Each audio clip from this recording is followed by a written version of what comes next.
we're talking about Satan. Wow, what are they names? You sound like you worship Satan. Or we could say it's the God in your book, because the God in your book kill a lot of people, and so it's in you to kill a lot of people, huh? What is the name of your gods, brother?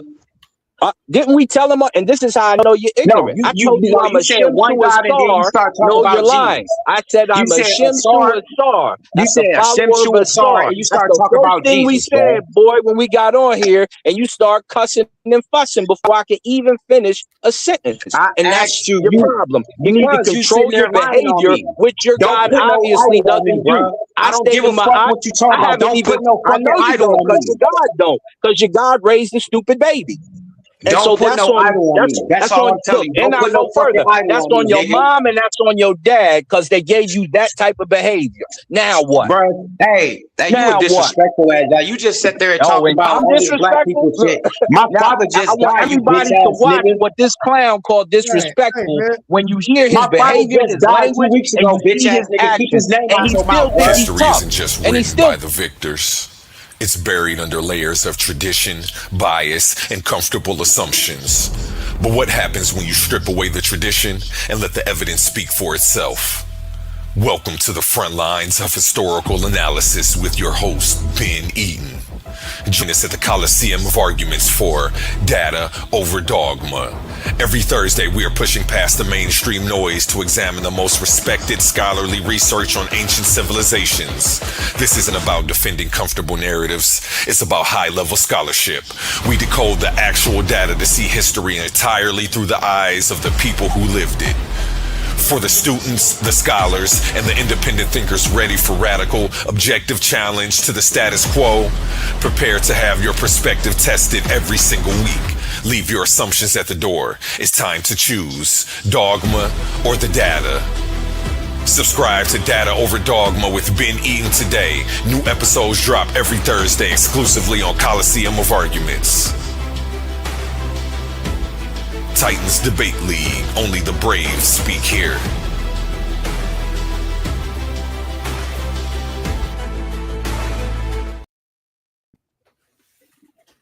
What in the epistemic regime was going on before we left? The hottest commercials on YouTube right there, my brother. Yo, so, what's up? I saw. I didn't say what's up. Smashing Idol. This morning when you asked that question, when I answered it the first time, I was answering it still in a thinking standpoint, because I didn't know which way you meant. Do you have to read the Bible to be? I thought you were just generally asking the question. So I was saying no. Anybody that's religious, you can, it's levels to it. There's different religions also. So you don't just have to be a Bible reader to be religious. That was my answer. Then when you kind of clarified the way that you was answering it, it's a definite no. Just like you said, like, no, it's people that's has other religions that's very religious. I guess where you kind of having some pushback is, do we think just the Bible people? So when we say religious and stuff like that, no, I don't. I usually compare religions on religion when it comes to the creator idea and which one is the real creator. That's why I don't have that belief. But to answer your specific question, no, absolutely not. You don't have to just read the Bible to be a religious person. Oh, so that mean the person, but the person, that's below me, he religious too, then, right? Who? Sorry. Yeah. No, I wouldn't be below him. It's like y'all be acting scared to tell these people the truth. I wouldn't be below him. Yeah, I would be. Yeah, I would be classified. I was gonna say I didn't know if somebody else had came in or not. I wasn't looking at my computer. But no, you was good. But I would be classified as spiritual by those who made the term religious, right? They call it spirituality because they think it's below religion. They think that religion is higher because of its monotheistic concept. So they consider Abrahamic faiths to be of religion They consider us to be of spirituality status. And that's the difference. And that's why I say when you get on the higher discussions of this, they don't consider ancient Kemet to be religion. They consider it to be spiritual. But the Greeks, who were smarter because they were taught by the spiritualists, called them the most religious. Right. Well, this is my bad. Go ahead, brother. Go ahead. Oops, my bad. Go ahead, Freemason. I didn't see somebody had spoken. No. This is USA Freedmanism. Them But this is mulatto. Y'all know me. This is mulatto. What's up, But man? the reason I came with the USA Freedmanism is because, and I'm glad that we calmed the tone down collectively. I realized the root, with all due respect, the root of all these arguments that we've been having, all these debates that we've been having is we are not standing on our square as U.S. freedmen. Because watch this. If we just say, all right, we U.S. freedmen, we practice U.S. freedmanism, nobody on this panel about to debate. We know what Harriet Tubman did. We know what Nat Turner did. We know what Frederick Douglass did. This is the ancestry of our actual ancestors. So instead of us, with all due respect, instead of us cosplaying as Kemetic, or instead of us cosplaying as Hebrew Israelites, let's focus on our actual ancestors, our tangible ancestors that we can actually agree upon, that's genetically verifiable. Can we at least agree on that? Not quite, because I'm with my you. I agree genetics with take you. me That's what to I've the been doing. Congo. So Hey, I your know my sales pitch ancestors. is fire, bro. Yeah, I I came appreciate you, strong with Sam. it, but yeah, I can't do it. See, the problem with that is our history does not start off a slave boat. I So never said it did, brother. you How did wouldn't, the but Egyptians get listen, over if you here? cut off our African ancestry and we cosplay as house Negroes who got the Bible first and didn't have other things before it, then you kind of do that. That's why And you notice I never I said have no anything about the pushback with Bible. claiming them, because they're ours. They've always been ours, but they've always told you we're African. So Well, why would we one step at a stop time, with brother. I never said off the anything about slave the boat? Bible.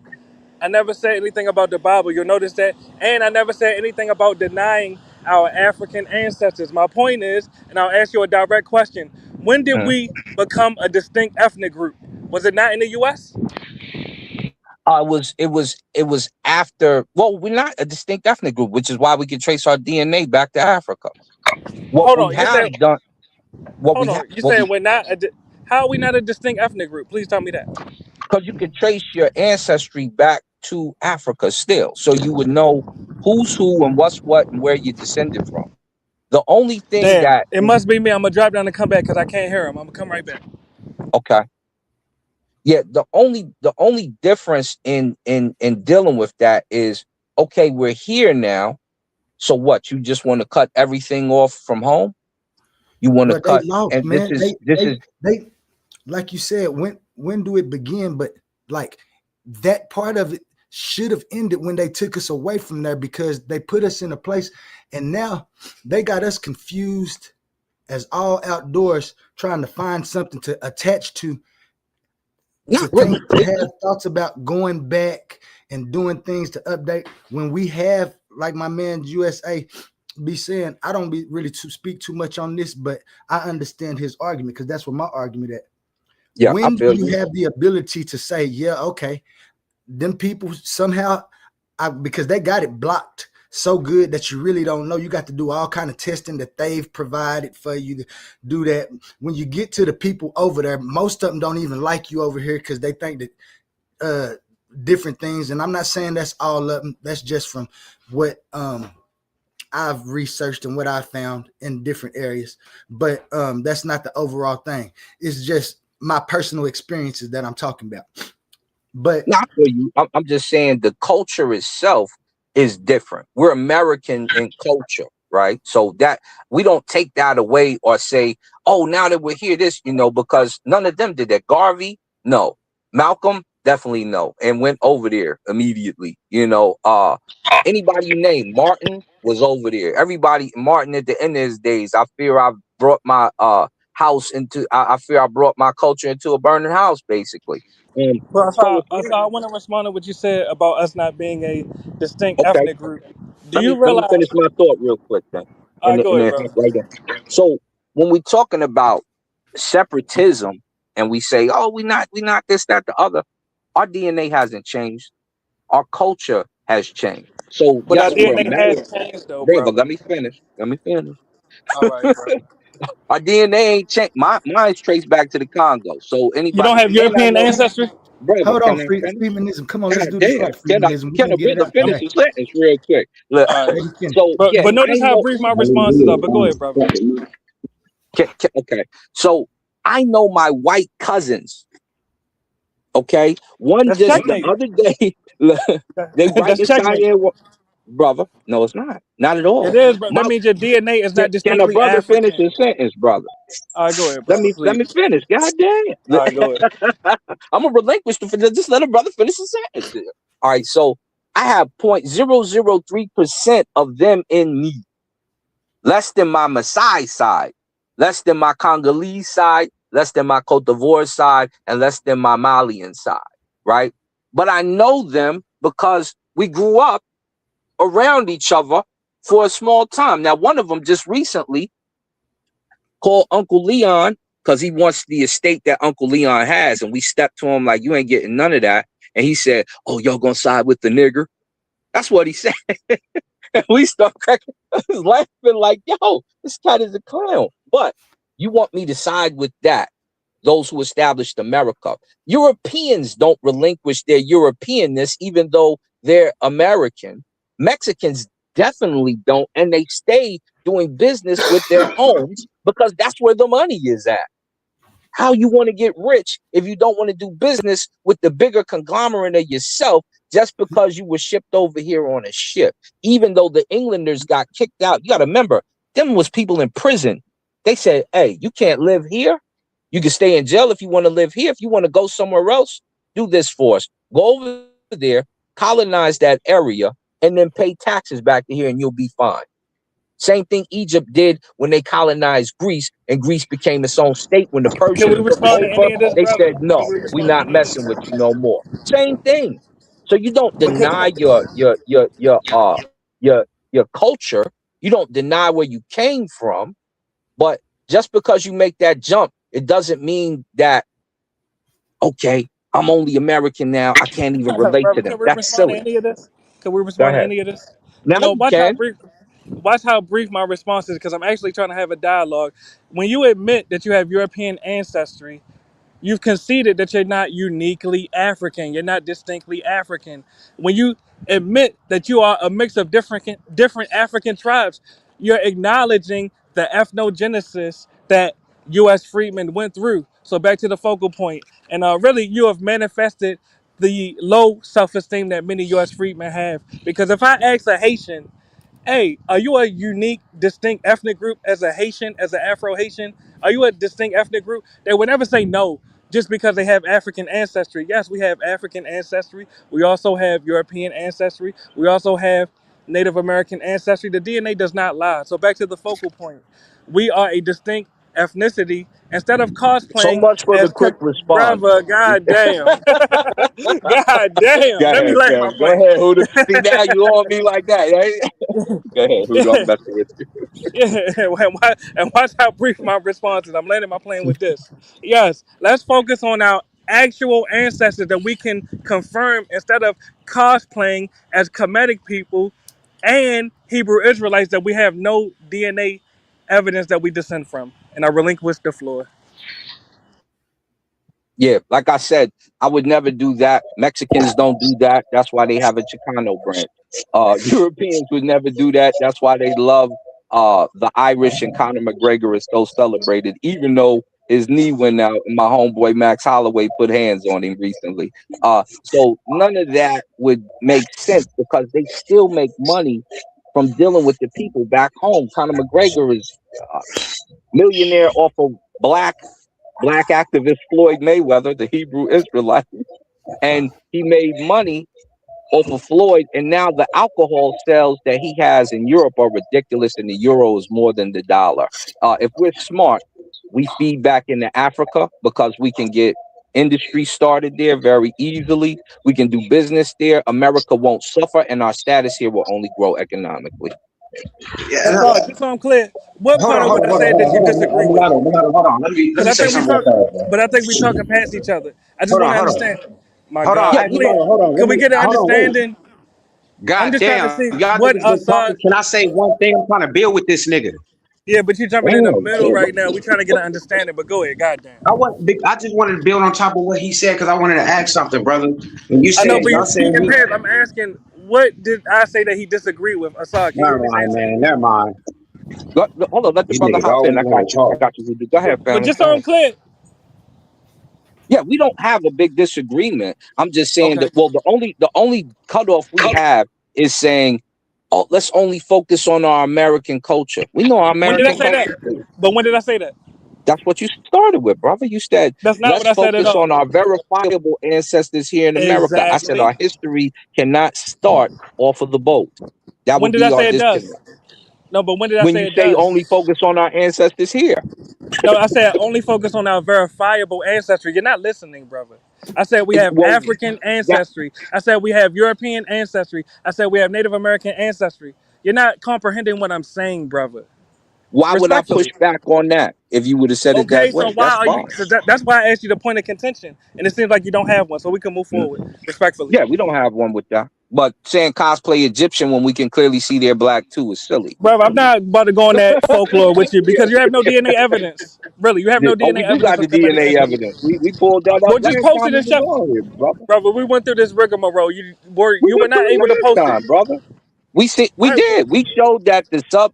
Not only did we No, I'm stop you asking your there, ancestors, brother. You have Kemetic ancestry. Just post it. yeah, All right, they so just have post it. Southern Saharan influence. I have Maasai in me just as much That's as I not have the Kemetic. Europeans That's in not me. Kemet. That's not Kemet. Brother, who do you think the Kemites are? Who do Yeah, you that's think not they Kemet, are in brother. ancient That's not Egypt? Kemet, brother. That is That's not Kemet. Kemet. We can move forward. You don't have Okay, no Kemetic who ancestry. Let's who? move forward. So God damn. you're wrong. The Brother, Ilisar so clan, just which post it is and shut me amongst the down. Maasai people, come from a The mix of Messiah are them not and the Punt Kemetic. Let's people move when they forward, had brother. battle. We can move You're forward, wrong. brother. All right, Okay, if You're well, y'all stuck gonna in keep who in asking folklore. their about the midst? same thing, or Who in can I their answer? mythos is Can the I ask a question Nechika? all Brother, of you're a stuck in sudden? folklore. Cause Let the like, other brother Who goddamn, in talk. it's their like the midst is the motherfucker gotta Nechika? speak just Go as ahead, loud as ask your y'all in order question, for y'all to brother. respect the motherfucker and see if he gonna say something.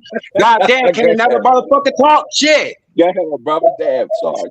God damn, y'all niggas supposed to be old as hell, acting childish. Now, I just wanted Come to on, ask. man, with all the language, bro. Yeah, you ain't Smash. got the It's not that cousin now. Come on. serious.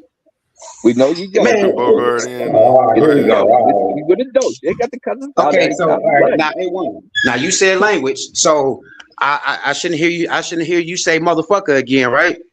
You said 4 of them in a row. You said Right. You God, right. man. You That's right. said a You gotta whole give it away list of before. slurs. You went. All right, my bad, my bad. Now Put some listen, conglomerate. Asar. Now you Yes, sir. said that Asar, you said that you feel like we need to put our focus on Africa, right? Now I want you to answer me a question. When are we gonna have them put their focus on us? Because if I'm not mistaken, don't history, whether you want to believe in whatever history you want, if you say yeah, we came from Africa, they took us from there, so that means somebody helped them put them on the ships and everything. What are you talking about? We need to focus on Africa. When they gonna focus on us? If I Why have are a you oh, go go ahead. ahead, man? Yeah, if I have a spear and you point a cannon at me, am I going to help you? Nah, You bro. don't So have you to. making You don't excuses. have to. Hold on. So you You could making die man. If I honorable got death. this That's great, if I now got this okay. Now pearl head dagger y'all from an always talk about elephant's people tusk, being and you point that rifle at me, am I going to put this? You never bring a knife to a gunfight. nah. Y'all always talk about people being disingenuous. Now this brother right there just sit there being most disingenuous ever, bro. And you trying to say they forced them to take us? That's a lie. They did. That's part of the Is that history and why part of you the annals if you've read them. I actually can answer his got these question. packages? Why you It got would be these better packages to over die. here? It would be Apologize. better to die honorable death instead of selling out your own people. We Really, say that, and it some would of be us better to jumped fight off to the the boat. death. So it's When safe to say them wasn't our people. some Exactly. of us, They I chose to wouldn't say sell that. us.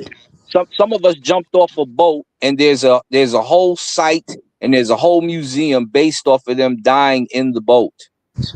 Yeah, but No, Assad, the Europeans no. pointed cannons at the Ethiopians and they fought back and won.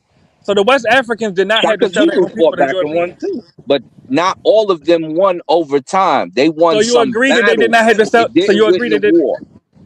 So you agree that they did not have to sell their own people is the point. They did So they had to take in order to accountability. So they had to take accountability for selling their own accountability. people to Absolutely. So Europeans. when they offer, All right. you're right there. But when they offering you sovereignty over in their country, and they Where? offer you, you don't know the rites of passage for Ghana No, that's a right of abode. They can still no, deport you. That's not it's a rite of citizenship. passage. Well, anywhere could deport you. Yeah, America exactly. could deport you. Okay, But exactly. right now they're offering you free citizenship to come back No, home. no, they're not. That's a Yeah, right of abode. That's not citizenship, brother. that Checkmate. is citizenship. No, you would If have an been better alien off. gets a green Let's not card, are they a argue. Hold on. Let's citizen of not argue. America? Assad, let's not argue. If you would have brought up Benin or Sierra Leone, you would have a better case I'm because they not have finished. I didn't get a chance brother, to. You cut allow me me to off complete the every time I sentence, started brother. sentence. Yeah, Oh, that's well, what I'm telling you. I wasn't so done. Allah, Assad, I let's said clear the one air, sentence. brother. I said Do one you country understand I'm not statement. trying You to cut argue me with you? off. But Assad, I'm not You trying to are because argue you with cut you. me off. You're not finishing, and then you're going to jump to the point that I'm Brother, trying you to asked get me a out. question and I responded. No, I didn't ask you Respectfully. a question. I was All naming right, the go ahead, make your point, countries I'll go next. It's all that right. give Go you ahead. citizenship, right? So Sierra Leone, of course. Rwanda, of course. What's the one Marcus Garvey? Uh, Liberia, brother. Liberia. They're So not, you brother. have. You're wrong, brother. You're lying Can I right now. finish this They don't statement, have brother? citizenship by descent programs, brother. You're wrong. We Ghana does do. not. No, We I do. just named the two countries that do. It's Benin and Sierra Leone, brother. Other It's than that, Ghana they're as not up. well. You say who? Ghana. No, they have a right to a vote. You're wrong, brother. They don't It's have the same thing. citizenship by You have this. citizenship. If you have a abode there and you can buy your house and you can buy your business, that's citizenship. No, you're wrong, actually. Okay, There are pull it African up. Americans over there, brother. Respectfully, there are approximately 10,000 African Americans, U.S. freedmen in Ghana right there. Right now, the majority do not have citizenship in Ghana, brother. You're wrong. So the point is, and the brother is right, he's bringing up a good point. Those Africans, the ones that you're saying are our people, yes, they conspired with the Europeans to enslave us, brother. The Europeans and the Africans were co-conspirators. There's no way around that. Well, they become co-conspirators after you're bullied and told this is how it's going to be, and you agree to it. Once you agree to it, then they start to say, "Okay, we are at war with this clan. No, you can't. Okay, you do got the guns. We don't want no problems." The only one that was heavy into selling us was Nigeria with the Dahomey kings. The Dahomey kings, even after slavery was officially ended, had to be stopped by the other countries who had stopped selling us. So the rest of them, as soon as it ended, it was like, all right, cool, we done with them. But what did they have to give up? Why do you think Ibrahim Traore finally kicked France out? Because in order to end slavery, we had to give them land. How do you think they get most of this land? How do you But think the brother, you're whites missing get his South point. Africa? Brother, But you're you say missing it's his not point. And he forced. But you say but it's brother, not forced. But how did they listen get to the what I'm saying. land? He brought All we got but to do brother, is go look in the documents, brother. That's a but hear me out, lie. brother. I'm All we not trying to argue with you. But Assad, got just listen, brother, please. The brother brought up a good point. You're talking about prioritizing Africa, a continent that is not prioritizing us. No, The I'm talking majority, about brother, prioritizing allow me to business. complete the sentence, brother, Go please. ahead, bro. Do you see I'm Go not ahead. trying to argue with you, Assad? Do you see that? Yeah, it's all Do you good. see I'm not trying to have a contentious discussion with you? Really, let's have No, a yeah, dialogue. The yeah, we are. We just having fun. Okay, so the point is, yes, the brother, and that's a valid point. These African nations, the majority of them, they have not atoned, they have not paid reparations to the U.S. freedmen or the other descendants of transatlantic chattel slaves that they sold to the Americas. That's a fact. So why would we Right. prioritize people that are not prioritizing us? Because we become the economic kings when we do business with our own. You only looking at it from their side. You're not looking at what you become when you do such a thing, the type of entity you become. Now, Remember, see, most brother, of the that billion. sounds Christianish. You're telling No. us basically to let somebody they did what they did to us and turn our other cheek and just give back to them and they'll help us. No, That's that's an not what oppressive we're doing. mindset. That's not what we're doing. So watch this, brother. When we talk about who sold us, did all of Africa sell us? We never claimed they No. did. Why is there a problem with doing business with Africa? So Well, did we if hold on? we, When did we say it was a problem? That's what I'm saying. You like to let me mischaracterize finish. what means Can I issue, can I finish the but we statement, never brother? said it was a problem, brother. Can I The finish my point is, statement, brother? your point is, Can the, can I finish brother. my What I'm statement? saying is, what you just said, I didn't that get to applies say to any nothing. third world country. You A said you U.S. want to have freeman a could go to I dialogue. was just in the Philippines, brother. I was living like a king. Mhm. Yeah, Anywhere we take the U.S. dollar, we gonna live like a king. That don't yeah. make But do Africa unique, Philippines brother. like you? Do Philippines like you? Hell yeah, I got a Filipino The baby mama, girls nigga. like Yes, you they because love they me. want to get citizenship, but They do love the me. men like you? Yeah, I know. I know what the girls would do. Yeah, they love me. I've been to the Dominican Republic and all them spots. I know what the girls would do. Look, Alright. you a champion over there, and the size is right. But what I'm saying is this: Pause, brother. God damn. when it comes to your African roots, it's very easy to move them to want to do business with you when you have something that's going to employ them, right, for cost-effective labor and bring goods and economics over to your people over here that you can easily distribute and sell because you're going to be one of the only ones with that on the block that's not a European or an Asian or an Arab. And when you start to do that, you're going to be the power. That's why I think you guys think, oh, doing business over there. Because if you do business where it's cheap, you're going to make a big dollar. You're going to make a big dollar. Some of these cats doing action figures, doing just simple stuff. We ain't talking about the foods and the crops. You know, America has tariffs on Africa for a reason where you can't trade with so-and-so. The FBI called my phone because I have 2 artists in Nigeria that do color and art artwork, and they was like, "Oh, you're funding a terrorist operation. Why? Because they're heckling Christians, blah blah blah blah." Some of the Axemen homies that's down there. So I was like, "Yo, I can't send y'all any more money, such and such, this, that, the other." And he said, "Yeah, everybody's saying that." I said, "Because Trump is in office and he's making a tariff against y'all and making it illegal for us to do business with you, or we go to prison." So they know if you do business with Africa is smart because you cut them out.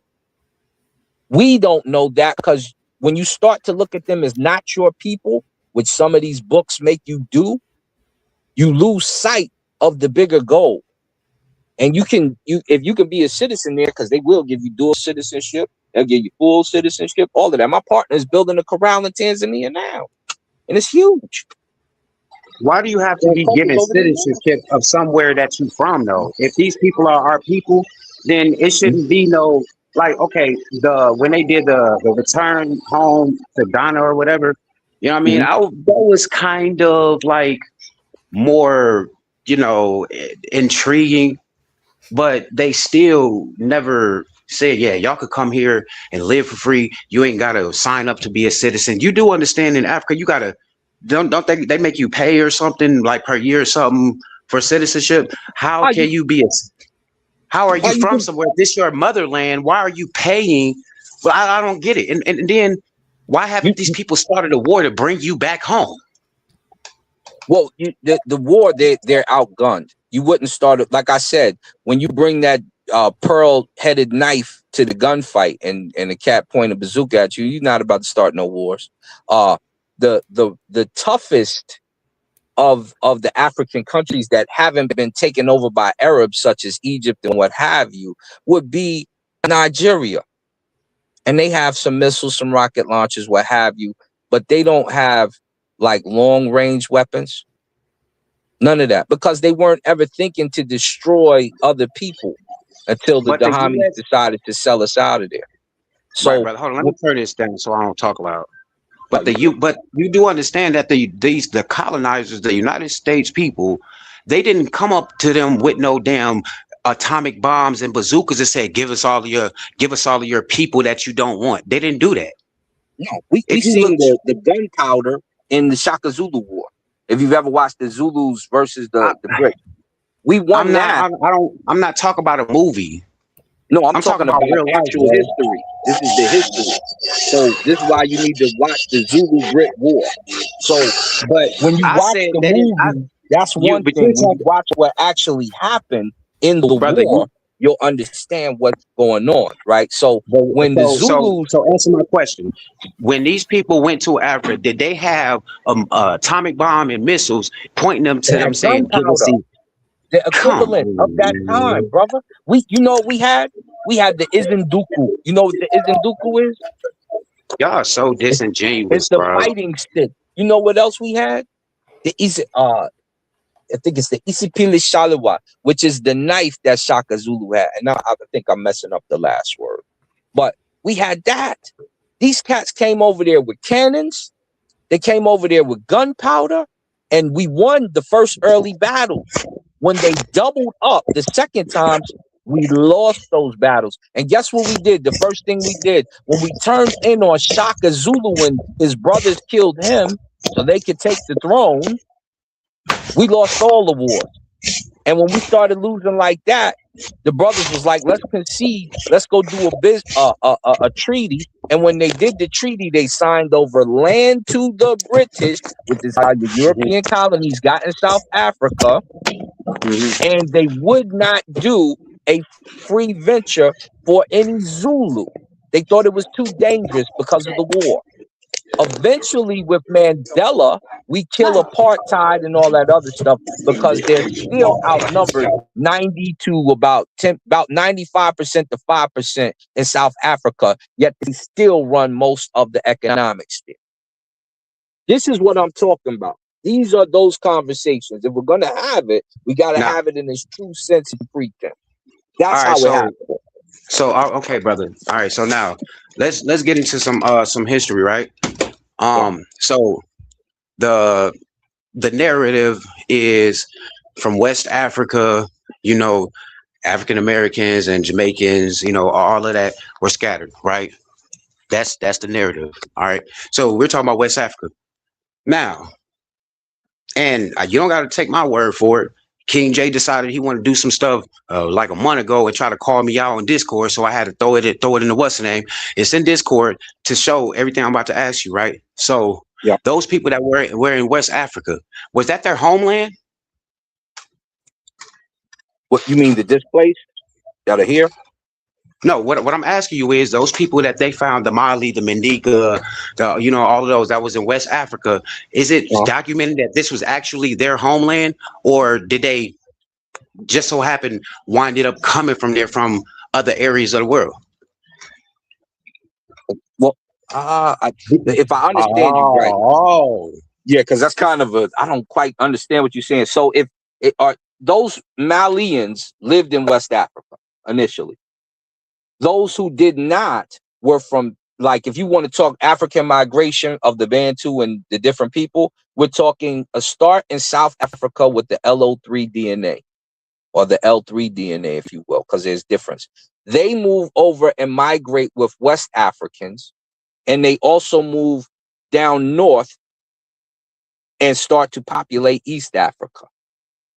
Do you have any do you got any maybe you could put it in Discord or something. Maybe you could put any primaries, you know, with that. I could find primary. I got primary myself stating that it came from Arabic people, stating that the people that they found in West Africa, they actually had traditions from exactly of the people from the Levant and Middle Eastern passages, and that you might. Oh, go ahead, brother. I'm sorry. No, go ahead. I love to be cut off. Go ahead. Yeah, you might be talking about the back migrations. So when they leave out and come back into Africa, that's a back migration. But the beginning of life starts in Southern Africa, moves to West Africa, the corner of it, like by Namibia and all that. And then they start to work their way down north, which would explain ancient Africans' orientation and thinking that the South is up. So we've always seen the South as up, the North as the bottom. Once we leave out, that LO3, which has different clades as it moves out, starts to populate other parts of the world, which is why you find the Aboriginal, as they call them, in Australia. And they look just like New Guinea people. And their DNA matches New Guinea people. So we know from how they move out of the territory, how they start to populate the world and how other people are created. Arabs are just the clade of probably European and African. And we know this because the four cultures that, when we go back to Egypt, where you have the conglomerate, the four cultures that they put on the wall are whites, Asians, themselves, which is black, and other Africans, which they make to look just like themselves. They just considered themselves higher. They were the uppity Negroes, if you will. So the Arab culture that comes in is from them leaving and bringing it back in. It's not from its initial start. But I think you, I don't know if you purposely or by accident misrepresented what I said, because I never said anything about any Arabs going to migrate in there. I said there's a documentary of Arabs speaking on these people, saying that they could tell that they actually wasn't from that area, and that they had traditions and names as so-called as Beni Israel, under basically showing that they was not, their traditions and stuff, their custom and stuff, it was not even of African form or Hamitic form. And these are coming from Arabians. Well, you talking about Beni Yah, son of Yah, before there was an Israel. So Beni Yah changed Beni Yah. Oh no, okay, that's the earliest. No, yeah, that's the earliest son of Yah that we know. Beni Yah, who decided to keep his Egyptian name Paheka Amen, is the earliest Beni Yah we know. He was considered to be an Asiatic black mix, and he came back into Egypt where he was more favored, and he's a builder, and this is why that's what it is. I got you. But brother, this is why I get aggravated at y'all, because it's like y'all hear what y'all want to hear. I never said nothing about Beni Yah, because I already know that y'all try to put that Aten Yahoo and all of that from that God from the Elephantine. I try to put that on. I said Beni Yisrael. It's like y'all don't like to listen to the specific. Y'all just go off a rant. You just went on a rant about Beni Yah, and I just never said nothing about him. Well, if you're saying Beni Israel, Israel didn't exist at that time. So that if you say ancient times, so what time am I talking about? I went back to the well. If you're saying Israel, you'd have to be talking about closer to the AD times, because Israel doesn't become a name that. Thank you. So if those people that are that's what I'm telling you. So now remember what I said, and don't switch it, brother, because now we talk about the AD. After the AD, according to we will just say religious text, so I don't trigger y'all. You know what I mean? According to religious text, these people were dispersed after a certain point of time, and some went west, some went south, and some went into the West African base after 78 AD. Whether it was a couple hundred years, it don't matter. So we talk about those specific people. Those are the same people that winded up being taken from West Africa. So I'm not talking about no Egyptian from thousands of years ago named with the son of Yahoo or whatever. We talk about later on, and these people are documented to be the so-called people from the Levantine, aka the Jewish people, Beni Israel. So let me because now I could even help you with that, because there's a book called Hyksos. It's called Hyksos and Israelite Cities. So we see the first Yaqub, and he's black with a statue, right? But he's in Egypt at the time. But when you talk about what we were talking about, remember we were asking who's there. You said that Arabs say that blacks came from their area and moved into the West Coast in early times. But remember, we were just talking about how it was populated initially. So to jump back all the way to AD times, when we're talking about when the first L3 clave moves to West Africa and to South Africa, is thousands of years in switching. So yeah, the conversation switched. No, brother, Right. But y'all try to seclude certain timeline and try to make it seem like this timeline that you're talking about, this is it. Nothing else happened from there. They stayed right there. Nobody ever moved. Nobody migrated, and that's a lie. Oh, I never propagate that. But once again, in the West Africa itself, it was a lot of those places that they state that was actually uninhabited before those people even came. Well, that's what I just was stating. That's what I was explaining in full, how the L3 moved down north and started to populate the area. But I tell you why I don't ever say that is because of two things. What our brother mentioned, he said that we have no. He said that the Africans don't have any of that DNA in them. My brother Hoodoo said that, or Mulatto. But that would be untrue because the African now and the Africans that came out of there had beards and mustaches, where the ancient Africans don't have much of a trace of that. But once again, you said the glue-on beard that they would get, and that's because those who have that are Neanderthal. So when we talk about DNA, one of the Neanderthal traits is to grow the beard long, is to have facial hairs and a lot of body hairs, and let you know that you have a mixture. No, that is totally wrong because hold on. No, you might be right in a sense, but I'm about to show you how you clearly wrong. Okay. Or how you're trying to paint a picture, because I know some Africans, and we all know Africans, they barely grow hair, they very hairless. But I know some Africans that got that have a whole thing. A whole thing of what? A whole beard. They got a whole beard, goatee, chin. That happens after you get that Neanderthal mix. Yeah, that happens. That's how you can I ask the brother a question or something? Who that? But my brother Kufu, go ahead, baby. I want to ask you a question, Smashing Idol. So were you trying to insinuate that because even if a few people trickled into West Africa, that those was the specific and only people that came on the slave ship? No, I'm not saying nobody trickled nothing. I'm talking about thousands of people came over there and migrated into that place. And it's already stated that before they even went. But hold on, wait a minute. Don't cut me off because you can't. Don't cut him off because I don't want him to cut me off. Please don't cut him off. I don't want him to cut me off. Go ahead. So y'all so adamant to try to prove me wrong that y'all sitting here just cut me off. I didn't cut you off, brother. I'm trying to listen. No. I just wanted to give him some of the understanding of how you move, so y'all don't get in an argument, because Kufa will cuss you out, and I'm not, I don't want y'all to get brother. I'm a whole man. I cuss that nigga back. I don't give a fuck. See what I'm saying? Yeah. No, it's all good. I want him to be that way because I want him to stand on what he's saying. So let him talk. Go ahead, brother. Negative energy. Yeah, I didn't come in with none. No, I just was trying to. No, I'm letting him know. I got you. Sorry, you good?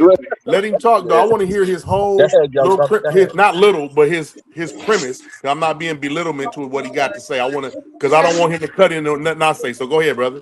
It ain't nothing. I already said what I said. All right, you said what I'm about to say. What I say. I'm gonna say that's a whole lie. I'm gonna say you why that's. Don't talk like that. You ain't got nothing to say.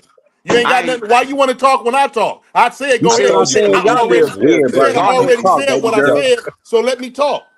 Now, it says there is no historical record that the majority of West Africans were from the Levant area and they migrated into West Africa and was taken into Atlantic slavery. So now, hold on. Google ain't got nothing to do with knowledge. Are you dumb? Hold on, don't cut him off, brother. Let him finish. Yeah, he always, just because it says Google. Now, there were no, and then also there is no there is no credible historical, archaeological, shipping, or generic records showing that the majority of West Africans originated in the Levant, right? And the enslavement population came largely from established indigenous West and West Central African society. So we got this established on the whole planet Earth. You coming with some mystical cultism stuff that nobody accepts in no university. And why? Because the white man put it in. What you gonna say to that, man? All right, now I'm about to cut you up. Hey, A1, if you still there, bro, don't save this nigga now. Go to your Discord and go to and go in King in your, I think it's the general, when King J decided he wanted to talk about some primary sources. Go and pull that up, brother. And so y'all gonna read it yourself, bro. It ain't coming out of my mouth. I ain't making nothing up. You just sat there and Googled something. That's totally disingenuous. You sat there and Googled that and read it off like that was supposed to make sense. It's something when you got a primary source that the brother gonna pull up that's showing you exactly what everything that the man said. I didn't say shit. Oh, you didn't say it. Thank you. So it just because a man said it, is that man your man daddy? No. Man? Google when they told you that. You sit there and ran your mouth like you had some proof. Now You give don't me a got no source that proof. say You that. just babbling. Give me a source.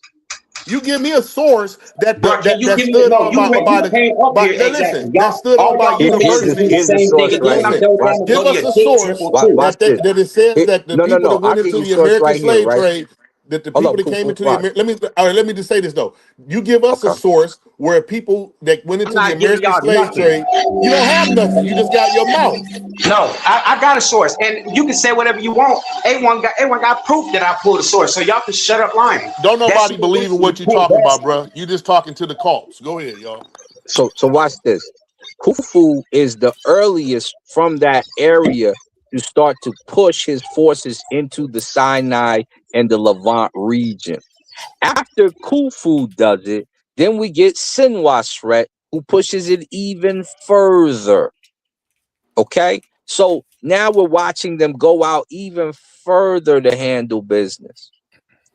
So unless we're talking about the very early clades, like I said, the LO3, when they first go over, become Aborigine, which you can check through the DNA population map, then we wouldn't be talking about anybody in that time who was a Semitic first and then came over back into West Africa that was from ancient times. We're only talking about AD times, which is what you had to admit to, which kind of took our conversation in a different place. And that would be the proof, because we got Sinwaset and we got Khufu documented, and we see how far they give me pushed the document deep then, into the because I got Levant. documents showing y'all lying. And then we get done with that. I also got a document showing that y'all little temple built like a phallus. That's why we say y'all what y'all is. Yeah, we say Geb poked the universe. We were into banging girls out, and he was into banging Well, the y'all was universe. into That means banging boys. Y'all it's got a the gay pissing festival right contest. now Yeah, in we Israel. show who They got got the the gay bigger phallus parade out this of year. all the Go couples. with this. That's what it is. All right, y'all, Why, all of that, but why still would you ain't be got no mad at source that? what y'all proving. Y'all Y'all supposed got to be mad because we these showed y'all y'all supposed to be having a all of wife. these. Why would you get Look, mad y'all that he got got a girl? followers. Y'all got people. Hey, y'all got Yeah. people depending on y'all. Pull up that source that proves me wrong. I Man, gave you the it's source. already nobody No, accepts that at no it's university. already That's on a Google. fake Shut pseudo up, bro. source. You know how we No, get you into shut up and you get into dumb proof? and you're No. done. You're You know how done. we get into You proof? just We like set to up a go ahead. debate with A1 for money, and we get busy. Yeah, let's do that one. No. How about Yeah, No, I know it's go no do this because you for little the cult leaders edification of your don't got people nothing. and not for money and prove me wrong? You not even that's an uncredible source. It's let's pseudo. We don't even get got that debate time to set up. waste. Our people No, dying all over the planet. We're gonna sit here and argue with a no. Jim Jones idiot nut. I ain't got nothing to do with me. So Ain't got nothing to do with me. Y'all Calling can them go whatever here's y'all sources. the say. Ain't He got debate. nothing to calling do them with me. sources out of the Y'all have yet Sinbad to prove movie, anything the that I stated. The one-eyed brother sit goggle, there the and read one-eyed Google like I I was know, supposed to Kufu. mean something. A1, I know, Kufu. Don't get mad at him. anti just Man, pulling that's up about Google the stuff dumbest around dude here? I met, man. He anti-pseudo is Ain't y'all what he just is. pulling Google stuff up around here? Man, that's so Nah, he dumb. anti-pseudo. Hey, You real got to quick. be anti-pseudo. So I just sat there and slaughtered y'all. Y'all can't do nothing about it, bro. Smash an idol, baby. Waste our Yahweh time. only. That's what you do. We need real soldiers, not I ain't gonna call you look no like you coward. made I the don't know what's idol. your Yeah. problem. don't do it, Kufu. Look, it looked like you made the idol, the American Idol. So what we got here? We got here it is. Did West Africans originate in Africa, or did they Damn originate Google, in bro. the Why is you Levant Googling it outside of still? Africa? Because You Google is a on modern AI tool, you Gemini dummy. Googling it, bro. Go get a See, I'm in the a truck. tablet, a stone tablet from Israel and read You that. see me, dog? Y'all I'm in the literally right truck. here reading Google and asking There's no Gemini Google in the to help truck. you with something that you claimed you This got is so all much from knowledge the on. brain. Damn, This that's is all sad. from the brain. I It's need from the you to be brain. able to do the So same you thing. You can't. freestyling. I'm in So the you freestyling. Nobody in our history of Africa has So you ever talked freestyling. like these new So you age I'm freestyling, cults. off brother. of my brain. So walking you my bro, Hey, you plane right. freestyling. Tell So me you hey, what just I making smashing believe. it up, idol, right? smashing I'm idol. I'm So I'm I'm, I'm there's Big a Daddy I'm not. Kane. I'm a record city Man, I'm called about rapper. to the get down, bro. Chronicles Y'all of retarded, Timbuktu. bro. I ain't got time for y'all niggas, man. Yeah. Go smoke a blunt, Okay. bonehead ass Yeah, nigga. go smash the idol. Smash the Pep I idol. just It's did. I almost that smashed your time of idol. the What are you year. talking about, brother? Yeah, That's go on all I and do go on and anytime I come smash on that Pep platforms, idol. period, bro. Ask Hey, go about And me, look make for sure your baby. you say angels in the heaven with Ra 5 overthrowing the faces Pep and text. 15 You see? legs. Say that They're him. retarded. They ain't got nothing to do with me. That's all in your Bible. They ain't got nothing to do with me. All right, well, Yahweh, That Yahweh, ain't. I don't know Yahweh. who Yahweh is. You know who Yahweh is? You don't. Man, No, I thank you. don't. You're right. Yeah, I do Exactly. not. You know why you don't? Because your My I ancestors life's know been who been better. Yah worshiping is. Yahuwah for centuries. That's Yah why was y'all the been worshiping moon. Yah for centuries since y'all left the element. Since y'all But left you know Jeremiah and went into the everything. You elephant That's know tree. right. how to get us back, Stupid oh ass niggas. Moses. Y'all don't Oh even know Brother what y'all Son, Moses. do. that's Y'all don't how even know we what y'all get getting down, yourself baby. into. Y'all the same Israelites that went into I Egypt in ain't the no elephant tree. Jeremiah Israelite. told I y'all ain't don't from no go. The What Israel. same ain't no people. Israelites then? I'm from Crenshaw Here you go. Mafia. I Here ain't you from no go. Oh Israel. no, What? y'all, You from y'all, Crenshaw Mafia. You know Baby YHW. Hawk? Rest in peace. That's I was right. just with That's right. Lil Hawk the other day. No, even He though, say he yeah, I from do know Crenshaw that. Mafia. You know, CJ Mack and them is our family. Deacon, Deacon did his time Come out on, here I with know the us. whole We took him mafia. to I went to Jersey. Monroe Junior High. You from Crenshaw? What? Yeah, huh? Y'all, what are you talking about gang banging for? What are you talking Oh, I about? thought Y'all you said you retarded. was from there. I thought you said you was from there. Nah, Y'all he ain't from stupid, bro. Crenshaw. You know why? Because He's y'all don't wild. listen. The scriptures already say y'all don't pay attention to nothing. I'll say something, you just went on and say something totally The different. Y'all scriptures, keep proving the that Yahweh is scriptures. real. Y'all the dummies, not You me. know who Stupid Yahweh? ass I nigga. Yahweh thought he said he Israel. didn't touch the Bible, brother. Now you It's taking spelled that back. What's Israel going on God. with you, bro? Israel. Yeah. Ra is Yeah, God. I know What that who got to El do with is. me? El The Kunichiwa. name He of the was a Hittite. Israel That's was a where whole it came Israel from is the an Hittites. Egyptian name. The Israel Hittites is an Egyptian name. did It's not El Israel. It's Kunichiwa. Yasharal. The Y'all so first stupid, L, bro. You the around here first worried L about that you know, El modern Kunichiwa. letter and all He these did his stupid treaty with the hieroglyphs, and you don't even Egyptians, brother. understand. How you doing, brother? My bad. I'm always going in on these people. I'm just having No, fun you with you, good. bro. You good. We know Y'all, you, y'all y'all. We never know was you, better Rob. than us, though. Y'all always been jealous, like your God say. Oh, here Israel, your God is a jealous God. Your God been homo from day one, bro. Ain't no God in the history of the God jealous of another God. What a buster. Okay, Huh. and when we get done, we're gonna see how much y'all stupid. Nobody said anything derogative or anything towards your little stupid idols. But here you go, still running your mouth about Yahweh What? like you know something. Y'all stupid, bro. And tell me something. Can you explain to me? Ask your Egyptologist, archaeologist, why the fuck did they got a temple in the Elephantine and they see the Stop script of cussing, brother. YHW? Oh no. Matter of fact, you can do something even better. You can go to what is that you better be glad I forgot the museum, and it show you specifically. Cairo Museum. It got documents, nigga. It got documents of Assyrians and Egyptians and Israelites going to praise at the same goddamn place, and it was at Yah, YHW, which y'all stupid ass, and y'all already told y'all he Yeah, don't want no other we show gods. It's him. only Hey, him. come So smash, y'all smash. keep digging y'all hole deeper and deeper if you want to. I'm not the one, bro. We don't. Yo, Yah was a moon god compared to Ra. Why would we think he's got more power than Ra or Asar or Okay, Aset all or right. I any of got a that? question. We How seen do your you say beginnings, raw brother. in? You was a How do you Shasu say? Yahoo. How You do you was say on your raw knees. in Most of Egypt? them had long beards and white skin, but that's your ancestors all of a sudden. When we did see you, you were paying tribute to Rekmi Ra. That's when we see you coming in with Sinai Just shut information, up, bro. You Sinai just name. making up stories, That's bro. Y'all you. good storytellers. That's Then y'all you, are brother. wasting It's on the people's breath, wall. bro. It's Y'all on are the Raheem has wasting wall, got the fam. time most and energy, ridiculous bro. line of You just sit questioning. there running your mouth, making up Come on, man, we stories. supposed to be brothers. He in Come his on, man, we feelings. supposed to be brothers. Come on, man, we supposed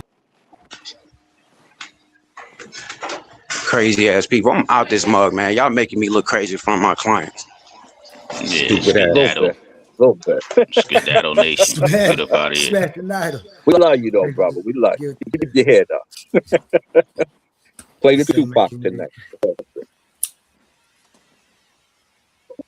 what's up to Hootie? And I don't even think we even spoke to Neil. when he first got up here. Hotep family. What's up? How's everybody doing? I wanted to, Crashing out. yeah, I wanted to let him know that the Chronicles of Timbuktu, I'm sure y'all heard me say this 1,000 times. The Chronicles of Timbuktu, the very first book is called The History of Sudan. So you can't really say that. I guess what he was trying to say was West Africans are now Arabs now. That don't even make no sense. Yeah. He won't debate me on it. You should debate him on it. We try to get A1 on point out here. We try to get it in. He said some more wild stuff. I said, yo, where they do that at? I saw a young brother though. He learning. Yeah, he real good. So what The y'all Abrahamics, got? man. That be the problem. Especially the Hebrews.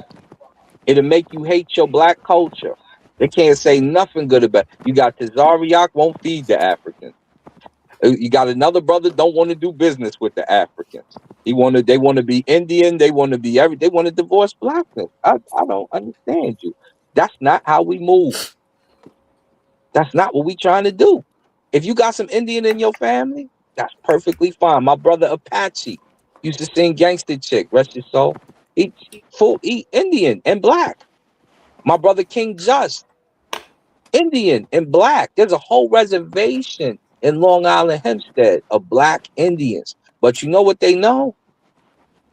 That they came over here and the mix with the Indian is what made them. That's all. That's all. You notice when they ask you a question, right? Even though they'll layer it and you answer the question back adequately, they now begin to say, "Oh, that's not what I was asking, brother." Yeah. It's crazy how they do that. Times. Yeah, I'm like, well, what was you saying? He done went just to try to be right. And this is our young brothers. When y'all in the game, don't do stuff like this. In order to try to be right, he was talking about how civilization began, and he said that the blacks were in Arab spots and they came over with Arab culture to West Africa. That's where they originated. Instead of saying that West Africans migrated out, which I had covered, in order to be right, he jumped 1,000 years. He said, no, that's what I'm talking about, AD times. Well, we talking about BC times. How are you talking about AD times? What are you doing? So, some of the foolishness, but don't do stuff just to try to be right. If you're not right, you just say, yeah, we good. Right. It's just a rivalry. I guess they just have to rival Kemet, have to rival Africa. I don't know what the problem is at this point. It's 2026. All this information's out here. I think it's the same thing that it's always been, even when the nations of Kemet and Mesopotamia was around. They always fighting about God. They always arguing about who God or what people was thinking about, who they giving praise to, whose God is the most powerful. Is the end result, and it's the people who the victors. When they say the victors are the keepers of history and they write the history, they God also become the God. We had a debate over here the other day about El and Yahweh in the assimilation or direct denial of Yahweh is El or El is Yahweh. You know what I'm saying? And like I told him, when I was coming up, when I had my Abrahamic ties, Christianity, American, I was always taught and believed that in the Bible, when it was saying that God was saying worship no other gods before thee, wasn't because it was other gods. They made me believe that he was saying that the belief in those other gods, those gods aren't real. It's only one God that's real. So not saying that these gods are real, just saying that if you doing that, you wrong because those gods don't exist. It's one God. Now when I look at it, because I see the two separate views of it, yeah, some people can say that, oh no, that's actually affirmation that there's more gods than just that one. And then you can get into a whole nother argument about which God is real, which one when and stuff. But for me, the winner is the one that's worldwide that got the power. Now, when we look at, and I hate talking about it because he be coming up here. It's a Catholic dude that be coming up here. I don't remember his name right now. Catholics is the boss. I'm still. Muslims is second. And You the know what I'm Christians saying? is third. The Pan Africans is fourth right now. Yeah. We can't say nothing, but you know what I'm saying. And Yeah. for me, that's that power struggle that we stuck in. Now, when we get to the point that my man was talking about earlier, his name was USA Freemasonism today, but he was asking, like, when do we say that we a nation and start finding our own thing? Because I never can actually say that I'm not African, but I know I can say that I'm an American that grew up in a distinct lineage of people who I know that my people were slaves, and then I can actually start tracing a real lineage instead of jumping all the way back across the ocean and trying to trace a lineage because I know I'm from over there, which is fine. But we stuck in a demise where if you got money, it might be best to go back home and try to do something. If you ain't got no money, you got to try to fight and fare here to get your family established here, because sometimes we hear about grandmas who might have been Indian and granddaddies who might have been Indian that mixed with these people who are us. So then we know how land transfers and stuff go. Could it be that we did have land and stuff and they took it from? Are we a part of those people? Yes, by blood. Like, we got a special lineage that we have to start. Really, we better start taking care of it and trying to make sure we got it solid before we go, because they stuff is solid over there. Kemet is solid. Rodney is written on the walls. Abraham got books and things, you know what I'm saying? And you follow those if you want to. But what about a lineage that we know is over here that we really don't know if they slave embargo or if they people here? And then you say, well, if we're talking about mixing of the races like you really do, they them people, like, and then you say, well, are they the Abrahamic people, the Israelites, and because if you think about it, then when that white man came and got them people and brought them over here, that's Jesus grabbing the ones that he wanted and bringing them to the new world where the new government was going to take over. So you start looking at it and say, oh, was it really a slavery, or was it Jesus really taking over? And when you look at the book, if the book is why we got here, and that idea of that is what got us here, it don't matter the atrocities that went through to bring that new order in, but they say that it ain't even happened yet. But you look at the correlations that you can find in it, and then you say, so what are we supposed to be doing? Well, we ain't supposed to be going back to Abraham, because if Jesus took the people to a new order and a new thing, then you're a new people.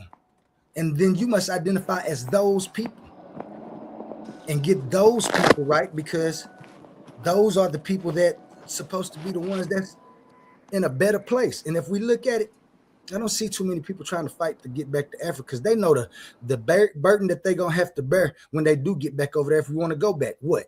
We're going to have to go through the African government. It looked like it's black people up there. But Elon Musk got all that banking system going. You going through the ones that you don't want to get there to do. You think it's going to still be good? They're going to have their piece anywhere. Like, so if we right here, we need to start terraforming where we going to be, because everybody ain't going to get back to Africa if people trying to go back. It's going to be some people stuck right here. What Kemet going to be doing for us right here? What Mesopotamia going to be doing for us right here? Nothing, just got us go over here praying and wasting our time, not doing nothing, not trying to get a updated way of thinking and teach the kids an updated way of thinking to get out of that and say, this is why I chose philosophy over theology. Because because then you start answering questions yourself. And I'm able to answer for when people do things that we say are evil. I know that only comes in the intention of man. I don't have to say it's no devil. You did it. So then when I start thinking about praying and wanting something to happen, I know that I got to take them steps. I did it. What gave me that? To have a nature, to be alive, and to have time to do it. So when you start doing those things and you start looking at where you at and trying to get back to where they, like, that shippage, if we really was trade embargo, that shippage was the cut off of that history and the start of a new history from over here. Not saying we're supposed to be forgetting about our ancestors and stuff from over there. But the people that if we do start giving acknowledgement to the people that's over here that did a walk that we know that they didn't take, we still over here surviving, still going through it. And we try to give reverence to them people. We try to give acknowledgement to them people. Why? Because we know about them people. And we can go back and trace the people that's over there. But what if I'm really not from West Africa and I'm from South Africa and I'm just over there? No, I'm gonna just say I'm from Africa. But we can do the same thing here culturally and find a new way and things to give acknowledgement to, which is a better way of living.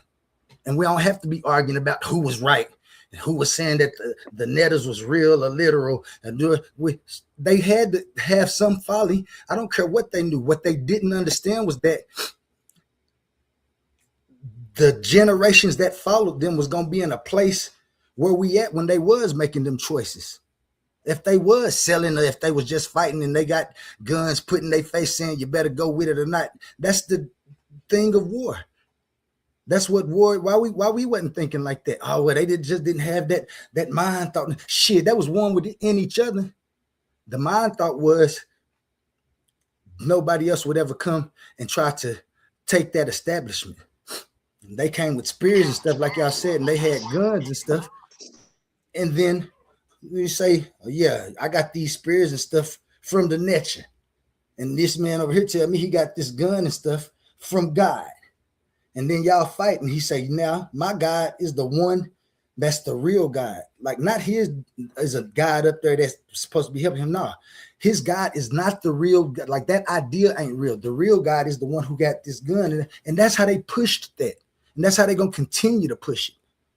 And to go back to that way of thinking, like to act like it's going to change something, that's beyond my comprehension. I can't find no you don't find no solace in that. Huh? Yeah, I can't find no viable way to do anything with those ideas, man. Those ideas have been pushed to the limit, and they're gonna be argued still. Even after we real quick, let me address the African government thing. So yeah, the African government is going to be a challenge for people who are trying to repatriate. But we do have a Bibi Toomey. We have DOOR. It's called Decade of Our Return. And we also have an initiative with the government. It's called the Black Panther Cubs Initiative. It was between the government of Ghana and Fred Hampton, I think is Junior. Yeah. I think he goes by Junior or the second. I don't Junior, remember off the top of my head. But yeah, that initiative is something that we can look forward to along with DOOR. So the problem with repatriation and people who come back is they don't go prepared as they should. So there's consultation that definitely needs to be had, and there's consultation services from a Bibi Toomey and other repatriation initiatives that you can take so you are prepared. But yeah, you are right. It is definitely a challenge, and you can't just go there and expecting like how do I want to say an instant change. Right. But there's definitely positives on both sides as far as being here in America, and or being Afrocentric in America. The problem is when you're in America, what mindset do you have? Do you have a Abrahamic mindset? Do you have a science enthusiast mindset, or do you have a revolutionary mindset? And are you trying to tie back to African resources with your progeny?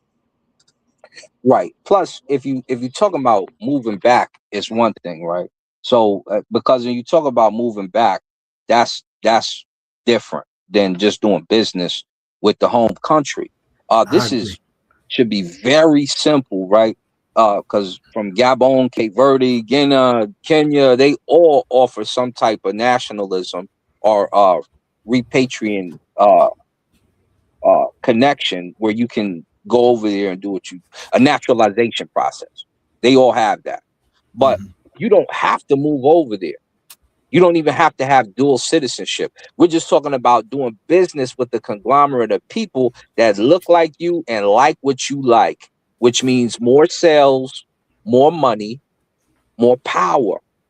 Most of the billionaires, like my partner, Robert is right here in Colorado with us. He's the richest black person I know and in America, period.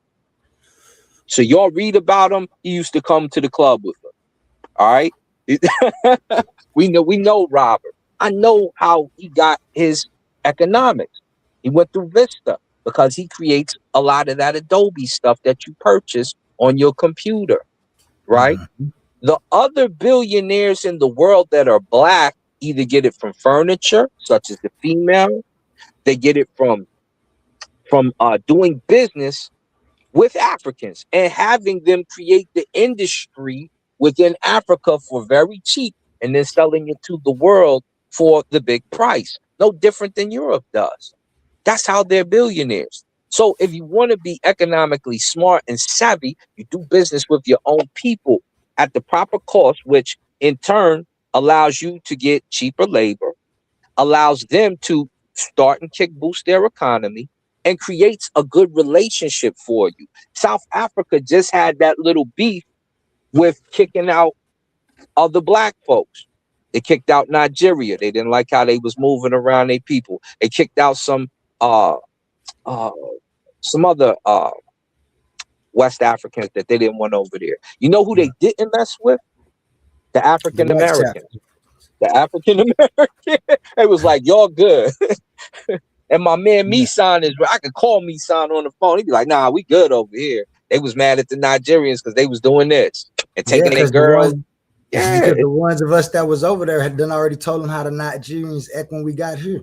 Yeah. When they be over here. And I ain't gonna lie, to me, it do seem like the Nigerians might have played both sides and still playing both sides when it comes to certain business opportunities.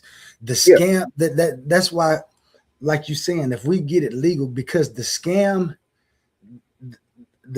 report from you're talking about the highest place of corruption is Nigeria, Thailand, and and they getting money and they getting billions through that. So think about if we can find a way to get in there. It's just for me, and I know that is possible. That's definitely possible. Easy.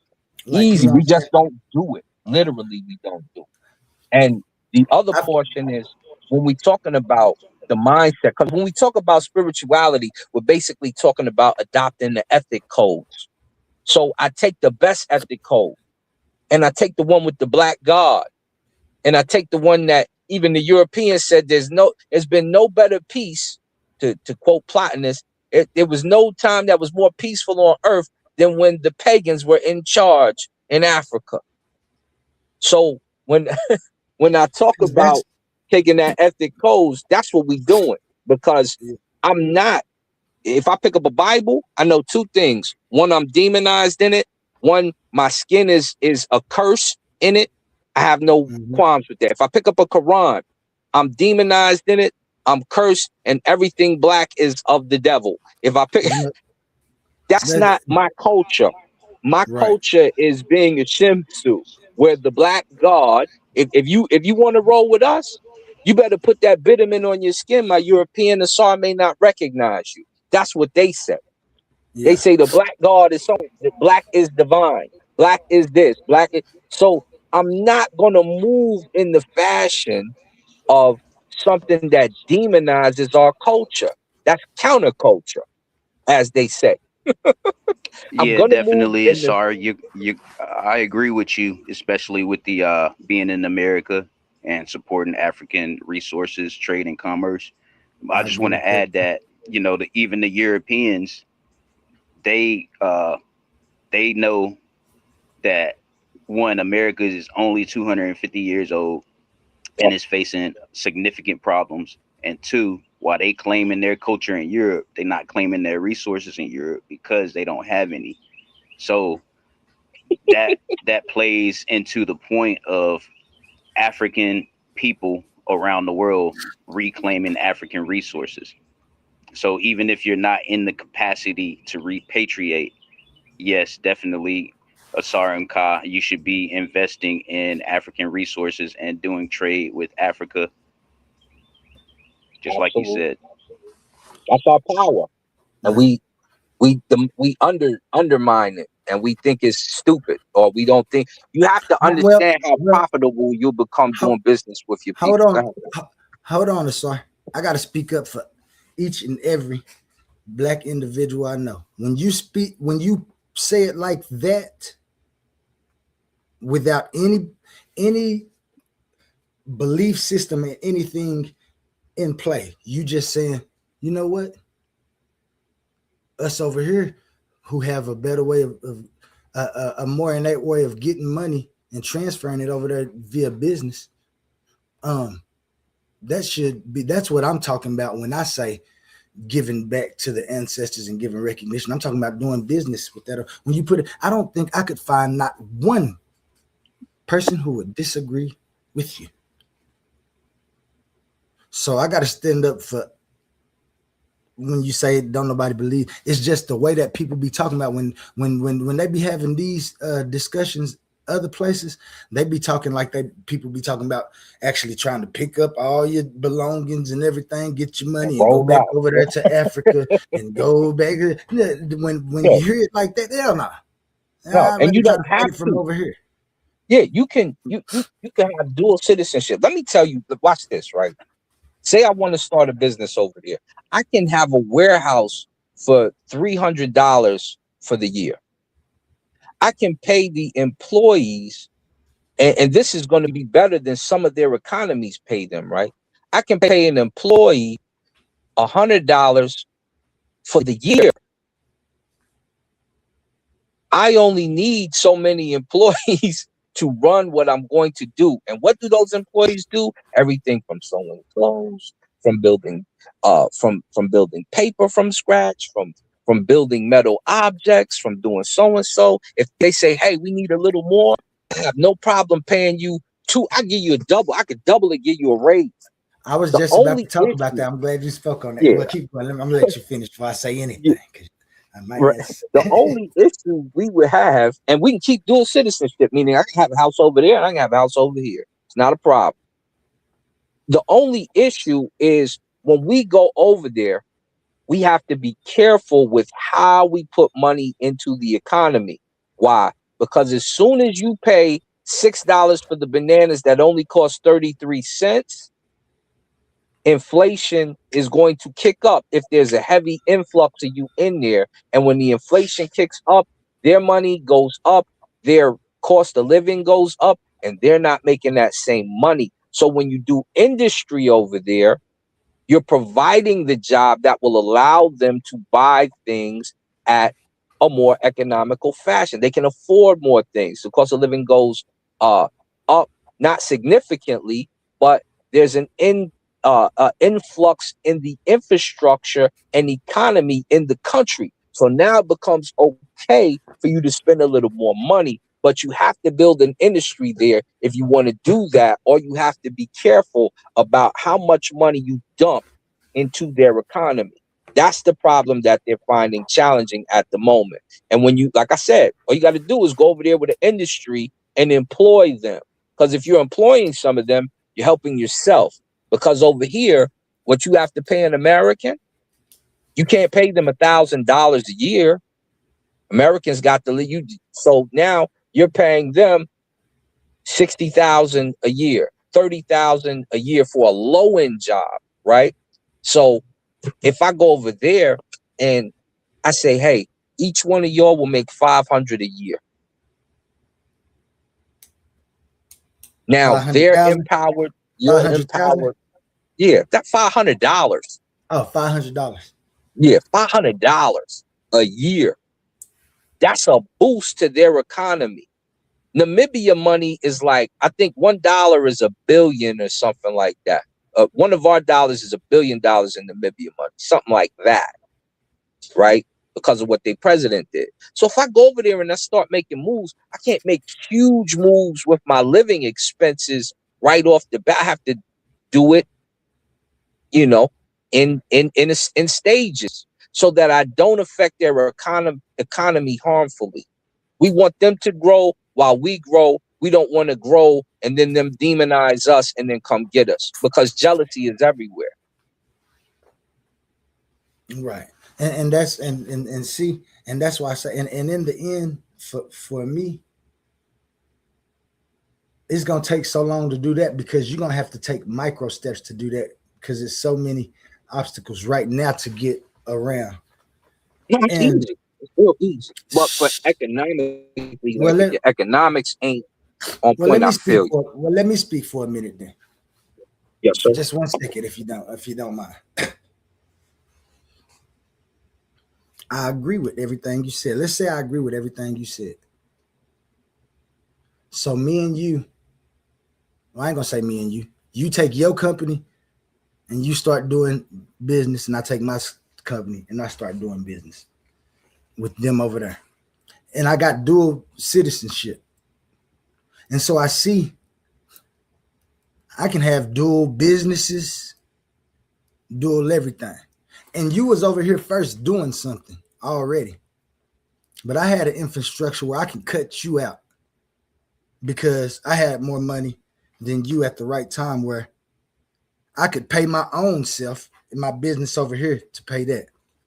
Now, I'm looking at the news, and I'm looking at economy, and I see how much an American person is making and how they live in America. And I see how much I'm paying the African people. But I say, if I give them African people the same amount of money, them workers, that I give the American people, if I had the business in America, they'd start outdoing the government. And it's fair to do. If not, I'm profiting so much that I ain't gonna say everybody would do this. And remember, I'm just playing devil's advocate for what you're saying. I'm balled out. I'm having meetings with all of the African places and stuff. I'm becoming a baby entity. I got all the food coming in. I'm paying for the shipping. My shipping company is the one shipping the food in. Now they getting the goods and groceries from over here in America. And in America, I'm farming. I said, fuck everything else. I'm farming corn. I'm farming. I got my own little co-ops, because you don't need no big ones to start. You can get little co-ops, about 5 or 6 of them. Start shipping food over there to that certain people right there who's my employees. I say, shit, I'm just trying to get a whole little population, because that's really what you want to do. You want a population. So we just to name this New Africa. Because you can, because you got the power to do this. Because the price of living, like you said, if $1 is $1 billion over here, and I do this right, it's only about the products that they getting and how the quality of these products that make $1 $1 billion over there. Or is it? Now you have to start seeing what the banking system is going through. And when you get there, you see that the reason Elon Musk was able to point out all the inconsistencies of the money being delivered from America to Africa is because his systems have been the ones that's in play, that's actually getting that money first and taking his money off the top. And I'm not saying this is what happened. This is an opinion that I'm trying to set forth, y'all. And this is why Elon Musk was able to point out the inconsistencies, because he was the first one getting the money before it went to other places. And so you see that, dang, they already got this whole system like locked down. But not only that, now the people outside of the place where you starting is trying to get in. And the influx is so high that they ain't trying to go to Israel no more. They ain't trying to get on the boats to go nowhere else. They trying to get right there where you at. And that's what you want, right? But the influx is so high that the African government and the people who are already in power sitting over there think that you trying to come from America and take over that. And some people will agree, well, that's what's supposed to happen. They bring him back. You know what I'm saying? Look at what the people went through in America, and then they might start giving reverence to the people in America. They survived over there through slavery, and they made it all the way back. And I'm talking about now this little population right here is big. Could go to the right way, but you already know that there's going to be some people over there who don't agree with it because the power structure is going to knock their power structure down. Can we withstand an update like that without the people that's in power staying in power? If not, can the people who come to start that new thing survive without being killed because they was bringing something that was good in a way that was measurable? You can. We look at Liberia, right? Liberia is usually where we go to when we look at the problem, right? Because you had a bunch of American brothers go over there and then try to force a religion on people who weren't with that. And they started to live good. Before you go any further, while you talking, can you be real in depth when you talk about the Liberia, the brother? Tell me exactly what happened. Yeah, tell me exactly what happened. They came over there and whoop de whoop because I want to know. Yeah, and I get back to my computer. I'm gonna start looking it up too, so we can show it on the screen.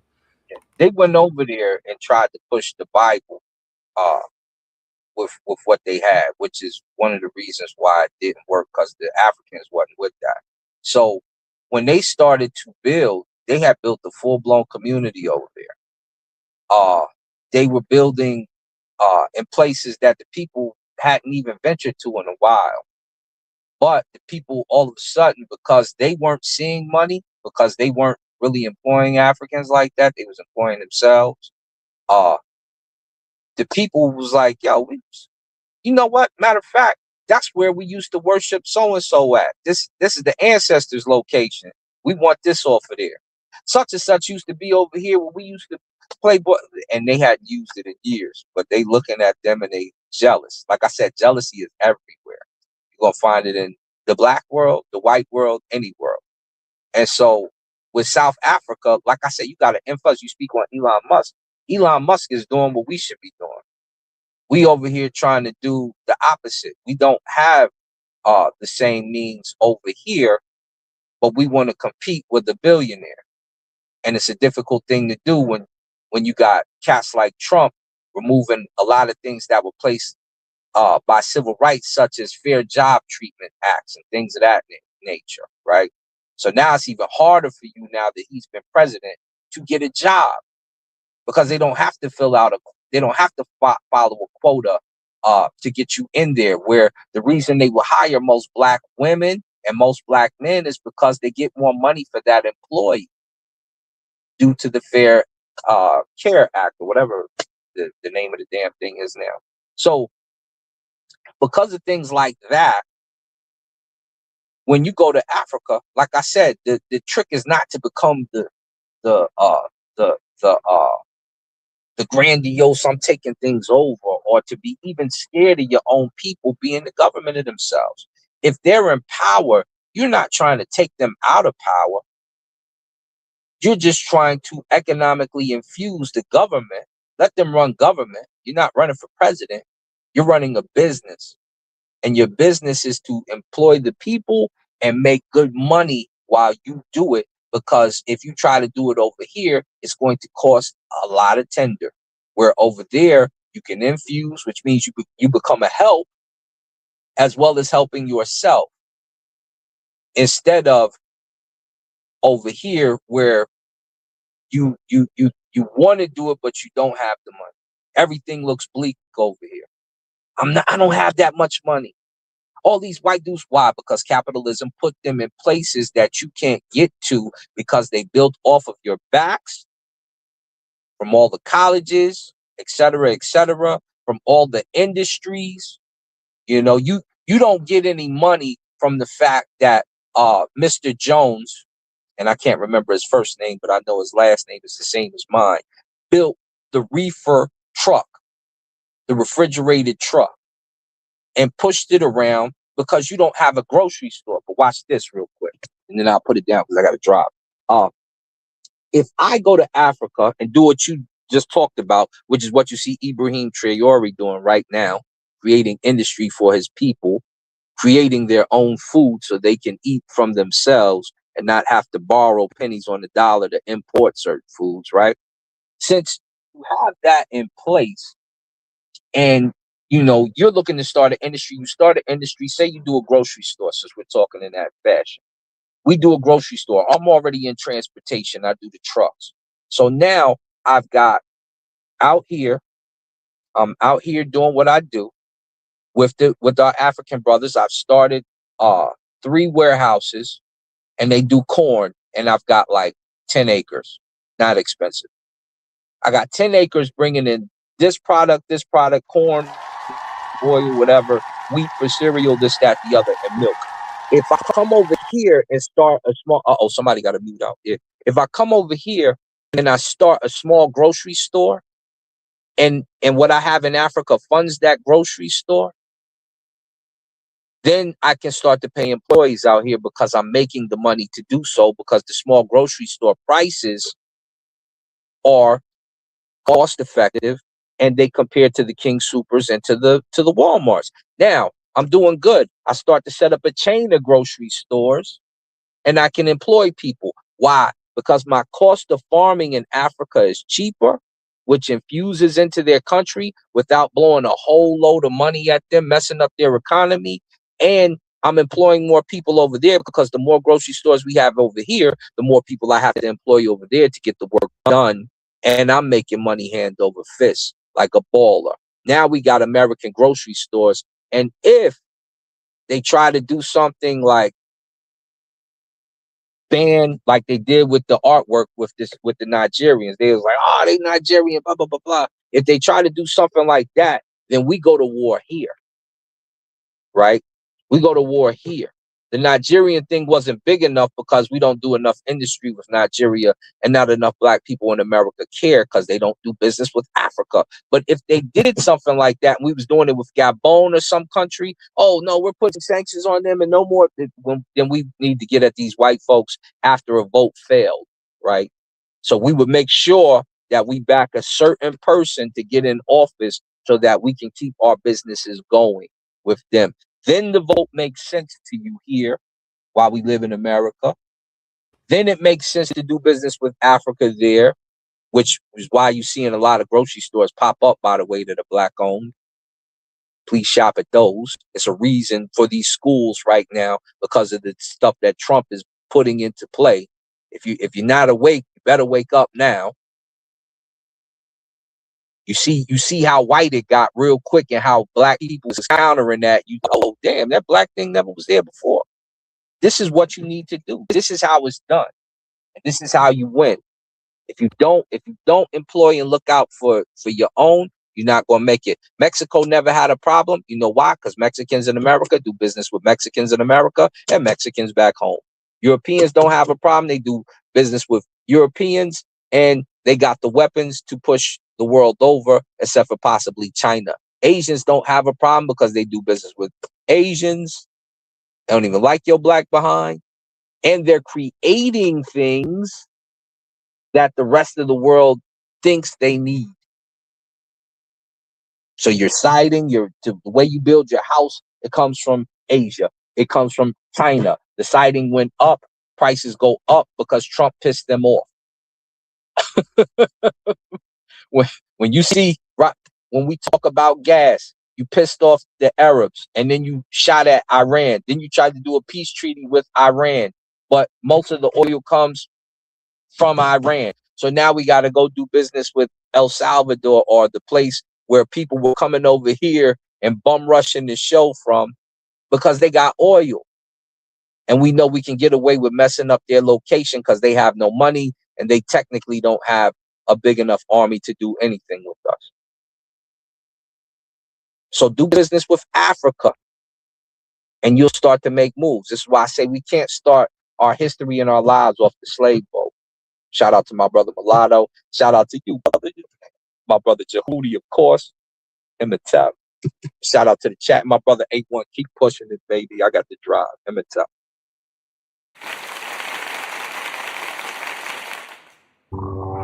You know, we always happy when sorry, forgive me if y'all hear some lawnmower in the back. My grass is getting cut right now. But shout out to Asari and Ka. You know, we always love it when he come up and give that good information. When you come back, if you remember what we building on, man, I want to finish. Maybe me and Tahuti can finish too. If he was kind of tracking, because I don't know if his views are the same when you talk about doing business with, but that would offshoot your level of wealth if you are then creating jobs in America also. Yeah, that'd be a great way to offshoot it where people won't think you're just trying to get money off the backs of Africans. Definitely. So in addition to that, I think we need to also get in tune with what we see, the imagery that we put into our heads. So I would suggest, just like Europeans and Americans have streaming services, we have our own streaming services, and this is Black owned on the American side of things. So there's Quelly TV. They have good genre browsing options as far as, like, you know, having a variety of things to watch. You have Black on Purpose. But and you have, you know, we just need to, and that's why I said our mindset has to be right. Our mindset has to be African as well in order to want to give back to African resources and want to tie in to African economics and trade and commerce.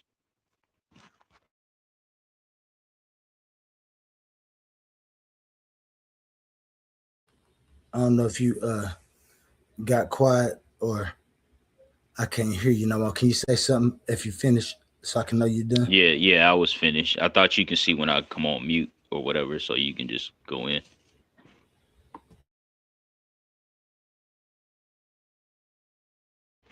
Can you hear me now? Gotcha. I got my my speaker on, so I have to keep pushing mute and, to make sure. But yeah, I agree with you. You have to have a form of, I don't know if I'm gonna say Africanism and be using it correctly, but I want to say that you have to have a mind state of Africanism and know that you do have the possibility that your ties come from there, and that possibility is high. Even if you were here, to go back over there and give back to that place that you know is very high possible. There's nothing wrong with that, and so that's why I agree. The mind state of just wanting to leave from a place where we know blood was spilled in time, sweat and tears. Myself, I can't displace myself like that because I know the mindset is different over there when it comes to even giving consideration about what we have been through and the mind state we will be in once we get back over there. The mind state they'll be in once we get back over there. It's a level of disdain that I know is going to be there, a level of ignorance to each culture, not being from there and being detached for so long. It's going to be a level of ignorance about each culture. And so the people who learn of those cultures and go back, that spend their time doing that, that's fine. The people that's here, I believe that's the most wonderful idea to try to get into business with them, as well as any place that you can get into business about when it comes to yourself and your legacy as a person. And then that spreads out from you being a person to your family becoming sufficient, from your family becoming sufficient to starting to help the direct community that you in, from that community becoming efficient to start using your ideas on a nationwide set, from that mindset being able to reach back across the ocean and help the world in a way that's viable. Your whole mindset just changes the way you do business. I'm gonna keep it like that. The way you do business in your day-to-day dealings, because that's what it's all about. The business of you. You are your business. You are your provider. You are your downfall if you ever have downfall. It's you and your choices when you become accountable. But then it just comes to plotting course, man, to what you think your mission is and what it ought to be. If you can move people to take that walk with you, if you just need to take it first and don't worry about what other people doing, as long as they get to see what you've done and can correlate. But it's nothing like having a group of people doing things. The problem that we having is trying to figure out who we are. And so that has a certain divide.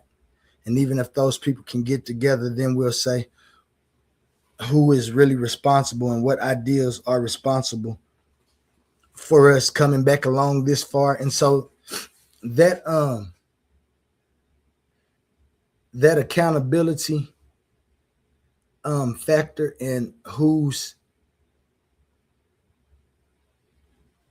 well, I say the reason for us being able to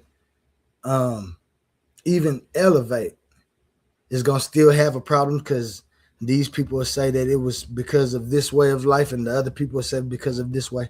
And so entire new paradigm of thinking, in my view, has to come along, not forgetting about where we came from and what each culture has been through. But even if you want to keep it, you can keep that culture and still have a new mindset about being persistent and advancing as an entire race of people here for as long as we here, to fight about who going to heaven and hell and who going to be people's footstools and who deserves this and who deserves that becomes incoherent again to me. And so again, that's why I say I just stick to the philosophical side of what needs to be done within existence. Right, and everybody has a role. I mean, you have people who are philosophical, you have people who are spiritual, they're actual initiated in spirituality. Then you have people who are academic. So everybody plays a role. You have people who are, they're a little bit more tense. A lot of people don't like the idea of a person having a certain amount of charisma and aggression when it comes to pushing Kemet or any other classical African civilization. But I see it as useful because some of our people, they only respond to that. So everything has its place. But like we're saying, I think we need to get back to our own culture before, colonialism. We need to have a revolutionary mindset if we want to see any type of progress.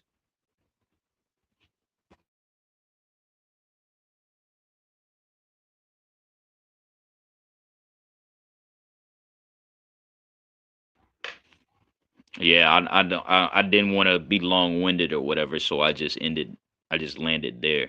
But Yeah. Okay, just my to be bad. clear, yeah, I go seen ahead. y'all trying to get my mic and stuff right. Make sure, like I said, I'm making sure I got to cut my speak off and then mute up to make sure you was done. But yeah, that's That's wonderful. Not I'm gonna ask you a few questions. With the belief that they had back then and what got us in the predicament we in, and let's not even blame it on the belief system. However, I do believe that we have to blame it on the belief system because they said some things like, let's just say, and this is just my perspective on how I think things went down. I'm not saying this is how it went down, anybody. This is my disclaimer. However, I do have thoughts about it. So before I ask you the question, I have to tell you, like, as I stated, I believe that when people would meet people and people would have a language and these people would have a language and we'd come and we'd meet and we'd start giving dialect and telling about what we doing, and we say we agreed that this higher power, and you say the higher power is this pantheon of gods, and I say no, this higher power is one God, and then we dispute over that, and I go back to my place and you go back to your place, and then I come back and I say, I want to fight you because of your belief in God. I don't believe you should be sacrificing kids or doing anything like that. And then these people go to war and they start taking over places. This is what I seen coming on. Now, because these people in Kemet and all of that believed a certain way about all of these gods and however they did and whatever made these people say, no, that's not the right way to think. And so they came to go back to that. What benefit do you see coming out of that? So, to be honest with you, back then, so it was a whole time frame. You have such a long time frame in ancient world history when in regards to Kemet and African civilization and even Mesopotamia that you can't really say that it was only about deities. So the fighting amongst Kemet and even Inner Africa was because Kemet was growing at such a pace that you had nomadic people groups who would obviously go into Kemet and, do things. They would steal and stuff like that. And then you would also have a conflict of whether your immigration policies to foreigners, whether it would be friendly or since it's such a threat, since they've been such a threat for so long, do you maintain non-friendly to these foreigners? And so those were the two conflicts over time. It was one between, we have a issue with Kemet being so great. Do we share with Inner Africa, welcome them in and help them start their civilizations? And two, when it comes to the Amu, do we teach them? Do we civilize them? And do we start getting along with them? So those were the conflicts. And then you have the later conspiracy of bringing in religion through the Greeks. And that was the whole point of trying to overthrow spirituality. So that's why replacing religion with our original spiritual concepts is one of the most important things as far as mindset. And then you can move forward from there with the representation, with the getting your mind ready and focus on reclaiming your African resources, reclaiming your African identity. And it's just layers from there. Bet. So let me get clarification. So you say that from your perspective, the worship of deities didn't have anything. I say that the main two reasons of different cultures taking over cultures is going to be for a culture's bloodline and the bloodlines within that culture to continue, And this is and the second thing is for people to follow your walks of life. And at that time, belief in God or your God or whatever guys was the government. Like people was basing their everyday life on belief in deities more than us just commonly saying like we do today.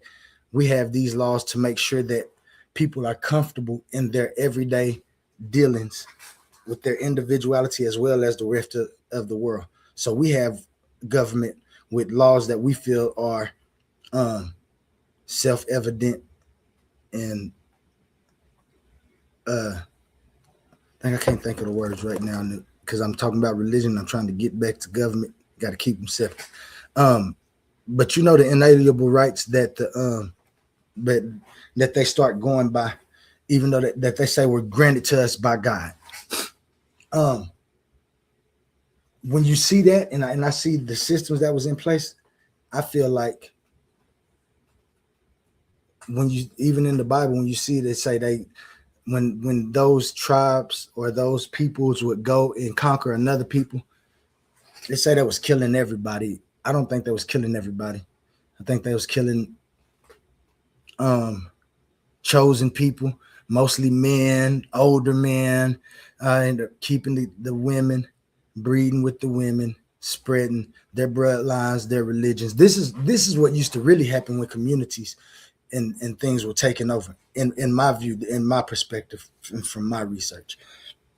But it all comes down to my opinion. So don't base any of this as fact. These are logical proofs to me. So when I see the systems of power that's in place right now, and I ask for the evolution of power in that, I understand that the belief in God or gods was the first forms of government.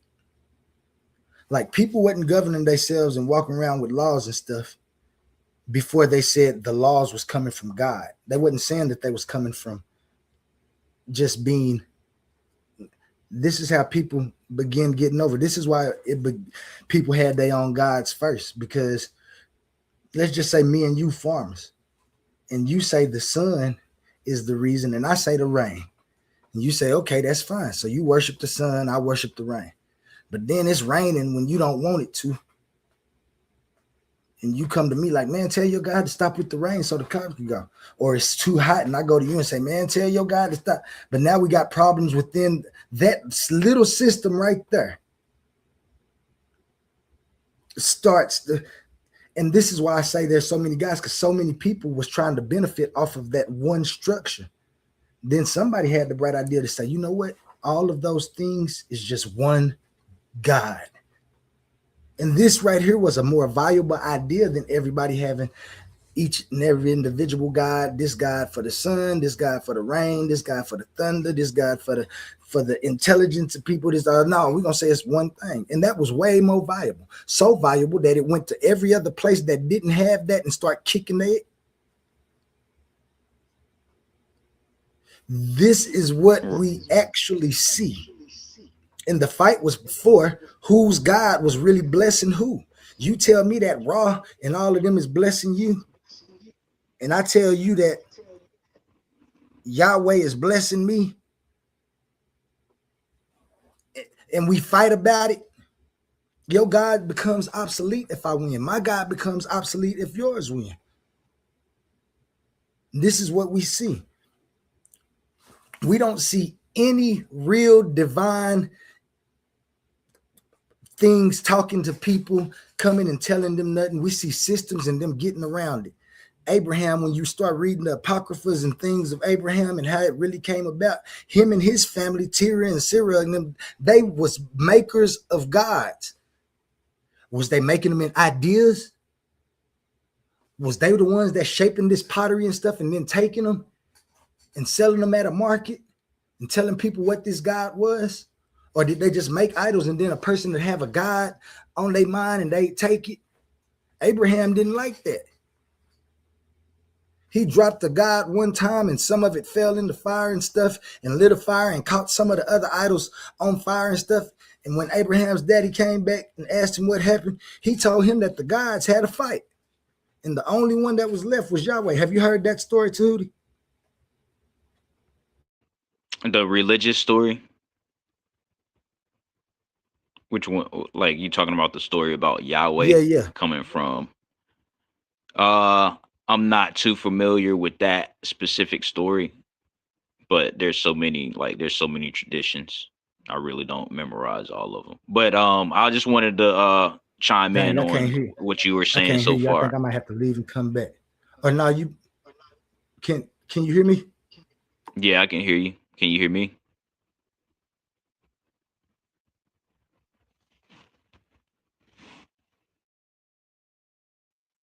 What about now? Can you hear me now?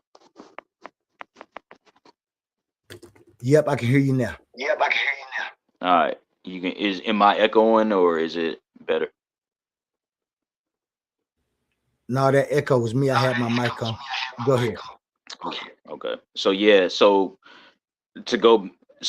definitely just like you said, the deities were the first forms of government, and case in point is Ma'at. It was a form of self-governing, which is why you have the negative confessions.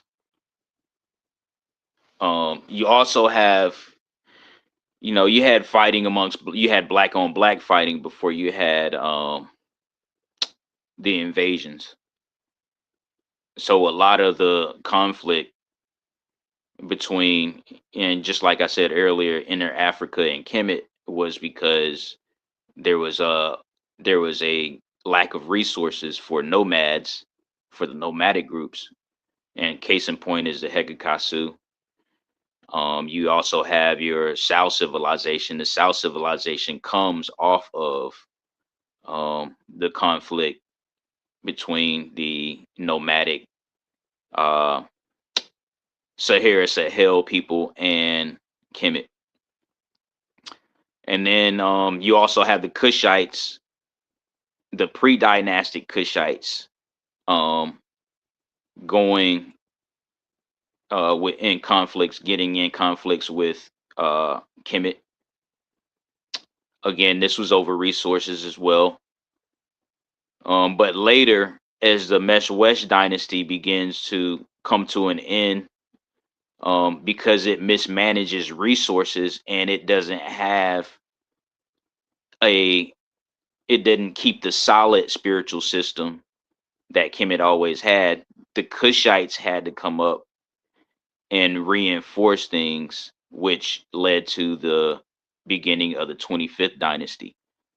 So a lot of the conflict is based on what we do today.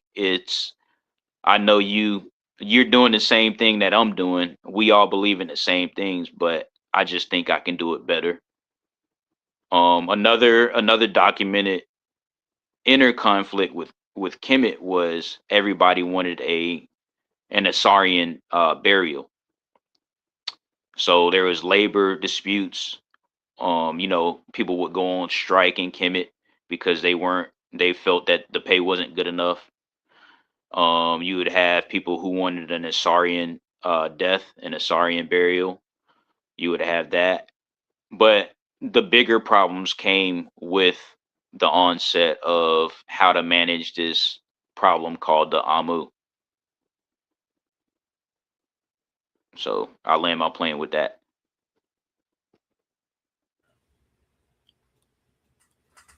All right. So like you said, we're agreeing. I'm on my questioning tips. So I'm gonna ask for some clarification because my studies are not as in depth as yours. So you can explain some things to me as well as the people that's listening, because that's what we're here for, to get that information out. So let's talk about, I agree with you. Like, people be talking about the wars and stuff. In my research, I found that Kemet was actually going outside of Kemet and taking over other areas of people. So, like, the push for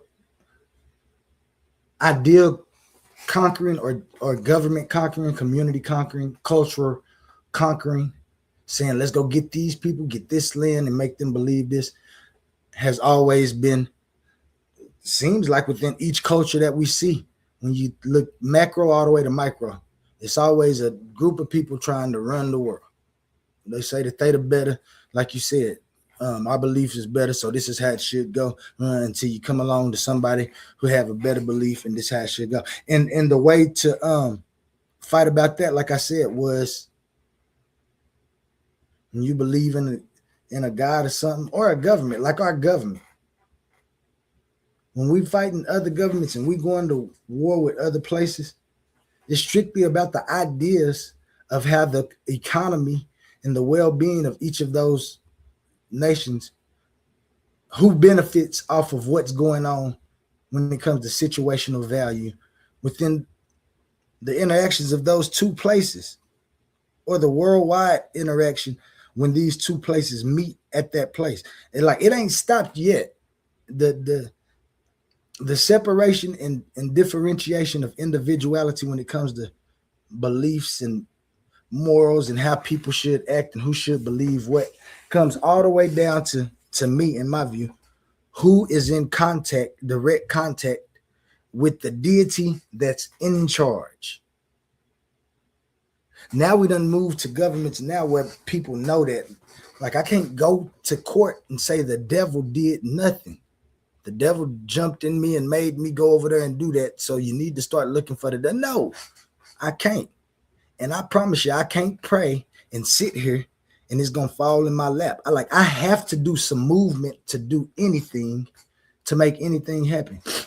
And this is why governments have moved away from that, because they understand the significance of, if we're going to vie as a people, we shouldn't be trying to push religion anymore. Like, government done evolved.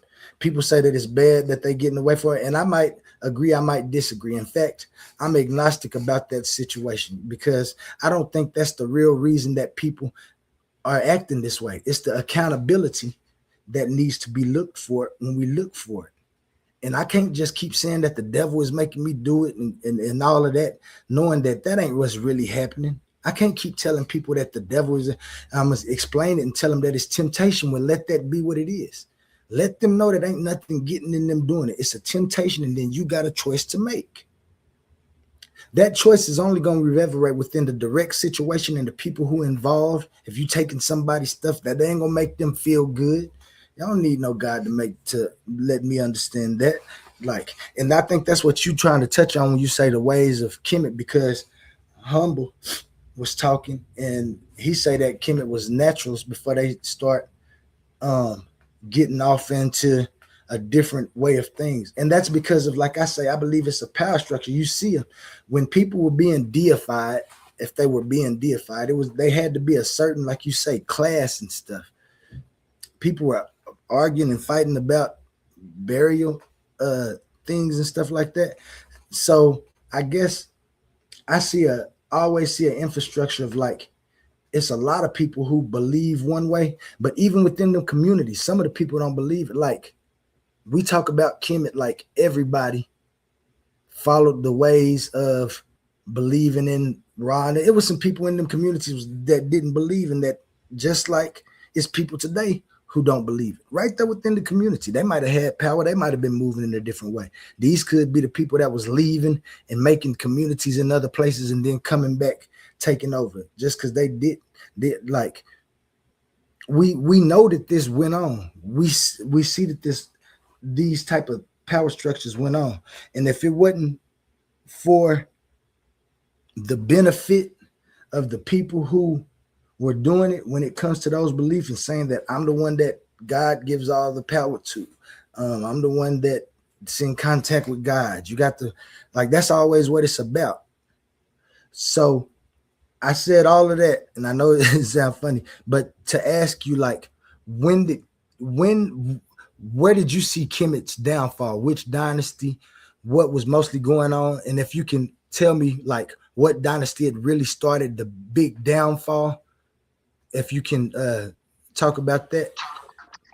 Yeah, definitely. So the 26th dynasty is the start of the end, and a lot of people not going to like this, but just like I said, a lot of our problems came with the Amu. So the 26th dynasty became more diplomatic to the Greeks and the Amu, more so the Greeks. So they would allow the Greeks to be students and mercenaries within the army. So that being so friendly to the foreigners who were attacking us for millennia, that was the start of the downfall. And then, like I said, you had mismanagement. So during the 24th dynasty, or what's called the Meswest dynasty, or the Libyan dynasty, you would have the mismanagement of gold, silver, and other resources that would bring about a fractured period. Then you would also have a time where you just have bad leadership. You got to think Kemet is an thousands of years empire, to where you had different people coming in and out through dynasties, and they're going to have their flaws and their failures. But then on the other side, you're going to have good rulers come in and restore certain things. They're going to go out, and when you colonize, a lot of the Europeans, they will say, the committee, you colonize this place and colonize that place, but you got to think, when they're colonizing, they're spreading civilization. So one case in point is Tamil, known as ancient India. They brought the spiritual system to Tamil in exchange for lapis lazuli. So a lot of the colonization that came from the Kemetics and the Kushites was humanitarian more than it was imperialistic or brutal. So yeah, you have your black on black conflicts, and then you would have your foreigners coming in, your Greeks, your Amu coming in, trying to influence Kemet, and then turning their back on Kemet and building a conspiracy to overthrow Kemet with religion. So that's pretty much how it started with the 26th dynasty.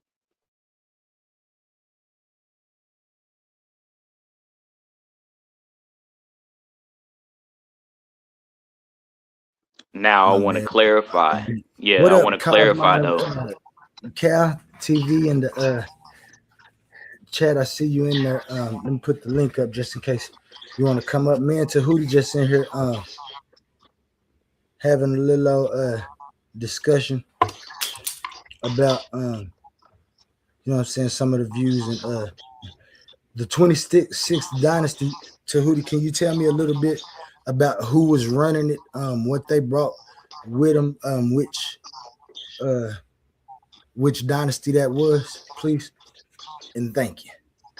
And these genuine questions, I know, but I still want to hear somebody who done studied it.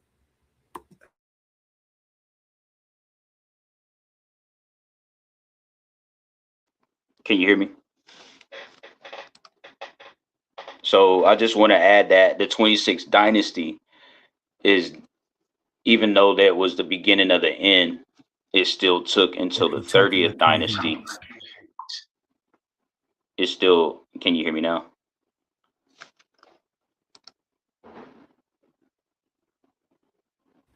Cosma, can you hear Tahuti? Cosma?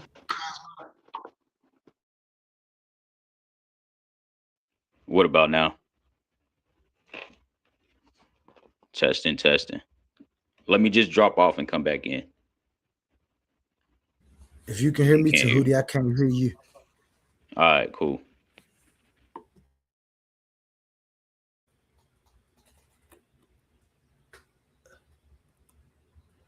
Okay.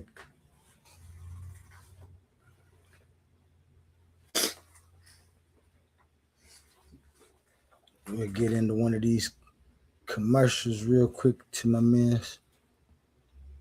Tahuti get back. Shout out to the chat. all my Titans and everybody else fighting to be enlightened. Remember to watch out for the snakes that strike and the dogs that's biting. Because they out there. They out there trying to hit you on your ankles, man.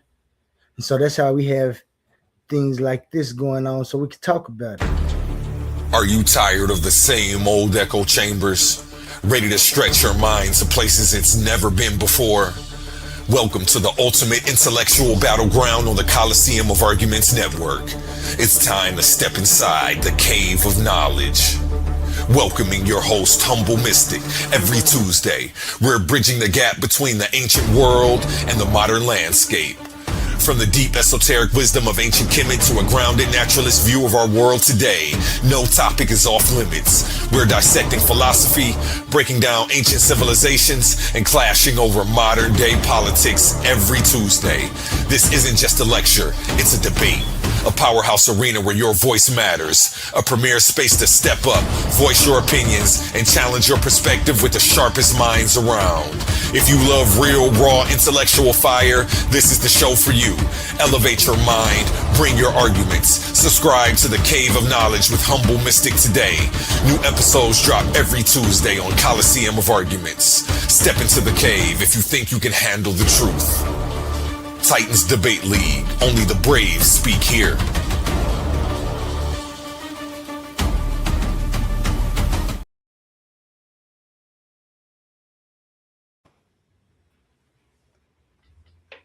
Can you hear me now? Yep, I can hear you loud and clear. Yeah, ask me that question again. You wanted to know about the 26th dynasty? I was just trying to figure out who was running, who was the people that was, or the group, that was running the 26th dynasty. You talked about different cultures between the 26 different dynasties. Can you, and you don't have to be in depth, just give a few names of like different dynasties, first, second, you know what I'm saying? And then who was the ones that was running the 26th dynasty? So the 26th dynasty was ran out of a city. It's called Sayas, and the first pharaoh, or the first Nisut Bidi of the 26th dynasty, was Samtik. And then you have that going all the way from 664 BCE, and then it ends in 530 BCE. I think it is 530 or 525 BCE. But you pretty much have conflict with the 26th dynasty with Assyrians or Amu. You have an alliance between, in Assyria, you have an alliance between the blacks, who were the natives of that region, or not the natives, I would say, but more so the first inhabitants and the first rulers within that Assyrian region. You would have an alliance between them and the Hittites, and you would have conflicts with the 26th dynasty. And then that's when the Kemetic U would begin recruiting quote unquote help from Greece.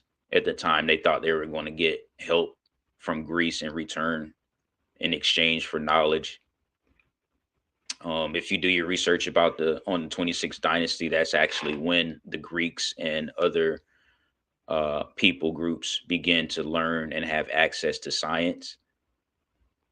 So although the 26th dynasty is the beginning of the end, they are responsible for spreading knowledge, scientific knowledge, as well as the 25th dynasty. The 25th dynasty also, they were expansive, so they taught, they spread knowledge all throughout, Africa, restored the spiritual system. And like I said, your 24th, 22nd, and 20th is more so your 23rd. It's 21, 22, and 23 the 24th dynasty is so short that people don't even talk about the 24th dynasty. So that was your Meshwesh.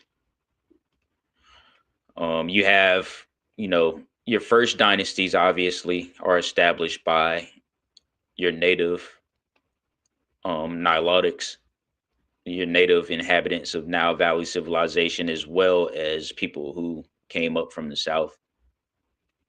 But that's pretty much, in general, the origins of Kemet and the people grouping of the dynasties and stuff like that. Yeah. Thank you for that little info, man. It gives good insight on some of the ideas and the thoughts about what happened, kind of when it happened. It's still disputes among scholars about different things. But it's all in the effort, in my view, to establish as I always call it, a valuable way of living and moving amongst the societies and the communities that we inhabit, to be a viable part of an ecosystem that's created by the minds and the everyday lives and comfortabilities of the species that we call the human race. I always see downfall, and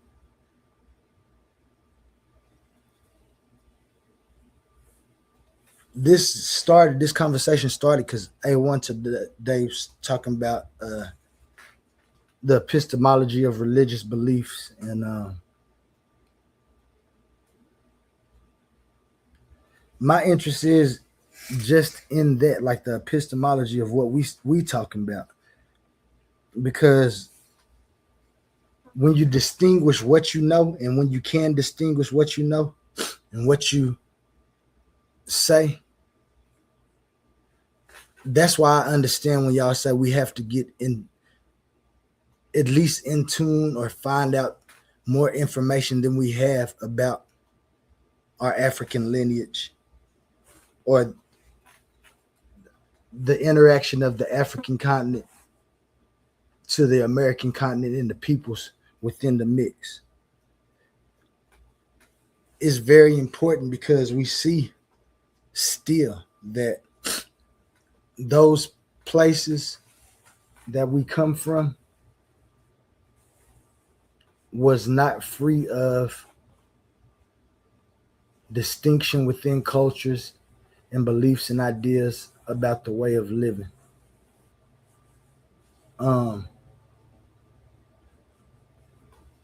The mix of the world, to me, seemed to have always been an inevitable idea. To be one people and think that we're the only people, and then to go over a mountain range and look down and see a village of people that we don't know, we automatically want to know what those people are thinking, what those people believe, how they live. And when we get closer, when we smell the food being cooked, we're going to want to know what they eating.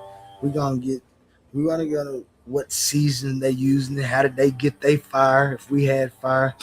If we got weapons, we're going to want to know what weapons they using to be viable. When we get there, if we see that they eating kids, and I'm not saying that this was happening in any community. I'm just saying we know in some of the communities that different aspects came across. The people that would come across these things would have ideas about it. Should them people be eating them kids, and when it's animals over there that could be eaten, or fruit and vegetables that can be grown to eat? Why are they doing that? Do they know better? How are they picking which kids they eat? You know what I'm saying? And all of these questions start coming on when and Then you'll have somebody say, well, that's not right. Take out the heads and the people who are pushing this belief, try to save destruction and the people by not killing them all. Sometimes they said they had to kill all of the populations. That's what it come across. But it's all for the power structures and ideas of people benefiting. I was listening to a debate the other day that was talking about the food behind the curtain and the who was eating the food. Was it gods eating the food, or was it people eating the food? And I can't remember exactly where it is in the Bible. I don't got it right here with me, so I ain't gonna quote anything, but I know this is what was going on. It said that the Levites was the ones that was given permission to eat the offerings that was given to God in the Bible. And so I see that a sacrifice is actually given some type of reverence to that. And then if the Levites are the preachers and stuff, and they're not out in the fields growing their own food or raising their own cattle or food work, then if they in touch with God, then they have to. And so these are the main ones who was benefiting. Then you see every other house within that tradition wanting to benefit. So then I go back to Kemet and I say, what was going on there? And I see a god, and I see people worshiping this god and they benefiting. I see a piece of people worshiping this goddess and they benefiting. This goddess does this god do that. And it was all viable all the way until some god got killed. And then you start seeing that they want to start putting the deity and the deification within human form so they can make it more viable. So now people can be deified, and this is what gives them power to reign over this people, and whatever they say goes. And like you say, you see people start rioting or striking from working, and the people that's benefiting don't like that, so they got to do something about it. And so you put the armies within the communities, and it just wasn't a viable form. Somebody came by, not saying that their form was right, but it seemed to be more viable because they was able to take over these people in an effort to push their way of thinking and belief for no other reason, in my view. Once they had it established, then they let people, well, yeah, you can have your own beliefs, but this is the government we going by. These are the things that you can't do within the community. You can worship your God and all that, but you better keep it away from these people. Don't be trying to push it on people. And then they make laws about that.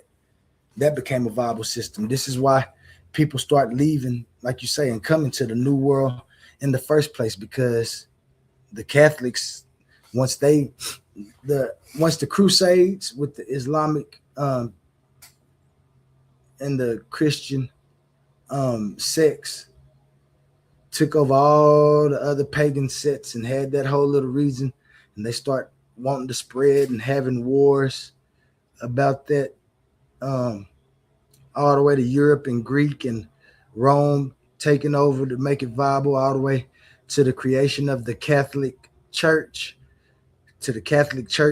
and those people producing other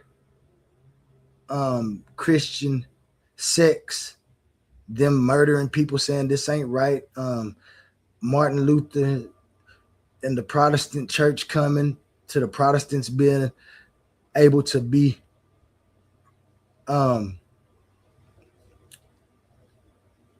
I think somebody said it earlier, like they offered them, like, you can go over there to the New World and push your religion and stuff, but you're gonna do it and pay taxes back to over here. And so they left in an effort to reduce their religious and beliefs. Like, this is why that group of people started coming to America in the first place. All for, and then when they stopped and when they cut their ties to Britain, it was all because they said God said that they had inalienable rights that people can't, which is the right to life, liberty, and the pursuit of happiness. There we go. People started wanting to come into that because then you had sex amongst different religions. Let's just talk about the Islamic sect. Let me ask you a question. Let me ask you a question since you talk about people wanting to come here to America. So, and this is what I said earlier, America is only 250 years old and they facing some significant problems. So with that being said, what do you think about America and how it's going to be, where it's going to be, I say, even in the next 20 years? What do you think about America?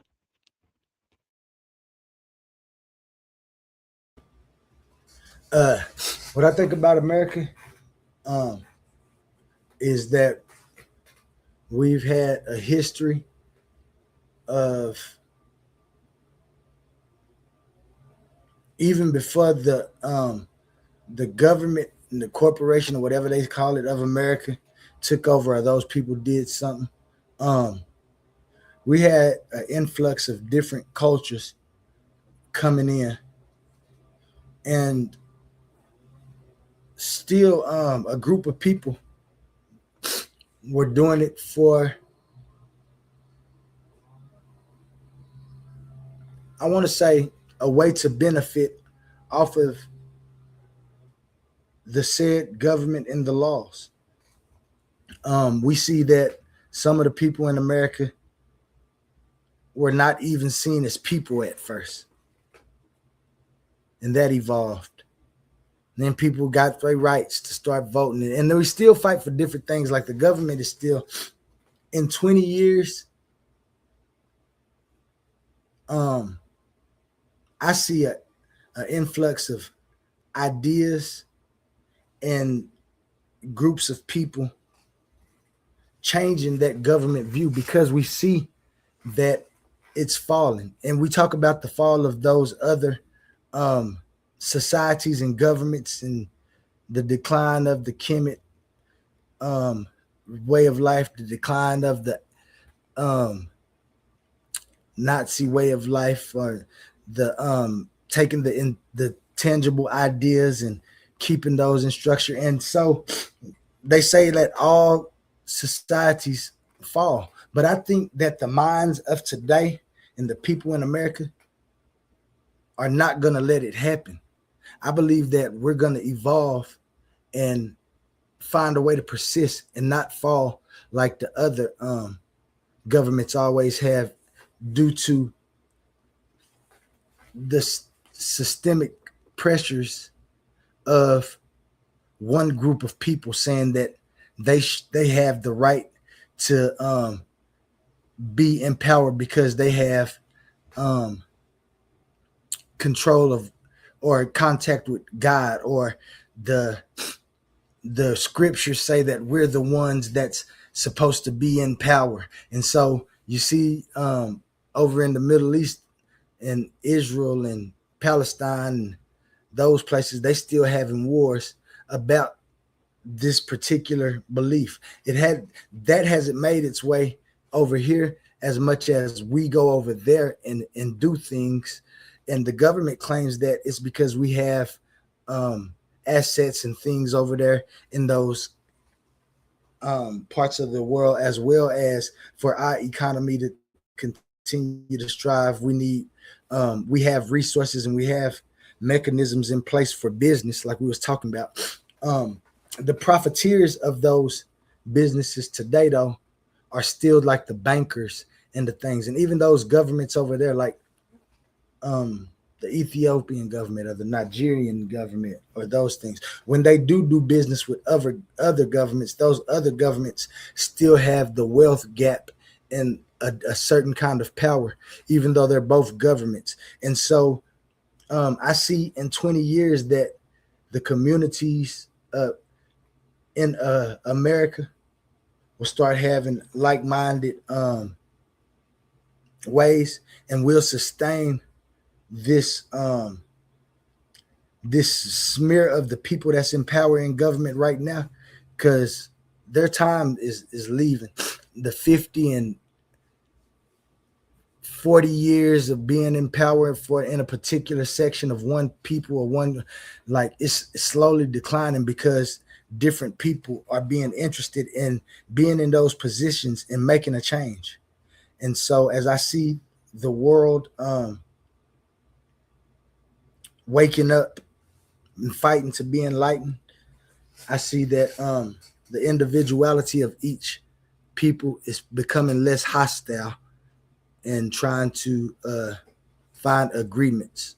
It's still hostile in places. We still have people in power who still use violence as a way of getting what they want. But if you give us 20 years, especially with quantum onlyism in the mix now, time and nature will set its path right. And I think with the people over here, and especially my stock of people within the Americas, will persist and will just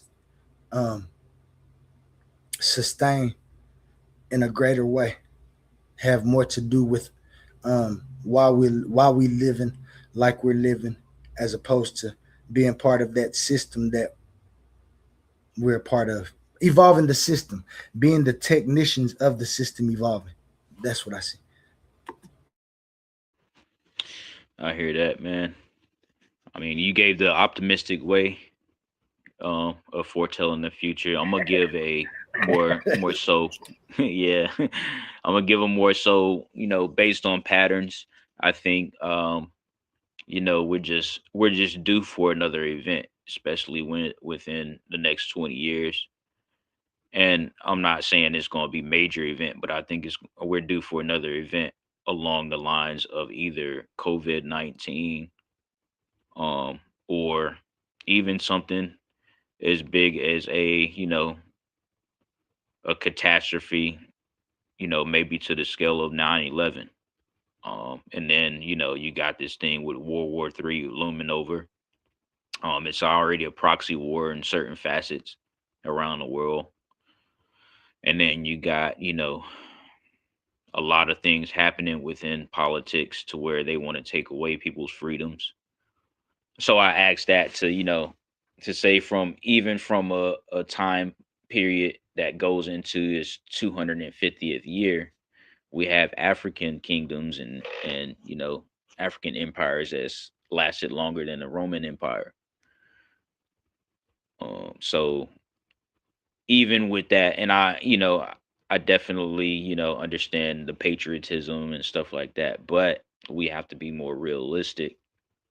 We have to see the negative side of it as far as the positive side of it, which looking at both sides is okay, but we need to have it fair. We need to keep it balanced. And that's just my take on it. In the next 20 years, I don't think America's going to be as good as it was. And it will never be as it's just on a decline is what I want to say. That's all. Got you. Like I said, I see your concern, especially if you're looking at patterns and what people have done. I'm gonna shift gears with you though real quick. Cosmine Cal asked it too. I was thinking of it when he asked it. He said, "What kind of event?" I'm gonna answer first, and then you can tell me what kind. I think the event is gonna be the power shift in the way we transfer money. It's gonna be with the bankers and the crypto and the people who are the heads of the crypto exchange, and that's where the most tension within our society gonna be. And I don't think that tension in that wealth shift or the shift to exchanging wealth is gonna have to be fought with wars and stuff. The shift is gonna be about debt, how people are clearing debt. How is these people gonna do that if the bankers really entitled to the debt that was already in place when the crypto era started?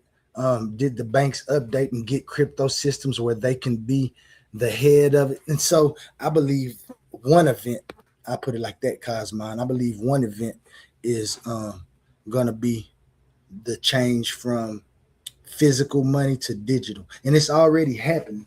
I don't think they're gonna always ever get rid of physical money, but it's just gonna be the need for it is gonna be so scarce because people are gonna have a viable way to keep their money with them. And we got cards and phones and stuff right now. People still lose their money. We still got the crypto exchange that has a way for people to still kind of scam you. They can get you to give money for an unknown reason. But with that being said, the mechanism of digital currency within the banking systems that we got isn't a bad one either. And so for me, I think that's what it's going to be. Cosmo said, read Owaspy and stop wonder. America has to clean up its own mess. I agree with that. And I think that we are on that way.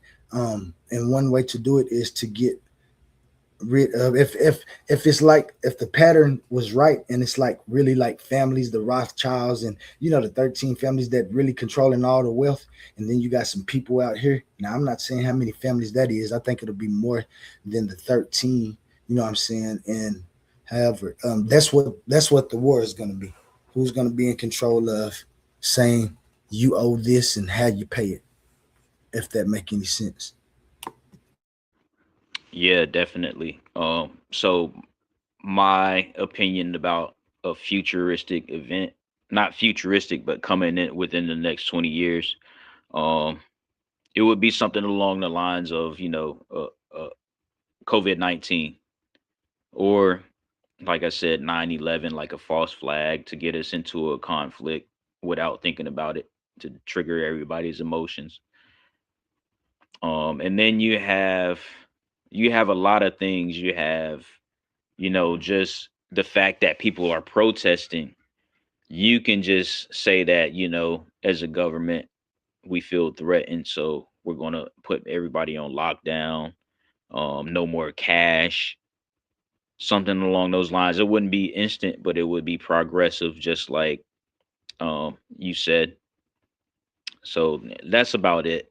I mean, as far as events, there's a lot of events that they can do. They could like take out the power grid, and a lot of it is because for so long everybody's been geared towards this prepping mentality, this surviving, this self-sustainability mentality, and that's because we know that I think they're going to attack the power grid next.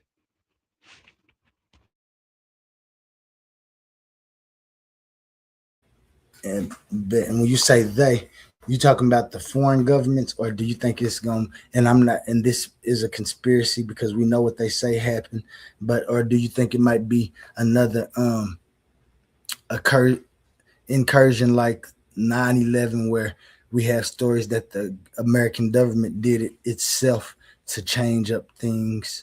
COVID, like they say, was that really something happening, or did they do that to scare people in the house where they could get everybody into the digital world? Because that's when you couldn't go out and spend money a lot. You had to really get your digital thing. A lot of people say that's what COVID was. COVID was really like us being more digital, not all the way, but just getting everybody linked to that type of system. And so the event could already be occurring now that I think about it. Oh, I mean, yeah, I know it's occurring. It's been occurring. They always talk Right. about the Yeah, a lot of this is verifiable too. And I'm talking about more so it is within versus something that happened between a foreign nation. You can, and specifically with COVID-19, leading up to COVID-19, a they had a conference, and they had an exercise that was simulating a plague. And you can go back, and the World Economic Forum was a part of it. The Bill and Melinda Gates Foundation was a part of that. All kind of corporate organizations were a part of that.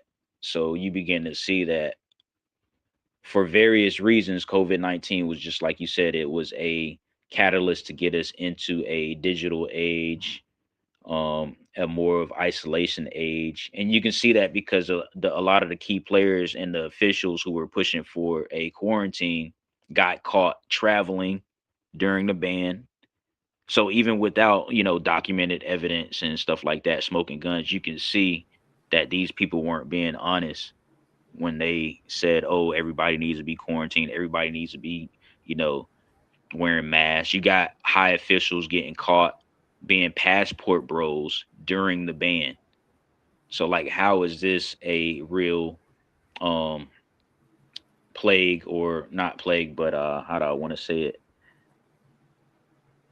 How is it a real disease, right? Yeah, epidemic or pandemic. How is it a real pandemic? And you got all this stuff going on. You don't really have a lot of things lining up. And that's just all I want to say about that. Big Cos to the stage. What's up, my guy? How you doing today? Yeah, salute my brothers, man. Love, life, balance out there, man. How y'all brothers doing this morning? Holds up. Just another day. Feeling blacknificent. That's right. That's right. Me. I'm same thing on that black excellent and black enlightenment. That's a new thing I'm about to put out there, that black enlightenment. Here we go. All right. My Crip homeboys would tell you that's beautiful. Since we on colors this morning, you dig what I'm talking about? Yeah. Your colors. But I think the topic is interesting because I think Tahuti, while I don't agree with the outcome and what he think is gonna happen, the methodology I agree with. I believe you can look backwards to see forwards. As a matter of fact, a lot of people don't understand it. That's prophecy. It's not like guesswork or comes from a spirit or it's spooky, or you dig what I'm talking about. It's absolute rules run prophecy. Well, just to hint at what I'm talking about is that it is a timeline, and it can be read. For instance, a generation is 33 years. 3 generations, right, is 99. And every third generation, you add 1 year. That equals 100, right? This is why they spookify 33, try to tell you it's devil man. Oh, it's a cult, and it is a cult because it's just not well-known knowledge, but it's nonetheless knowledge. But it's the prophecy. It's the key to telling time. Anyways, so this is why the same thing that happened in 1920 happened in 2020. But if you go back to 1820, same thing happened. Y'all want to guess what happened in 1720? Okay, so the same epidemic that was happening in 1920 happened in 2020. If that's so, if that's repeatable, every 3 generations being 100 years, and time is cyclical and things repeat themselves until people make different decisions and change reality, right? If that's true, right? Well, and we're following the steps and looking back to see what happens forward. Well, what happens in 1929, y'all? And shouldn't that be the same thing that happened in 2029 if the same thing in 1920 happened in 2020? Tell us a little bit more about what happened in 1920. The banks called in their loans, causing what we call the Great Depression, also changing from the gold standard to the fiat modern dollar. But notice, when they called in the gold standard and the banks caused crushing depression, it didn't affect niggas. 1, 2,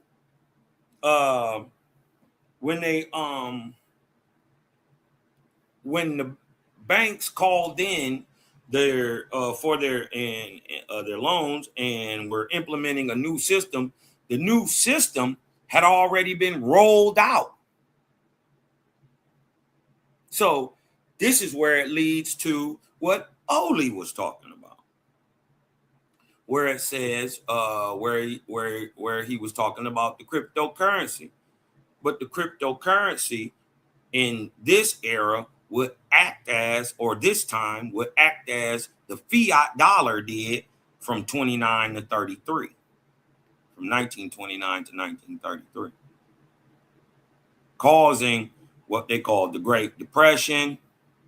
And at the same time, we can't forget about the atmospheric, what was going on the earth at the time. We had in the western and midwestern states, going all the way west, we had the Dust Bowl. That was driving the collapse of society at the same time that they calling in the loans, collapsing society on purpose, just to build it up again with the fiat dollar. So even though they caused the Great Depression, this is how America never went bankrupt.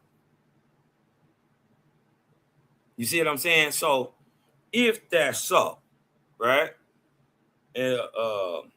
and things are cyclical, well, I don't want to get into what Owaski got to say about it and why we are in what we're doing. Well, we're in a time of choice, of choosing, right?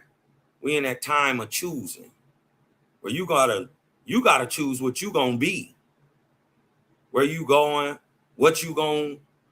First of all, you shouldn't believe nothing, but where you going to apply the knowledge that you actually have to be beneficial to yourself and society. That's the time that we're in right now. It's called Sutao, right? And right about 2031, right?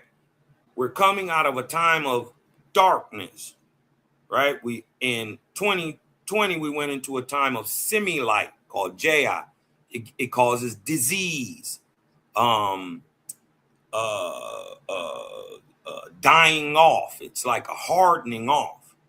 You know what I mean? You're going to see things that we've always known disappear, right? But during them times, new things pop up.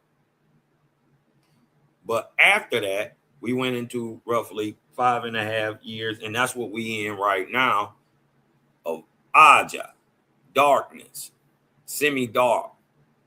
You dig what I'm saying? So you're going to see war. You're going to see destruction. You're going to see change. None of this should scare you or spook you even in the least. It's especially scare you away from doing the right thing. Right? Always do the right thing, y'all, even when it's no benefit for you, even when there's nobody looking. After 2031, there is going to be the shift that y'all perceiving. Everybody, you ever been hearing anybody lately talking about they think it seems like time been speeding up? Time doesn't actually speed up. It doesn't move 1 inch faster or slower. The perception that man has is in fact correct though, but what he's witnessing or perceiving is a change or tightening in the cyclic belt around our planet, the density. You dig what I'm talking about? And that density is happening because of semi-dark material. Right? It's still see-through, but it's still material. It's like fog, or you dig what I'm saying? And that adds atmospheric pressure and density to everything. So it's like the world be under pressure. Now, that's going to happen all the way to mid 2031. But Waspy say from that point, right? After a lot of people won't believe this either. And it don't matter if you believe it, but the year starts on the summer solstice. Yeah. So from the middle of that. And then you got 16 and a half years after 2031 till the real change. You'll start seeing the decline of religion in 2048 to 2052. You'll start to see the decline of religion. Shit, you may even see, ain't no telling, man. You may see something crack the sky. You dig what I'm talking about? But what it's gonna prove is that ain't nobody coming to crack the sky to save you. Right? And that it's gonna prove that it will go to show that, you know, the afterlife is real. Like what happens to grandma when she come back and visit you. That's 2048 to 2052. What happens in 2031 is that activation time, that thing that y'all really sensing, the change. High etheric light from that time, because right now they say we are below 350 nanometers. Right? This is why we don't really, we can see X-rays and all that stuff if you got, you know, a machine to help you. But it's saying from that point, high etheric light starts to bombard, break up that aja, that semi-darkness, and dump high etheric light onto the planet forever. After that time, it never stops. So the change you would see is going to be like the killing off of a disease, right? If you give, let's say, you got sick and you take the antibiotic, the light does just what light does. It kills off germs, bugs.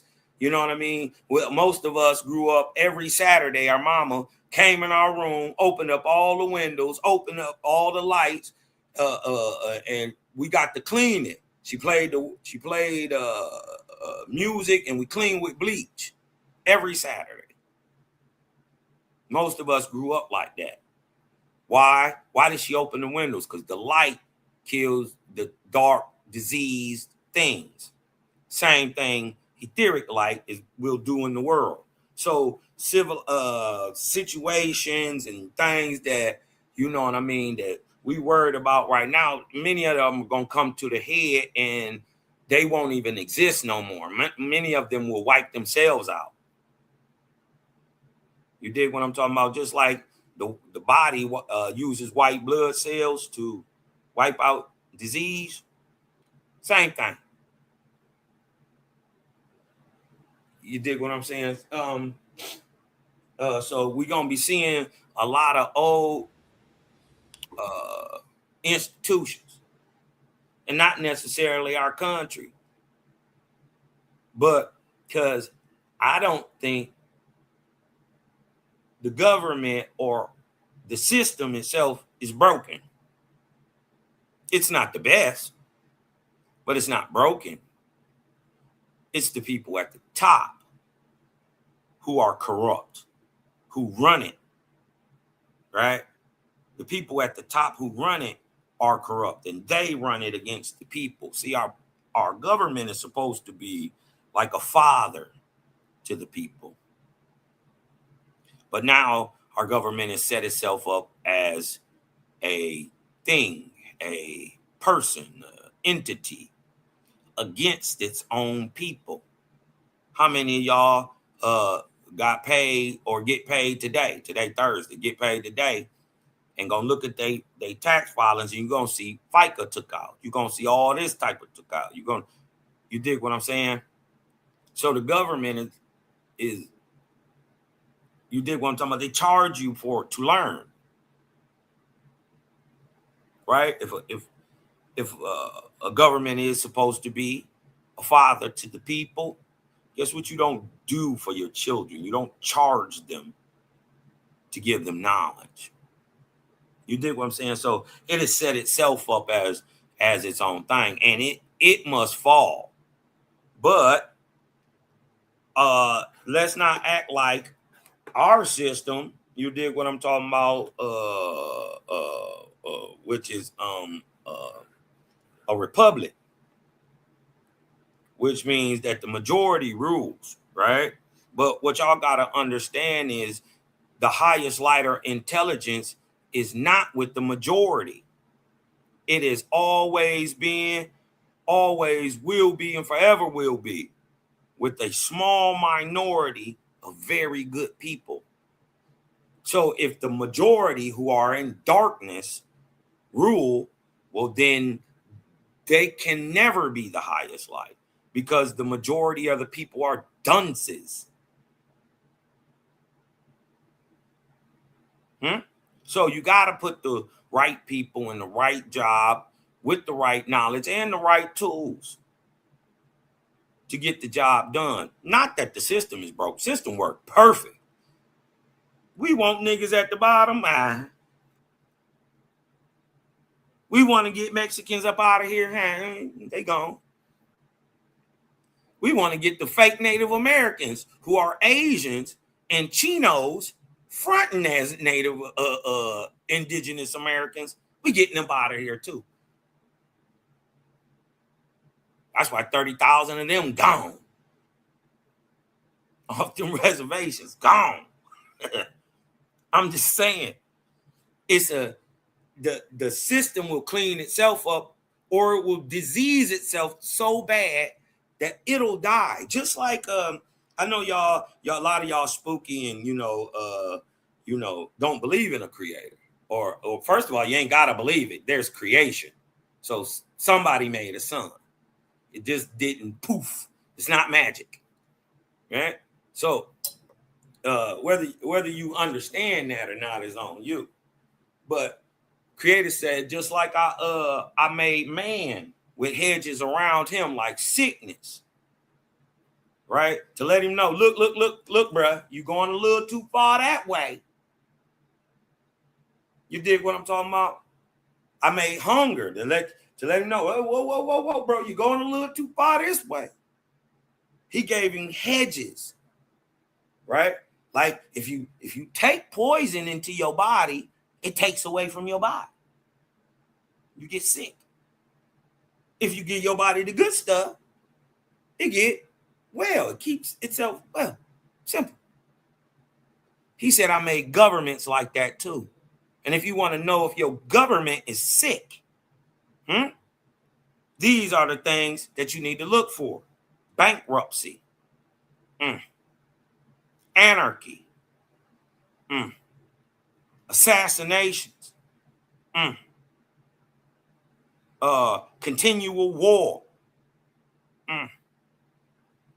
Sound like any nations you know? Everybody know.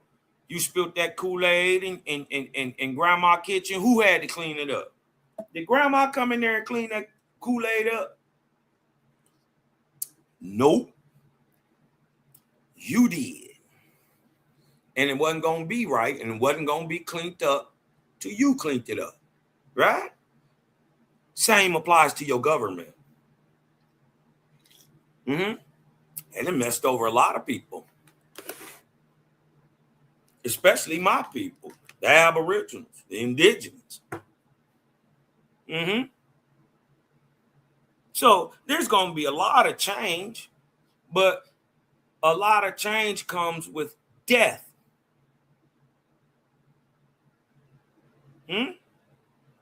But don't be worried about it being your death.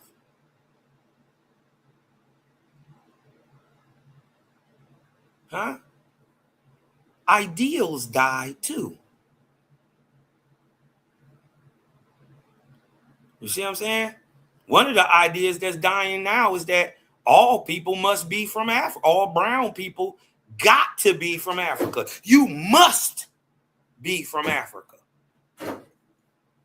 if you brown. Old paradigms die. And there is a higher understanding of government that's past the majority who are dunces ruling over you. Right? You got fraternities and brotherhoods after this, but then there's an even higher one. How about no government? When man is to that point, right? That's like trying to govern a good wife and a good husband. What would you tell them? Would you go tell a good wife and a good husband about how to love and how to be together and how to get the whole together to where it's beneficial for not only themselves, but everybody around them? What could you tell a good husband and wife? Nothing. And it's going to be the same way for society. Eventually. We ain't there yet. Cosmon ain't even trying to. We at least 22 years from a really good change. And if you notice, I'll be exact when I'm saying what I'm saying. I'm telling you when things are changing. Just like crypto coming in 2029. You better get you a digital wallet. You better strap on some XRP, some Bitcoin, and Trump coin. Better get you a little Doge. So you already ahead of the game. See, the white boys jumped up out of the windows. Why? In 1929, 1930, why they jump out the window? They lost their wealth. They lost their wealth. Oh, or did they? Because it was a whole undergirded plan already laid out. They just wasn't in it. Yeah, that's what I mean. I mean the ones who wasn't. Y'all niggas better get hip. They giving y'all a way to get in right now. They giving y'all a way to get in now. Listen, change, right, can be good or bad. It's just about the perceiver.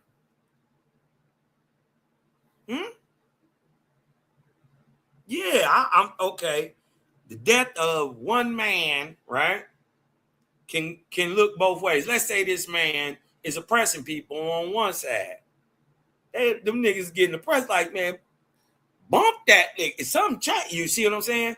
But that man's family and the people who was eating off you being oppressed, it's a bummer. Huh? Everything gonna stand on its own merit. Be good and you ain't got to worry about it. Do good. Your place is already a certain. You ain't scared of fear. You just fear of what? Death? That's why a lot of y'all buck dance. Huh? That's why a lot of y'all sell out. Because you scared to die. Because religion has told you nobody knows what happens after you die. Never mind the fact that there are millions of NDEs or near-death experiences told on the planet. There are billions of ghost stories and spirit stories, things that can't be explained and seen on camera live. Huh? Never mind the fact that even though we know the religioso gods, the false gods of religion, which Owaspi calls the beast. Yeah, that beast that they talk about at the end times is religion.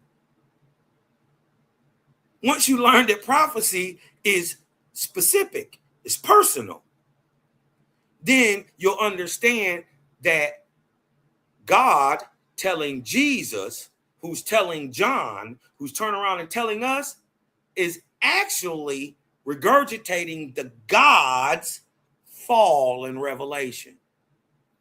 Who did they say precipitated the God's fall? Or predated the God's fall, or would announce it, or announce the end? See, they tell us like it's the end of us, me and Oli and A1. No. They switched their own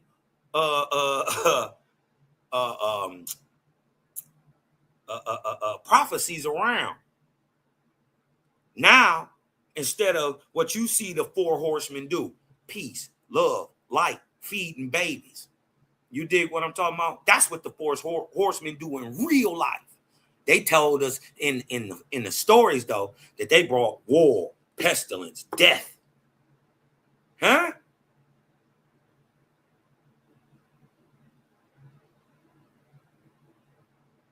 Remember, prophecy is personal. So the demise of the system or the God at the end of Revelation is his own. But he's trying to put it off on you so you'll be scared.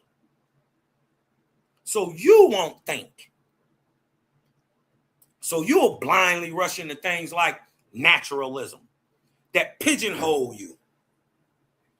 Huh? Pigeonhole perspective.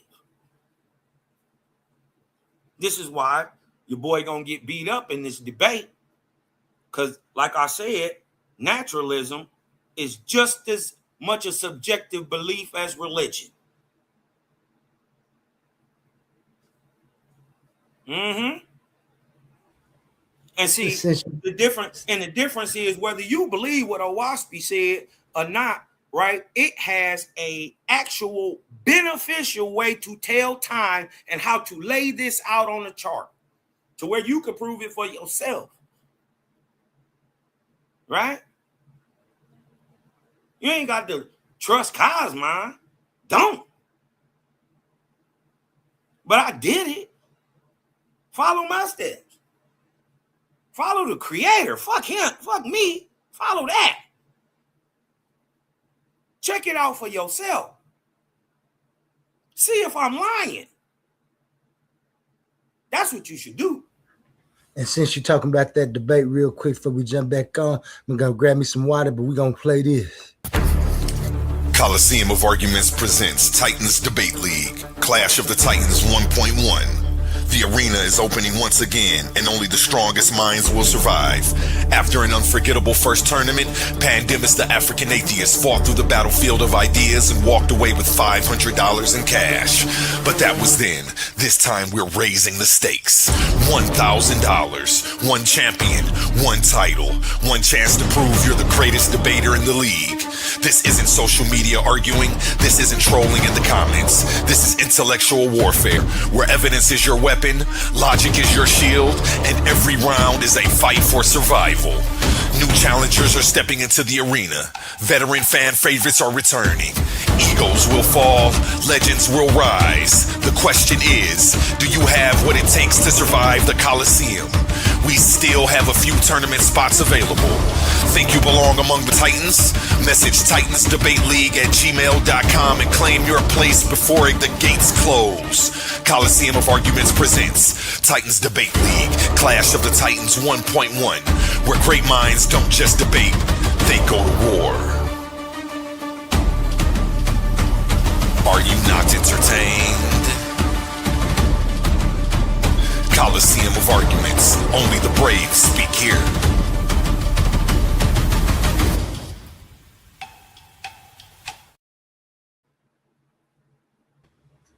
Yeah, and I know we've been building Cosmine. I always appreciate you coming up here, especially when I'm up here, because you know one of the things that I always appreciate is a good Hadouken. And I gotta say, man, my man Daryl Cosmine came up here and really shedded some light on the word methodological naturalism, introduced metaphysical naturalism for a lot of people who didn't know about it. And I always say a lot of them, my bad. I'm gonna learn real quick so you can speak, because I know because it is on you, because Humble did a little show. If you want me to, I'm gonna pull it up. We can rewatch that and have our own I don't do nigger opinion. I let the psychos babble. You dig what I'm saying? So you dig what I'm talking about? We got to defend this naturalism. You dig what I'm talking about? So when I totally kneecap him and sweep his foundation from up under him and and show that he can't even stand on naturalism, then what we gonna do? What we gonna do? Well, Hold on, let me grab this phone. I'll be right back, y'all. Got you. And if it's like you said, in history is cyclical, which me and you both believe, the vortex in the toroidal sphere, in my view, might actually be the same thing. But that being said,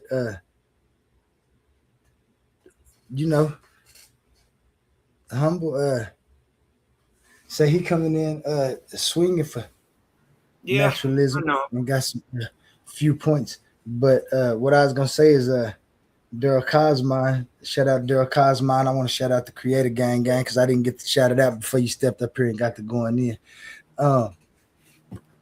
The views that people don't see when they don't read information, the views that people don't see when they deal with information that's valuable, even if they don't read one part. Just like me and you was talking, I make predictions all the time, and I've made so many in life that I had to tell people that I'm not no prophet. It's a deduction method that I got, like you say, the methodology. It's a deduction method that I have that makes me able to make predictions, as we all do. This is when I be talking about the Bayesian updating of recognition and what I see built in us when it comes to updating what we see and what we think is going to happen. Not only what happens, but what we think is going to happen after that. That's a step beyond the recognition. Like I said, when you realize it, right? So if we realize that, like you said, there's mechanisms that have been taking place, like the wealth transfers have been taking place over time. Most of the time, that's what's happening. Not just wealth, but the benefit factor of doing what they're doing. And we know that that's like, especially, I'm 47. I think you're around my age too, somewhere up in there. Like you could have been my big cousin or something. Like we understand, like, I don't know. We have an innate ability for being in the generation that we in. Well, we from the fuck around and find out era. You dig what I'm talking about? We the last of the OGs. Our generation, the end of the 70s. We the last of the OGs. We the last ones that seen it right, done right. You dig what I'm talking about? And I think it's time that we got to turn around and start imparting that into our children. And I would rather do that, you dig what I'm talking about, and raise a infant or a child up in the way that it should go, and send it out powerful, helpful, intelligent, you know what I mean? So it can help society and turn around and help us ourselves, than to quarrel and argue with 40 grown stinking ass niggas and fail to help even one.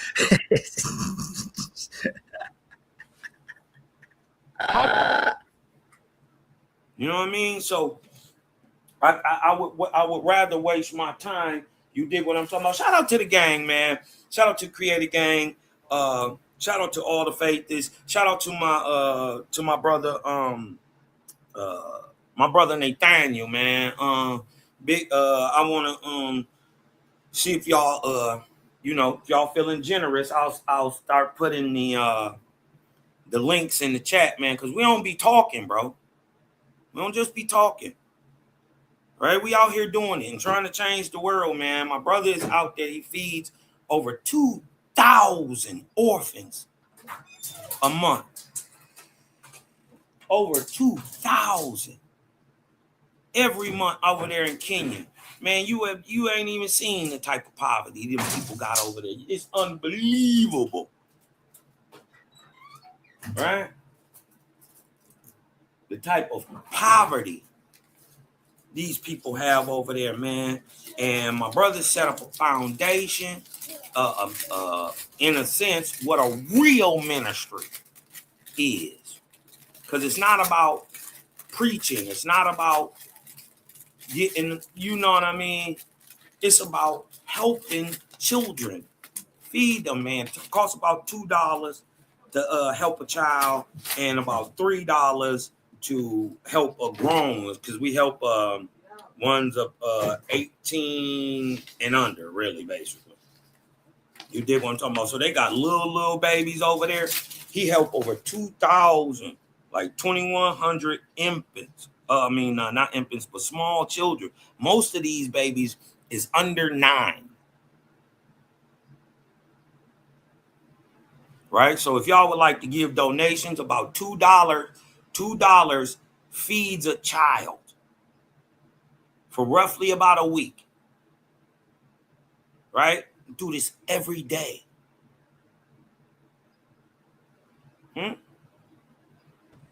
Definitely, man. Put that in the air. It ain't about belief. See, Owaspi teach one thing that y'all gonna learn, and I don't like the Owaspi. Y'all know I don't even like the Owaspi niggas to death. Owaspi say Owaspi. This is why I mastered it in a way so I could teach without the book, so I can just point at real stuff, right? But Owaspi say, if you believe in the Creator and you want to follow him, help somebody. The best way to do it is to create a system that helps people, because it'll keep helping them even after you're dead. Owaspi don't talk about belief. They talk about faith. Objectified, though. You got to see your faith. You can't tell, oh, I believe in the Creator. But you ain't changed your diet. But you still out here doing fuck shit. You still ain't helped nobody. You don't do the things you're supposed to do to help the people. This is why belief ain't enough. You got to show me you about this. This is why I wouldn't trade my brothers, man. I wouldn't trade gang for nothing. I love every one of y'all. Because y'all doing the work. And then you did the hard work on yourself first. I love the shit out y'all. Anybody who's trying to progress, help. Anybody that's trying to progress, help these babies. Right? That's what we focused on.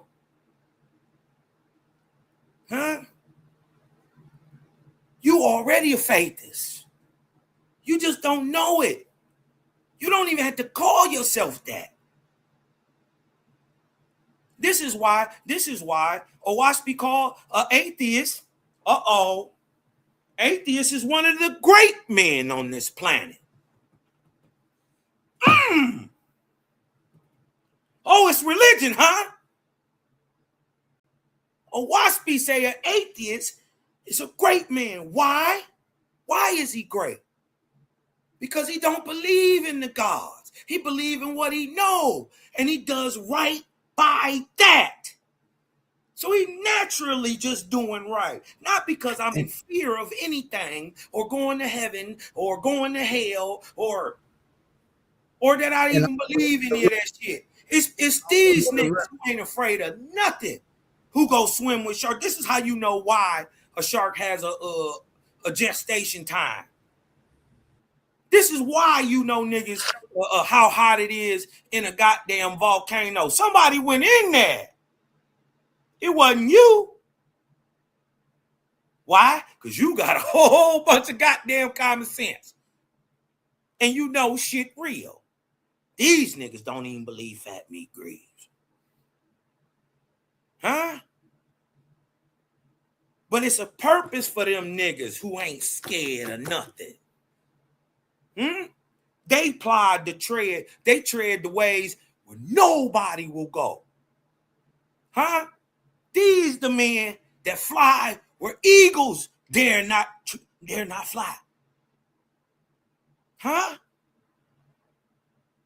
It's these niggas who that was on fuck God tip. Not even necessarily that, but I ain't believing that shit. Huh? That changed the world. Not that form of it. Absolutely. That changed the world. You know what I mean? Y'all do not know. y'all niggas would not know the life of crocodiles. You ever tell you why? Because ain't none of y'all crazy enough to go get in there swimming with the crocodiles and the orcas and all that. No, you ain't. We would, if it was left up to niggas, we would never know. Yeah? Because we got a whole lot of built-in common sense. Yeah? They call it soul.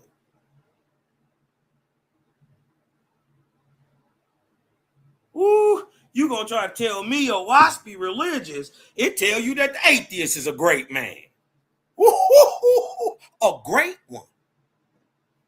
It said there's only two types of great men. The faithist and the atheist. But the atheist is just a smidgen above an infidel. You dig what I'm saying? I'm just saying, there's different ways of looking at this stuff, y'all.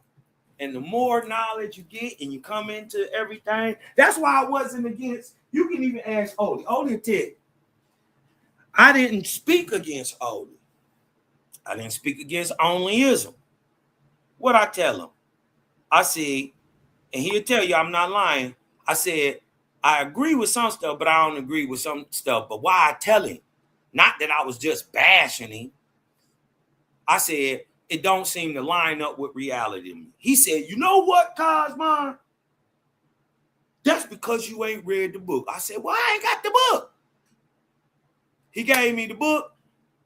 I came back, gave him my opinion on it. And you dig what I'm talking about? He know now that I don't think he too far. Nope. That's why y'all tell me you. I just got to be able to understand his point of view. Right. No, Cosmo, you one of the persons that actually showed me that you was intellectually interested. Like when you was showing your disagreements, the basic thing that we disagree on is the creation and the formation thing. Everything else, like I don't think, and see that I don't disagree with that. I think creation and formation are synonyms. The same thing. Yeah, I believe, and now this is what I'm a believe, because like I told you, I always have to look at people's points of view. Mm-hmm. If I were to say that it was creation, I just don't like creation because of the intention part. Mm-hmm. If I was to say creation was the thing, formation would be part of creation. Has to be. So this is why I see where y'all coming from. My thing is, I answer that with, like I say, my mechanism of time and nature and existence and how that thing get. But it's the same thing when it comes to, like you said, where is that leading you to? If it's leading you to looking at reality, and that's the same thing that Owaspy say.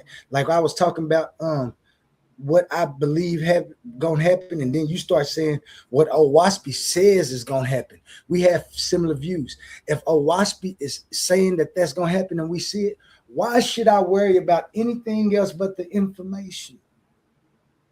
Right. Because what is the information trying to do? Trying to get us to live a better life right now and see the things that we do and then appeal on it. That's why they say atheist is great.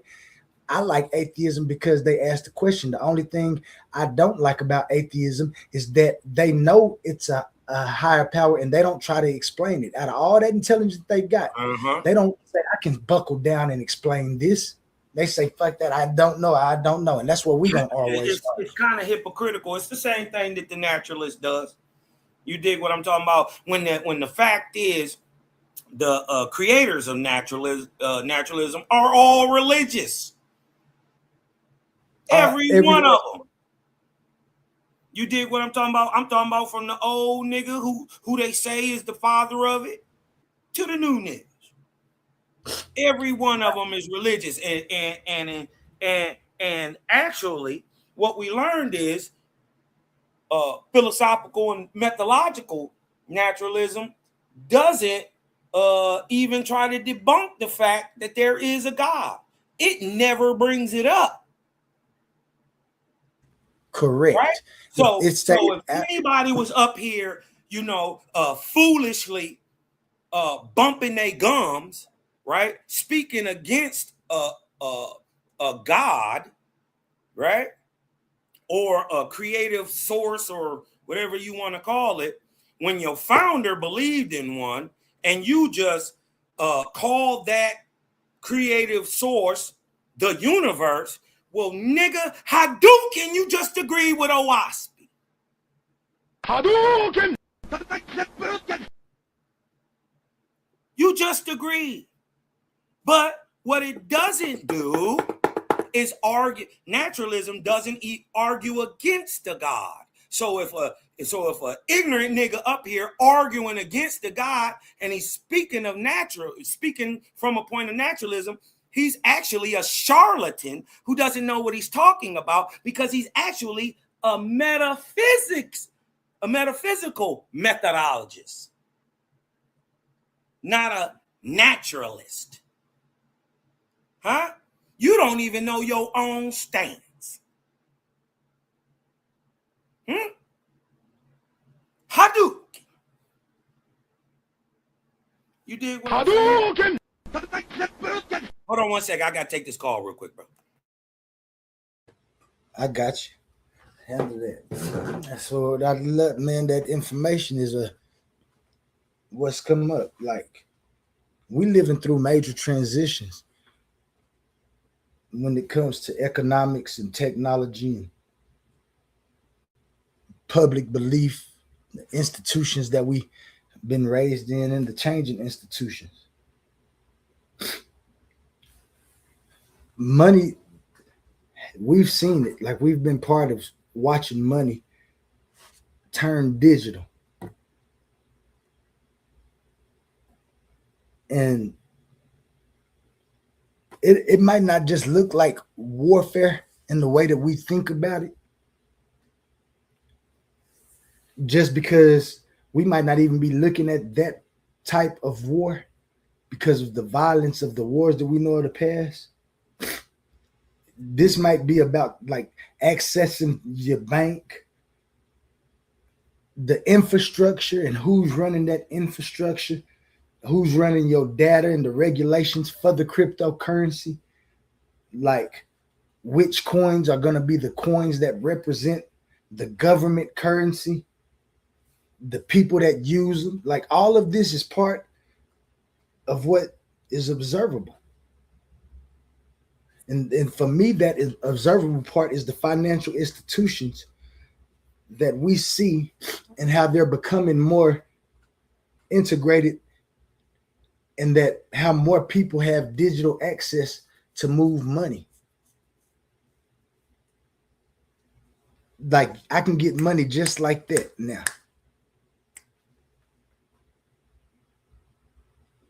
Fintech companies, blockchain-based services, they excelling. Like Cosmo was talking about, getting into cryptocurrency and getting you a digital wallet, finding stocks that's low and viable. I got stocks in CRISPR right now because I know gene editing and that thing that we looking for when we look for what they be calling the soul and stuff is going to be within that type of field that we going to find it. CRISPR got a new company that they just came out with. And if you don't know what CRISPR is, it's a company that does gene technology, gene enhancement. Yeah, editing and stuff. Gene editing, yep. You can have a baby and they can make it look exactly how you want it to look when it comes to skin color, eye color, and hair color. It don't matter who your baby mama is or your baby daddy is. And I don't have no, I'm lying. The intelligence of humans is just brilliant. Will we use that technology in a viable way? I hope so. Is there a possibility that they can do harm with it if they learn how to do different things. I think it's been shown. I don't really like to talk about this because this gets into mythology, and I speak more about philosophy. But when we get into the philosophy of mythology, and if I look into the way that I can inference different things, and we see mythology tells about hybrid beings and things, and I just don't assume that, like Cosmo said, in magic, then I should suppose that the minotaurs and centaurs and things were some type of, if it wasn't a human having a reproductive process with that animal, then it had to be gene editing. It had to be splicing genes and putting genes together. I'm not saying that this is what happened. This is my disclaimer. Sometimes I just have thoughts about what they were seeing, what they was answering for, where they could have came for if they were possible. And I know they were possible because people thinks about them. Were they physically real, like my man saying the corporeal? Excuse me. I know not. Are they on the minds of people, and do people have a mental pattern? Yes, they do exist in the mind right now. If somebody splices some genes one day and they come out with a being that's that type of being, will I say that's what was happening? Absolutely. I wouldn't say it ever happened no other way. This is the only way it could happen because, as Cosmo said, in Owaspy, it talks about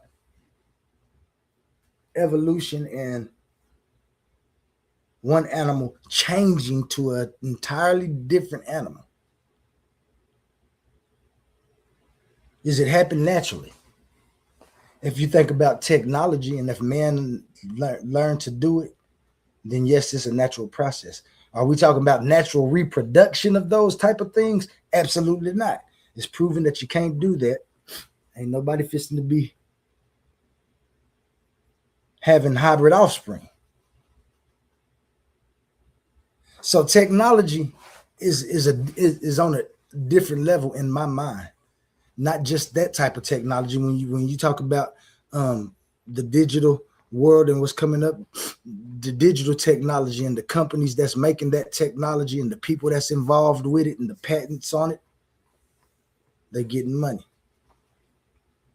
If that's what you're looking for, if you're looking for something for your kids to do, and get into technology, buying stocks and stuff, and then get your kids into building that technology. That's one way we can excel, because those companies become billionaire companies, and the people who have something to say be people like Elon Musk. I'm not saying that you got Elon Musk sitting over there eating that bowl of cereal, but I'm not saying you don't got Elon Musk over there sitting eating that bowl of cereal. If you put them in the right environments and the conditions is right for them to learn about the greatness of what we need now. And I do believe it. We've seen the evolution of civilizations, from them burning civilizations down to them destroying civilizations to destroying parts of the civilization and trying to keep the viable part. Do I think the American government is doing? Yes. I believe the people within the system are updating the system. I don't believe that we'll have failure. I don't even think we need to update the system, bro. I think we need to update the people. And I agree. The way of thinking about the system, that's what's going on, because the system is the system. You can only update what's within the system. I agree with you right there, Cosmo. If you want to go somewhere, I need to go give me a cup of water. I just got dry. I'm about to shoot up out of here. I gotta grab this real quick, man. Love light to y'all brothers, man. I'm gonna hop back on if I can. Peace. Thanks, Cosmo. I appreciate you so much.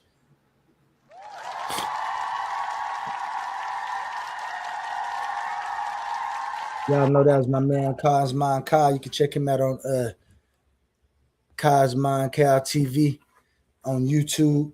Shout out Daryl Cosmo. You can check him out at Daryl Cosmo TV if you're just looking for more information to what you can get right here on the Titans Debate League. They got nice views, and that's what we like. And while we're speaking about what we like and what we're talking about, data and exchanging information, history isn't just written by the victors. It's buried under layers of tradition, bias, and comfortable assumptions. But what happens when you strip away the tradition and let the evidence speak for itself? Welcome to the front lines of historical analysis with your host, Ben Eaton. Join us at the Coliseum of Arguments for Data Over Dogma. Every Thursday, we are pushing past the mainstream noise to examine the most respected scholarly research on ancient civilizations. This isn't about defending comfortable narratives. It's about high-level scholarship. We decode the actual data to see history entirely through the eyes of the people who lived it. For the students, the scholars, and the independent thinkers ready for radical, objective challenge to the status quo, prepare to have your perspective tested every single week. Leave your assumptions at the door. It's time to choose dogma or the data. Subscribe to Data Over Dogma with Ben Eaton today. New episodes drop every Thursday exclusively on Coliseum of Arguments. Titans Debate League. Only the brave speak here.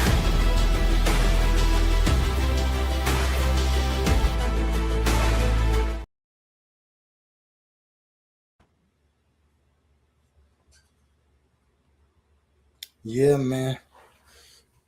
It's going down, my man. A1 is talking about epistemology. I think he might be away from the set right now, down at his end.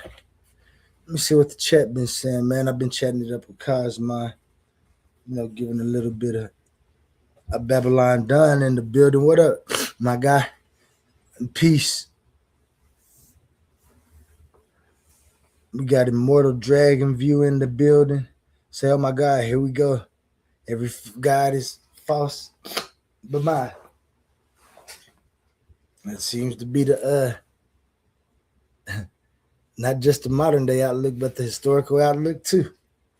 Immortal, it's always been my God is at least the most powerful God. Then they went to my God has all the abilities of your God. That's in my view. Who else in here? Smasher Idol was up in here earlier, giving us a little insight on how he see it. I always appreciate Smashing Idol in the chat as well as on the panels. Shout out to all my Titans that's fighting to be enlightened.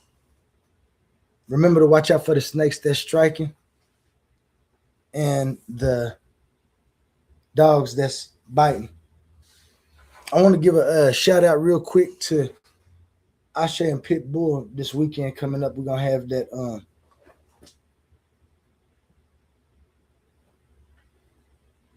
debate analysis, judgment. I have done my own analysis. If anybody watched that debate and you in here, put a 1 in the chat real quick. Let me know if you think Ashe won. Put a 2 if you think Pitbull won.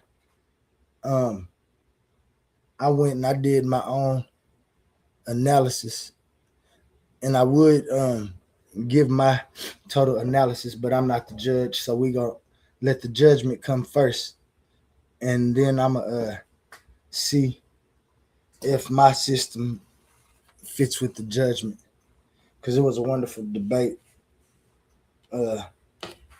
Babylon done, and I say was the affirmative. The debate topic was, does the Bible have polytheistic origins? And they went off. Immortal say 1. He believe I say 1. I think I heard a couple people. I think Sinetta said Pitt won. Ankh said that Pitt won. Now let me stop putting them people's name out there like that. It's your man's only, man. I'm just joshing. I have been doing a little keeping up on Sinetta now. That platform, just to see what they're talking about, the Reggie debate. That was real big over there. Sinetta and Jabari, that was his name. Sonetta and Jabari was doing a little bit of movement around the community. I've been doing a little bit of watching and moving around the community.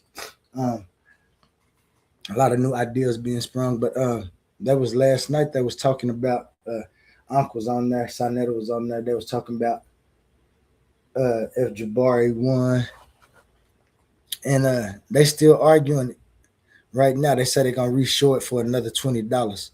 So if you didn't get to watch it the first time, you can pay $20 to watch it this time. To me, that's a greedy aspect on it, but to each his own when it comes to his product and what he's giving out. If it's information, I don't know if that type of information is worth it to me. While it is informing, the argument was kind of funny to me. Got Evolutionist to the building. Evolutionist.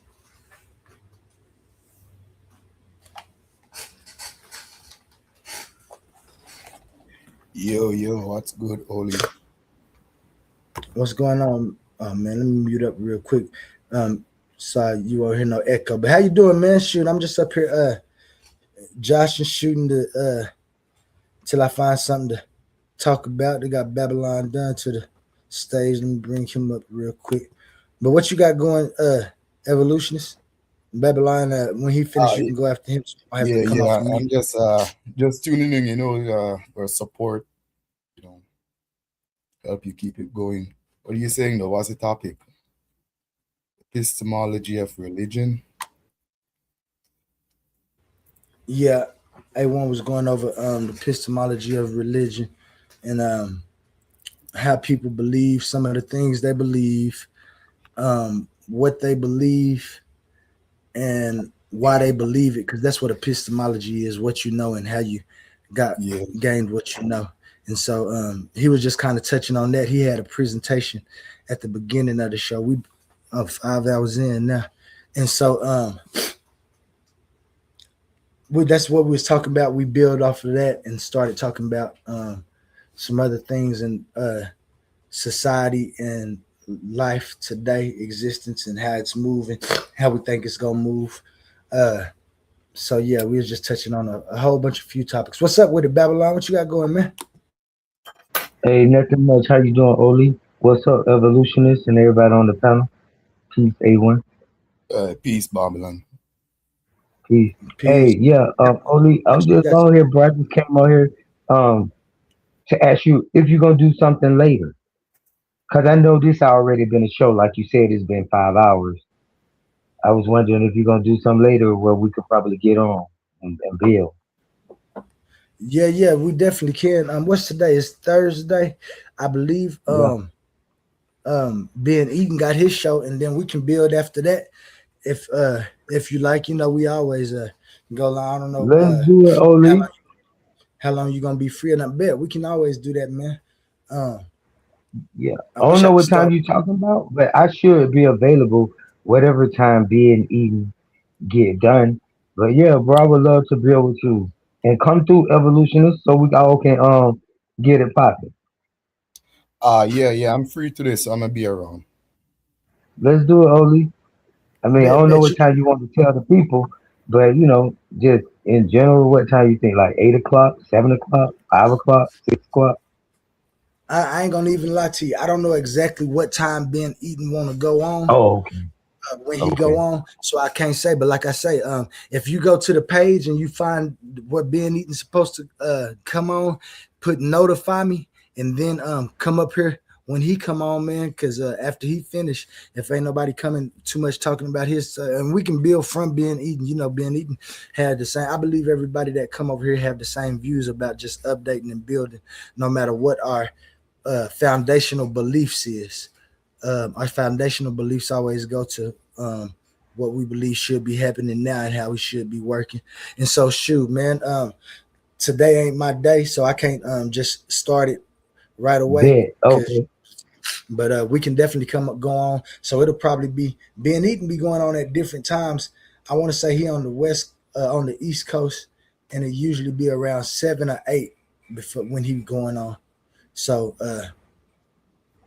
around that time, a little bit later, I'll be here all day, but I don't want to be stepping on nobody's toes when it comes to getting their amount of time they have. And this is A1's time anyway. I'm still got it going because it's a few people he stepped away. So yeah. That's one of the reasons why so when after being eaten, but maybe another day too, because I want to start out fresh. I don't really want to piggyback off nobody else's thing because, I don't want to contradict them. And, they just did it. I want to lay their thing in place. Oh, all right. Well, man, shoot. I'm going to find out what time Ben E can go on. And I might try to go on where we can get like 2 hours before him and we can just have a little panel and stuff. And whoever watching can pop up. Or even after him. I'm a late night. I'll be up. So it don't really matter. But I didn't want to intrude on his show, bro, because I know I got strong opinions. And you're right. I'm gonna go check out what he's gonna talk about. I will do that. I'm gonna go check out in that thing to see what he's talking about. Bet, man. Yeah, shoot. And like I said, we can definitely do it later tonight. You know how I be rocking and stuff. I usually have Mondays on the weekend. A1 have it Friday, Saturday, and Sunday, but I be in there when ain't nobody on and stuff, especially if I think it might be some people that would want to talk. So we can always build. You give me the just got to start one up and come on. But I was probably about to end this one. This 5 hours is probably kind of viable. If you was you watching for long? Do you want to kind of comment on what was going on? I didn't hear A1's part because I wasn't here, so I can't comment on the epistemology of religion. But I heard you and you and Big Cause talking. All right, you had something you think about that, or you want to comment on? You don't have to get into that, like just something about like, do you think that society is going a certain way? You might could touch on real quick. I don't want to. I know you could be lengthy like me because we have certain views, but if you can kind of touch on it. Yeah. Well, I heard a lot of stuff you and Cause was talking about, and I wanted to get in on that conversation when y'all was talking about it, but right now I can't really remember like all of the points because I got a lot of contention with stuff like Owaspy and stuff like that. But however, I just listen. I don't try to comment. I'm trying to let the brothers fill out and see where that whole thing going. And when I see they got the whole thing laid out, I might start commenting, about what I think about certain areas of it. But right now, I don't feel like they fully got it fleshed out. I mean, they know what they're talking about, but I don't feel like they fully got it like where it's like a material to them, like where they don't refer to no book, like they pretty much got a doctrine. And when I see that doctrine develop, then I'm gonna start messing with them more. Got you. Because I was talking to Cosma, and I told him if I hadn't already Daryl Cosma the other day, I told him if I hadn't already took the walk and see existence how I see it now, and I would have found out about Owaspy when I was on my search before I did, I probably would have stopped right there and probably be one of them. I ain't gonna lie. I'm making a lot of sense. When it comes to the information that is, what I'm saying, use and stuff, and you take away just all of the things where people might have contention and deal with the information.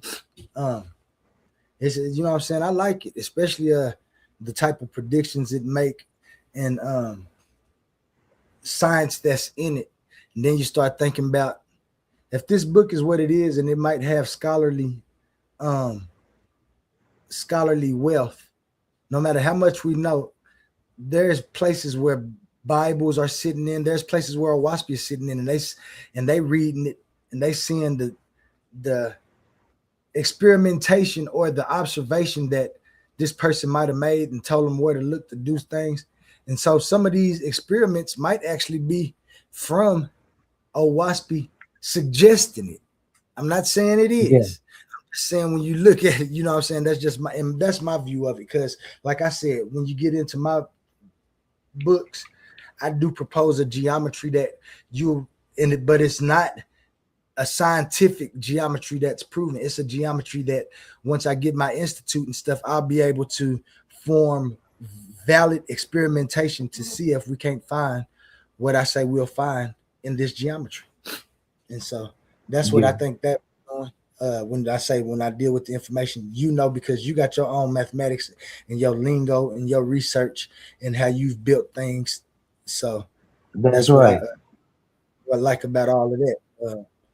And it's built. That's why I'm waiting on them to get their thing together. Cause like I got a book, I got I got material, I got manipulative. I think I got my thing fleshed out. I don't have no kind of dangling or changing ways in which I feel like I'm going down a different alley. I test my hypothesis and my theory against what's already commonly out there. And so once I do that, if I see, and somebody could say this subjective, but if I see where, other entities haven't done that, that's easily recognizable if you done the work. It's almost like if you do a business plan, then you in better control of where the business go and knowing what can happen than a person that don't do a business plan at all. So I'm kind of just waiting on everybody to get their business plan together. If that makes sense. Got you. Yeah, I know what you're saying. And that's what I've been doing within my walk. Like, yeah.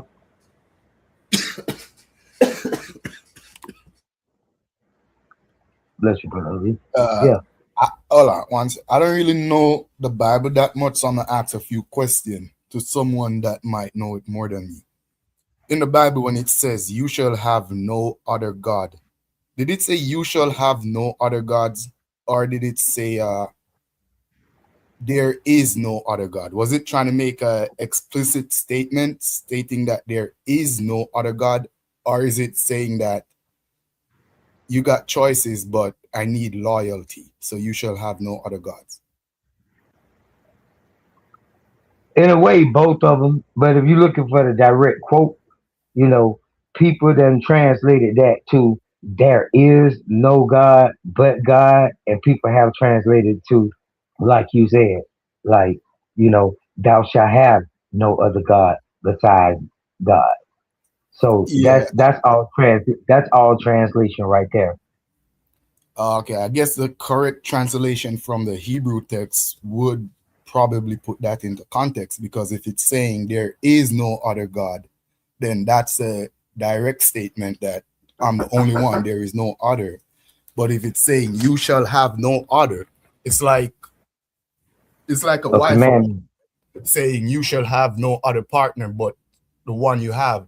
That simply means that there is option, there is others out there, but it's asking for loyalty. So in that case, it's not one God, there is multiple gods. But if it's the first option, then it's stating that there is one. Okay, like in the comments on the video that you was on with me, that Babylon done in Friends video, that in my opinion video. Well, I put something in the comments. I went over there because I like to listen to my stuff. Sometimes it's hard, but I go back and listen to a few things, and then if I see I made a mistake, I'll make corrections in the comment because I like to stay clear like that, So I seen I made a mistake on the part where it said all bachelors are unmarried men. I for some reason I said married men. I don't know why I said that, but that was crazy. So I was just like, damn, how I made that simple mistake. And then on the other hand, I saw in the video that we did, Evolutionist, where I was talking about people saying there is no God. And I left a comment over there. Now I write my writing is kind of meta. So, cause my writing talk about itself. And so that's usually where the problem come in at. So when people read what I write, they often think like, damn, this is like a riddle, or this some mumbo jumbo. No, it's not. It's not a riddle or a parable. It's the way the structure of the language and the structure of the geometry of the particles and whatever we're talking about. I'm speaking how they act. My words are mimicking or mapping how the numbers and things working out. And so I say that to say, I study language. So on that comment, there is a part where I say that one of the most important parts of the video is where we talk about the quantifier there is or there exists. That's a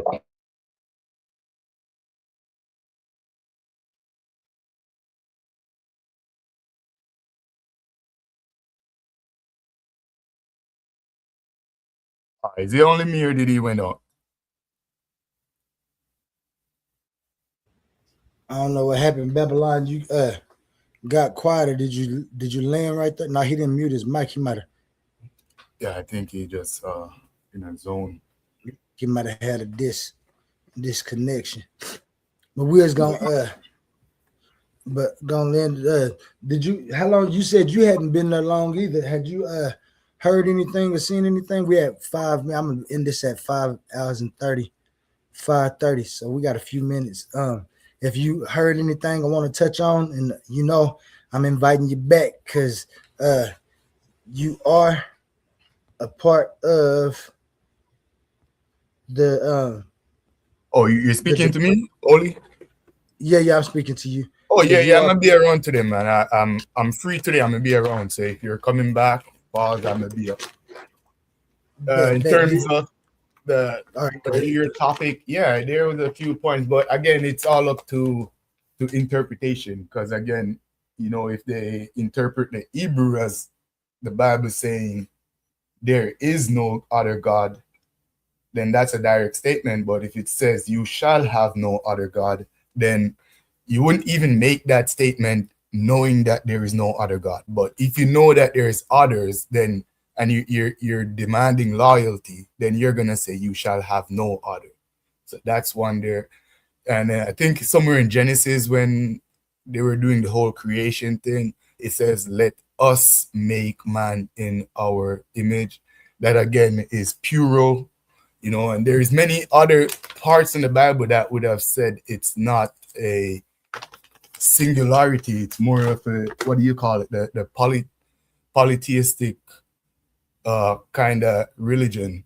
The fact that when they met Abraham was a seller of idols, and those idols was from a Canaanite god or a god from an older culture. So even Abraham, which is a patriarch of Christianity, Muslim, Judaism, even Abraham was worshiping other gods before he came to Yahweh. So I don't know how in the book itself many other gods existed, yet Yahweh is the only God. It doesn't make sense. But again, I don't do religion, so I'm not trying to make sense of it.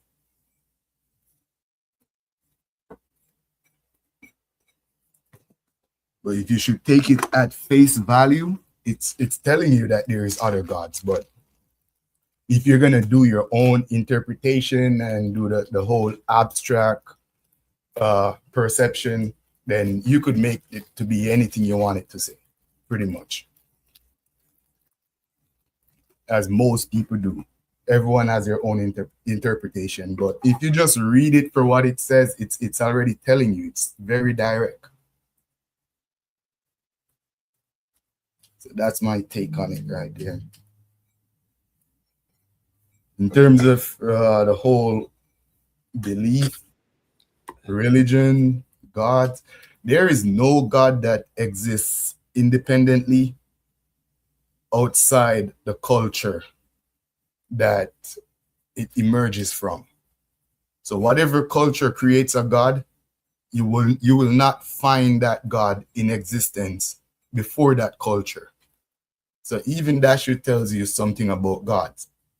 The culture is people. And if the culture have to exist before the God emerge, then it's emerging from the people. That's how I would interpret it. No one has ever found a God just laying around that predates a culture. Nope. First, the culture comes, develops, and over time they develop gods. Some cultures have multiple gods, some have singular gods, but the gods never existed independently or predates the culture. Yeah, I got you. I definitely agree with you. And that is why they even sometimes criticize Christianity and religion as being the babies, the just come, because we know that those cultures are pretty late compared to ancient Sumerian, ancient Kemetic culture, even like Oriental cultures like the Chinese and those guys. We know like the whole religion of Christianity and Islam, it's pretty new compared to those ones. So a lot of times, even those gods got criticized of being younger. And like even the Kemetic versus Christianity debate, or Kemetic versus Hebrew debate, a lot of time the Kemetic side have the edge of having their gods way older, like thousands of years older than the Christian gods. And a lot of time they're doing similar, if not the same exact thing. And Christians find themselves at a standstill because they can't really date their God older than the culture that it comes from. Even saying Jesus is the Son of God, he's a this, he's a that, taking him outside the concept of 4,000 years, I don't know, 2000 AD, BC, whatever, however they date it, but putting Jesus beyond 4,000 years, it starts to get kind of weird. You start to find yourself stretching and having to prove extraordinary claims that you can't, because Jesus fits within that 4,000 years realm, because the culture from where he emerges was around that time, So trying to put him before that doesn't even make sense. And we're talking about gods that supposedly create everything from the beginning of time, but we can't find these gods nowhere in time beyond the culture that creates them. I got you. So you saying that in part of your take, because I know this ain't your entire take on it, part of your take is that the God emerge, or that concept emerges from our mind, the beliefs we have, and we see it from the different cultures of those things. I definitely agree with that. You was talking about the way that humans changed it from, or when the Bible say, you asked Babylon, did the Bible say that there's only believing one God? Yeah, or that there's many. And that was one of my questions earlier, not just for the panel, but for myself, because when I grew up, that's how I learned it. That's what I ain't gonna say that the people taught that to me, the preachers and stuff, and maybe they did, but I always thought that it meant that there isn't any other gods, so don't worship them. Not that it's other gods. I was always believed that, and this one right here had to be taught to me though, and I know it because of what it is. If God said, "Let us make man in our own image," then He had to be talking about the angels in whatever image he and they, and there wasn't no other gods per se that he was talking to, but he was still talking to part of his creation because he created angel. And that was my young way of believing. And so, like, I always understood it as when God said there's no other gods, is that people was worshiping other gods, and he was saying those gods don't exist. Not that they exist and give reverence to me because I'm the higher God, but that them gods just don't exist. And so there's going to always be an argument within itself. And one of the points that people have to that have contention with when you even talking about the Abrahamic religion, if you think about the debate that just went on between Isaiah and Pitbull, if you watched it, they were arguing exactly that. Does the Bible have polytheistic origins? Because Pitt and I say was the affirmative. Pitt was saying that, in my view, I thought Pitt was saying the way I would have argued it, that no, he ain't saying that there's other gods. He's saying that those other gods that you talking about and that you worshiping are not a thing.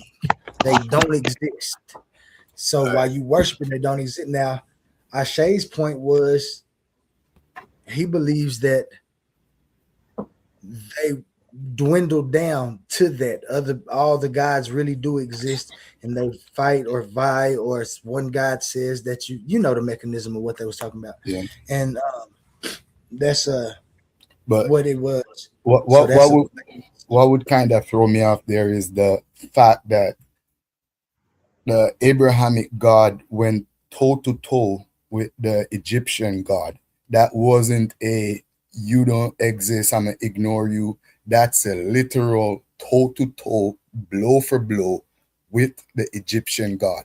And at many times the Egyptian God was having the upper hand. Like, if I'm not saying you, but I'm saying in that concept, if something doesn't exist, you wouldn't fight with it. You can't have a physical fight with something that doesn't exist. And I understand a mental battle, that's different, but Moses had physical fights with the Pharaoh and their gods. For instance, with the snake, the staff versus the staff turning into snake, which in the end Jehovah or the biblical God devoured. But again, if it didn't exist, it's like saying this guy does not have a gun. I know for a fact that he doesn't have a gun because I'm the only one in the world with a gun. Then there is no way I could say after I was in a gun battle with this guy and he literally shot at me and I shot at him. And we shot at each other back and forth for an hour or even 10 days till I win. That would saying that this other person also have a gun. But you see the contradiction there. If something doesn't exist, you can't literally go to war with it like that, to the point where you're losing sometimes. And the Pharaoh was summoning their gods. They were calling upon their gods to fight against the Moses God. That was a God versus God war. Not literally God versus God war, but two sides that believe in God fighting it out to see which God is more victorious. I'm saying if there is only one God, you shouldn't have nobody else to be fighting with. And from me, and read it from face value, because I don't have a horse in the fight. Either way, it's good with me. But I'm saying if I'm reading it, if words mean words and I'm taking them for what they meant, then other gods did exist in the Bible. What my bad, real quick, we gotta hear. Babylon. Go ahead, real quick. Cause you got like two, and then I have two. I was just gonna say in Exodus 23 is the verse that the brother's talking about. 20 verse 3-5, and that's one of the commandments. In fact, that's the first commandment, right? I mentioned that it was a commandment, but it reads, "Thou shalt have no other gods before me." So again, I'm saying you have to make the distinction in the conversation If you saying thou shalt have no other gods, that's a commandment. That's different than saying there is no. Thou shalt have no and there exists no is two different statements. So first, let's clear up the statement that the brother's trying to make. Are you trying to make the statement from the Bible, the commandment, thou shalt have no other gods before me? Or are you trying to make the secular statement, there exists no God? I'm saying it depends on the Hebrew translation. It can go either way. If it says No, there is no other God based on the Hebrew, then I get it. That's a direct statement. But if It's it's not saying saying that. It's not saying that. if Go the ahead. We're Hebrew gonna push. says the We're gonna hit it at otherwise, 6 hours. then So y'all go ahead and dialogue for a little bit. it's up to interpretation. But again, if it says there is no other, then that's a direct statement. There is no But other. I get that. But wait, hold up. I'm gonna read the scripture again. Exodus 23, verse 5. It's no if it says or if it don't say. It reads what it reads. It's a commandment. The first commandment, thou shalt have no other gods before me. That's what it reads. It don't read any other secondary type of reading. There is, there nothing. No, it reads, thou shalt have no other gods before me. Now, if you want to address the Bible, you can, but you can't pseudo address the Bible by using there exists interchangeable with thou shalt not. Use the commandment interchangeable just with the the word mathematical pseudo thing. wrong. You just use the word pseudo out of context. I do Bro. not believe in the Bible, and I'm not trying to spread a belief in the Bible. It's not my stance. So I'm not saying that. I'm saying you made a statement. Use the word in its proper context. Evolutionist, did you make the statement? You asked the question. Just let's go slow. You asked the question. You said, "Does the Bible say there is no other God?" Right? That's the statement you made. Is that correct? No, I said. It's the question. He asked it as a question. Hold on. Hey, hold on. Let me say something real quick. Y'all mute up. I don't think Babylon. Yeah, I'm here. Can you mute up real quick so I won't have no? I got an echo. Oh, yeah, my bad. Okay. I think y'all saying the same thing. I think Evolution proposed it as a question, and he was saying that that's always going to be a contention. Now, I think what you're saying is that, yeah, that is a contention. But if you go by exactly what the Bible say, the Bible says thou shalt have no other gods. And so if you take it by what it say like that without any other interpretation, it's saying that there's other gods. You just don't put those gods before that. But if I was to take that side, then I would say, so whatever God says renders those other gods obsolete. And once you get down into the text, he is actually saying that those other gods don't exist. You worshiping for no reason because they don't have any bearing on what's really going on. I'm the one that has the bearing.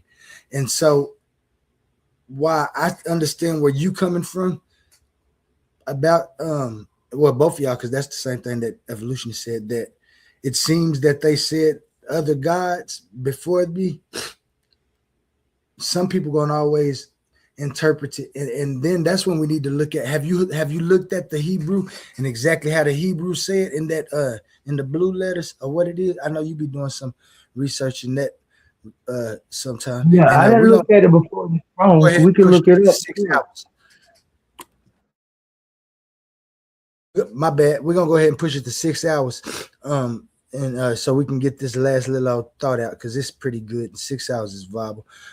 What the blue letter? How do the blue letters say? If somebody can share it, because I ain't at my computer. Yeah, I like how you clarify that still, because I think Babylon wasn't really getting what I was saying. Man, I don't understand how y'all think what y'all saying is so deep that I can't understand a simple statement. Your statement was that, hey, or your question was, hey, the Bible, and I made the clarity for you by saying, hey, it's two different statements there, evolutionists, and I don't understand what you don't understand, bro. Like, if the Bible reads, thou shalt not have no gods before me, and then there is another statement out there, a secular statement that says there exists or there is no God. Those are two different statements. And then when I ask you, hey, is that correct? You beat around the bush. Is that not two different statements, evolutionists? Two different questions. There is no God, and thou shalt have no other God beside me, before me. Is that two different statements, evolution? Yeah, I didn't beat around the bush. I answered it directly. I told you depends on what depends on what the Hebrew translation is, because as Oli says, just going off the English translation, people are gonna have their own interpretation, and that's where the confusion is. But if someone, as I think the Virgin said, if someone read it from the Blue Lexicon, if whatever it is translated in Hebrew to English, then we could have the proper interpretation. But some people are saying that it's saying thou shalt, and you're saying it says something else. And I'm not saying no. I said clearly that it reads. I do not have a dog in the fight, so there is no way I'm going to take a pseudo position on this. I'm asking to get clarity. That's all. All right, but can a person get in? Asking to learn. Okay, can a person get in now? Now, you did not answer my question. You beat around the bush exactly what I said. I asked you, was those two different statements, and you refused to answer. And when you got a person that's not going to answer, and depending on which one is right, is going to determine what the proper interpretation is. Yeah, you do that. We don't never get clarity though. I'm gonna ask my question again, so you don't have to bust in on me and give your answer. Is that two different statements? Yes or no? Yes. Okay then. Now that we know we have two different statements on our hands, we can go to the Bible, and when you say the interpretation or the translation, the Bible is translated from Hebrew into English.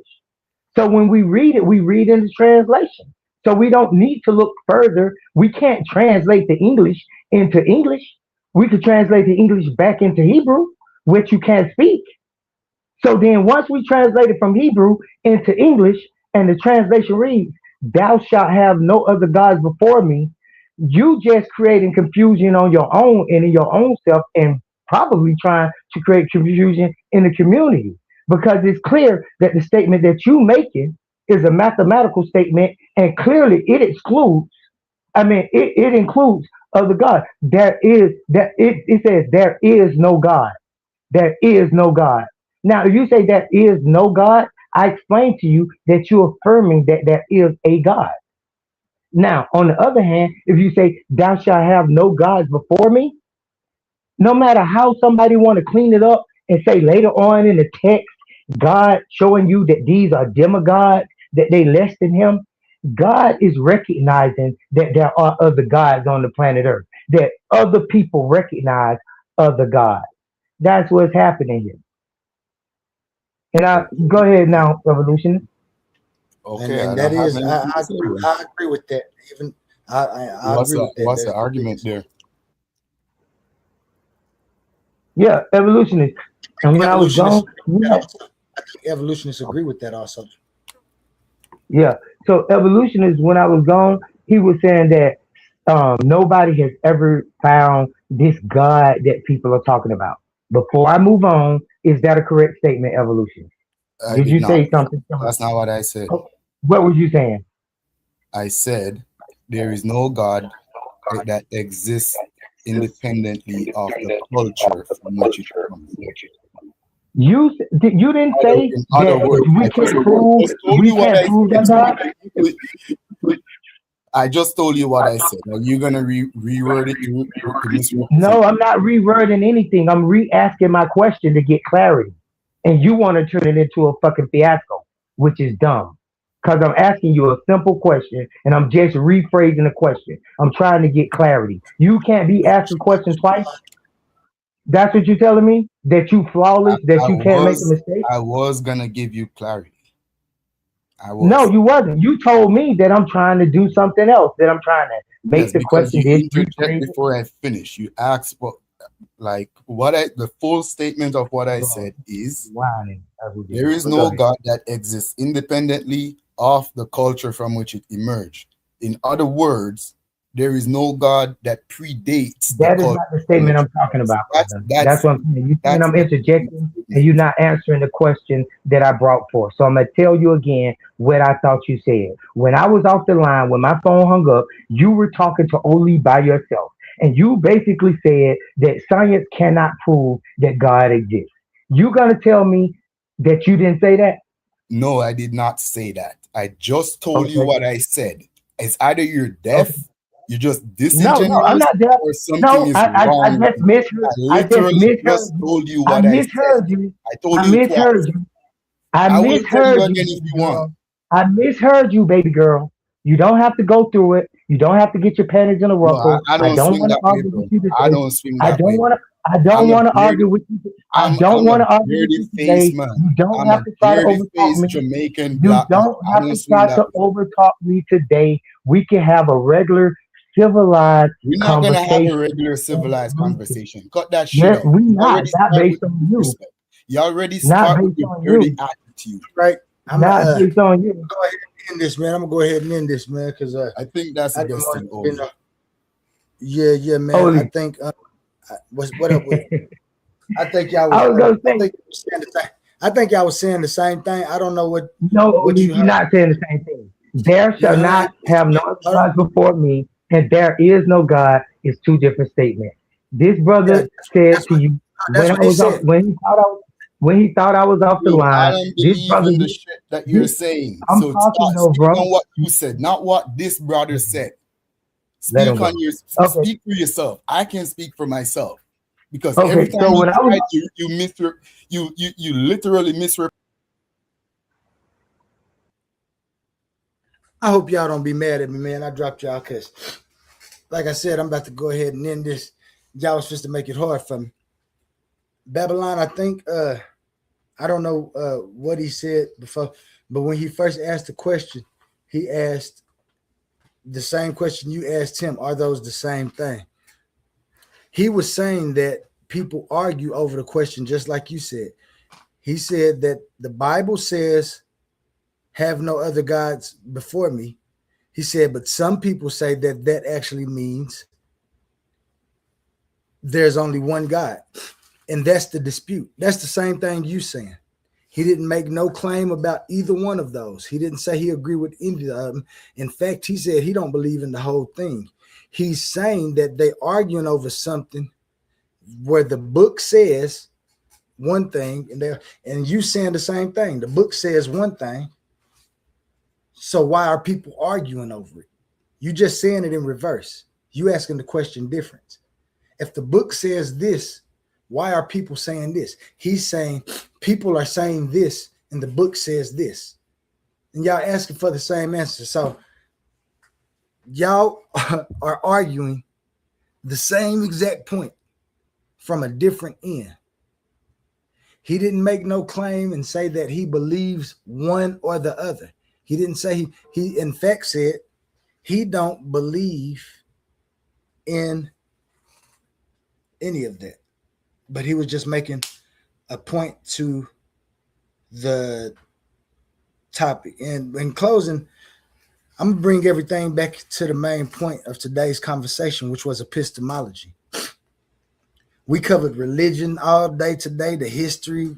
We talked about ancestry. You know, we went to Kemet, talked about government. We talked about economics, cryptocurrency, naturalism, OWASP, creation, formation, and predictions about the future. We did all of that today in one topic. That was good. But the same question sits underneath them all. How do we know that we are saying is true and what we are saying is true? That's what each of us have in the things today. I don't mean we cannot have theories. It does not mean we can't recognize patterns and preserve traditions, explore spiritual systems, and build philosophical models. It means we have to be honest about what kind of claim we are making when we do make them. And I believe that that was Babylon's point. If evolutionists had made a prediction or a claim, he didn't. He simply asked the question. Some of those things are documented facts. Some things are reasonable interpretations. Some things are personal experiences. Some things are predictions. Some things belong to religious technology or possible world models. And some things are simply opinions that still need evidence. The problem begins when we mix those categories together and present them all with the same level of certainty. We also talked about confirmation bias and the importance of applying the same standard to your own worldview when you're talking about everybody else's worldview. This is one of the things that A1 was talking about, confirmation bias. If we demand evidence from Christianity, if we demand evidence from Islam, naturalism, Kemet, atheism, even a WASPy, then for me, that also means that I have to accept that same examination when it comes to my view in quantum onlyism. We all should do the same thing. No worldview should receive protection from criticism simply because it's your view. We discussed how religion has often interacted with government, how religion interacts with law and conquest, identity and economics. Religion has done all of this, authority. But we also recognize that history is rarely caused by just one thing. Wars are not always only about religion. Governments are not always only about power. When you think about economics and the change that we're seeing in economics, it's not always about the evidence of a hidden plan. Human events usually involve several different things that's operating and causing things in the same aspect together. For me, that's why definitions matter. Religion is not the same thing as reading the Bible. Ancestry is not the same thing as ethnicity. Ethnicity is not the same thing as nationality. Digital money is not automatically cryptocurrency. Methodological naturalism is not the same thing as philosophical naturalism.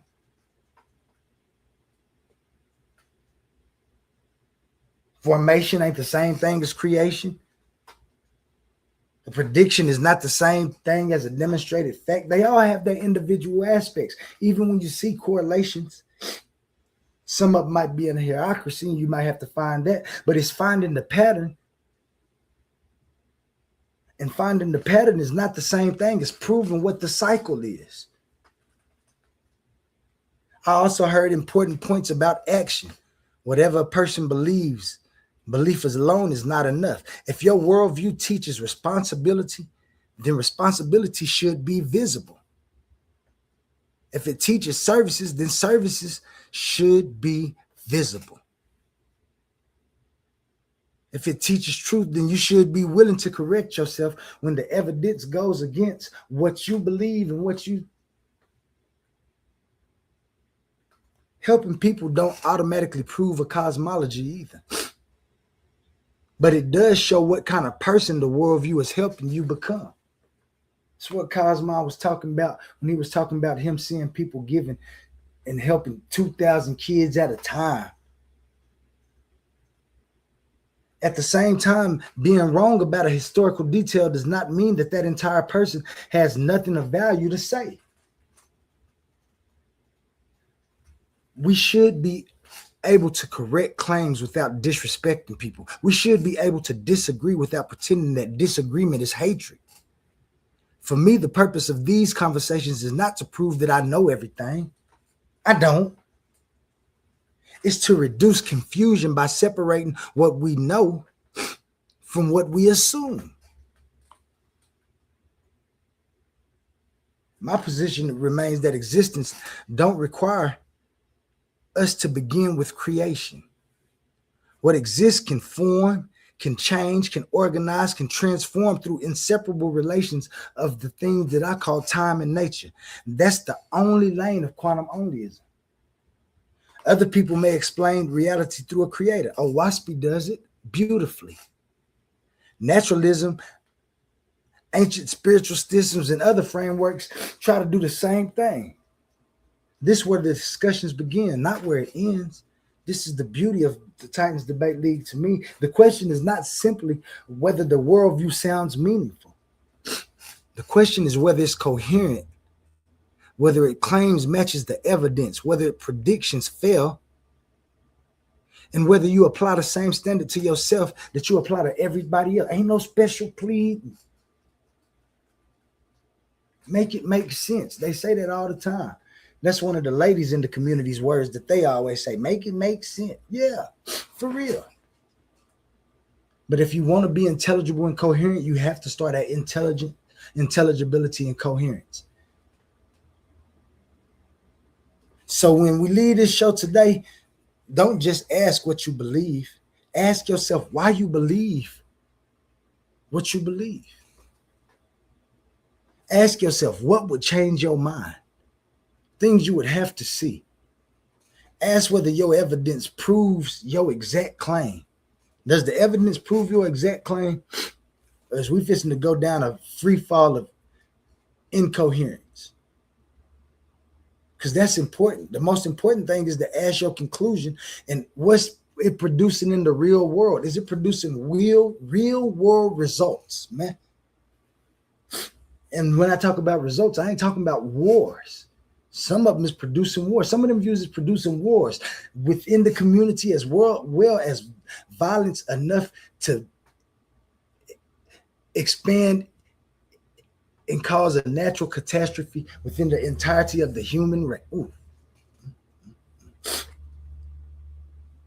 The purpose was to think about what's most important when you do reach that conclusion. Why you settle on the question today, or why you don't settle on that view. We might have settled every question today, but that wasn't ever the purpose. The purpose was to think more clearly, more carefully, speak more precisely, and leave with a better question than the ones we started with. This is why Titans Debate League stands out to me. This is where it's at. This is where evidence is the weapon. Logic is your shield. And everybody who enters the arena should be prepared to examine their own position. You should. Let me look at the chat before I get up out of here and play some music. See if anybody came in. Jay Snake. He lucky I'm at work. Who you talking about, Jay Snake? Before I get up out of here. I know you ain't talking about. I don't know how long you been in here. Shout out to Jay Snake. Shout out to Idol. Yeah, we fixed to end it, man. Let me see what I got for y'all. Y'all know I always got something good. And the best thing that I got right now is to let y'all hear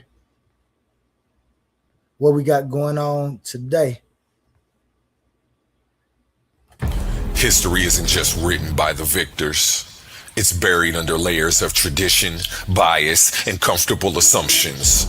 But what happens when you strip away the tradition and let the evidence speak for itself? Welcome to the front lines of historical analysis with your host, Ben Eaton. Join us at the Coliseum of Arguments for Data Over Dogma. Every Thursday, we are pushing past the mainstream noise to examine the most respected scholarly research on ancient civilizations. This isn't about defending comfortable narratives. It's about high-level scholarship. We decode the actual data to see history entirely through the eyes of the people who lived it. For the students, the scholars, and the independent thinkers ready for radical, objective challenge to the status quo, prepare to have your perspective tested every single week. Leave your assumptions at the door. It's time to choose dogma or the data. Subscribe to Data Over Dogma with Ben Eaton today. New episodes drop every Thursday exclusively on Coliseum of Arguments. Titans Debate League. Only the brave speak here.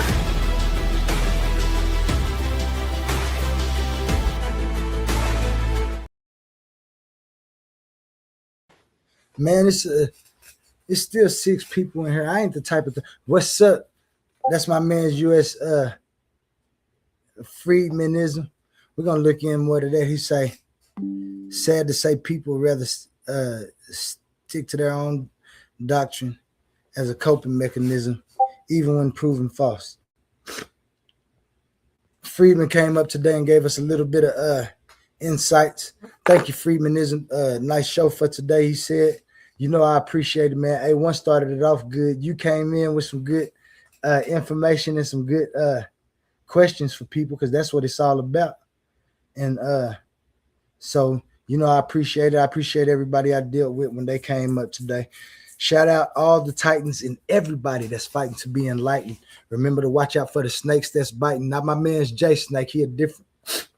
And shout out to the those who watching for the dogs that's biting. I don't know too many dog ass niggas, but excuse my speech. I don't do it a lot here lately. But yeah, man, this Titans Debate League, same place as it always been. Just updating, giving information out, and we got Ben Eaton later on today. Remember, if you want to support, you can support us. This platform isn't just for us, it's for you too. And so sometimes you need support to do some of these things, because the information good enough, it might need to be to more people. Let's pause the noise for a second, because if you're still here right now, you're already different. Not everyone gets this. Not everyone understands real debate, real scholarship, real intellectual smoke. But you do. This is Coliseum of Arguments. This is Titans Debate League. And what happens here doesn't survive on algorithms. It survives on the people who believe in it. When you support through Cash App, you're not just donating. You're fueling the arena. You're the reason we can bring in high-level guests. You're the reason we keep unbiased judges. You're the reason these debates stay sharp, fair, and uncompromised. This platform is built by thinkers, sustained by supporters, protected by the ones who know value when they see it. If this show has ever sharpened your mind, has ever entertained you, or has ever challenged what you thought you knew, then Cash App is how you say, keep this going. Not everyone contributes, but the ones who do, they're part of what makes this real. Coliseum of Arguments, Titans Debate League, powered by the people who get it. My heart is bleeding in a pool of blood, I'm drowning. Yeah. My heart is bleeding in a pool of blood, I'm drowning. I look in the mirror now. Yeah, I'm gonna get up out of here, man. Some of this music before we get up out of here, a few songs.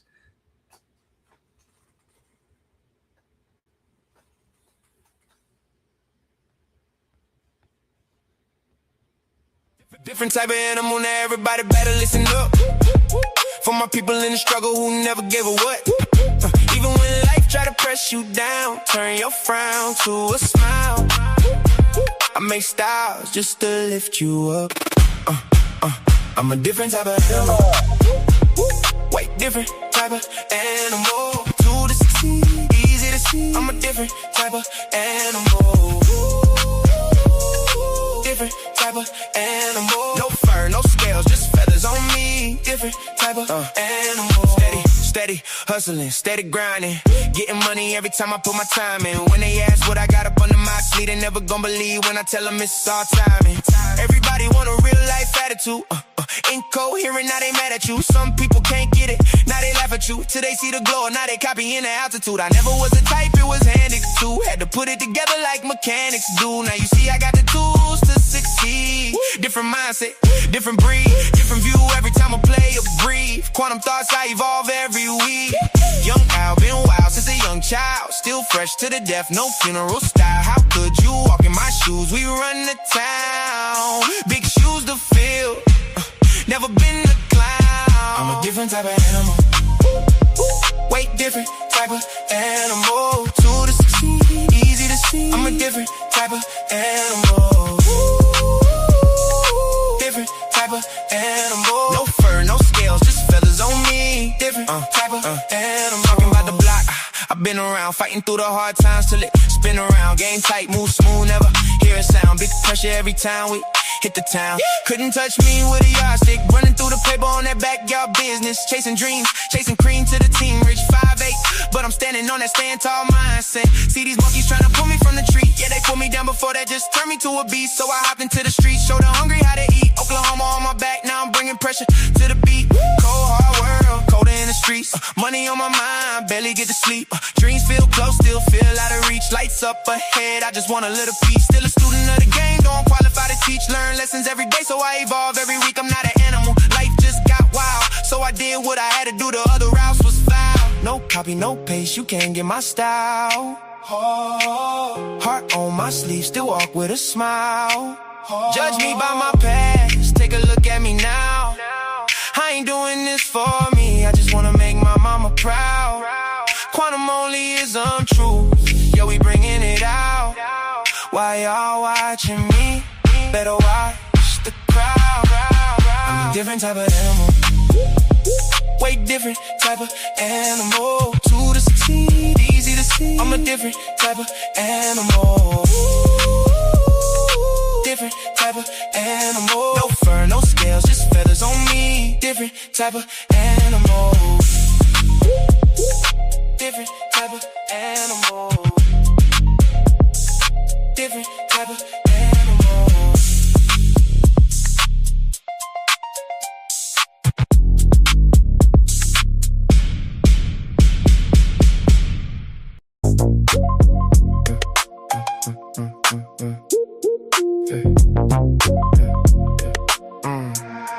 I just opened up my eyes, cause I heard the cries, filtered through the lies. Listen close, I don't believe in ghosts, even though I tried. I recognize the patterns when they form inside the mind. Ignorance ain't the crime, it's refusing truth when truth arrives. We got the topic, give the line, debate you anytime.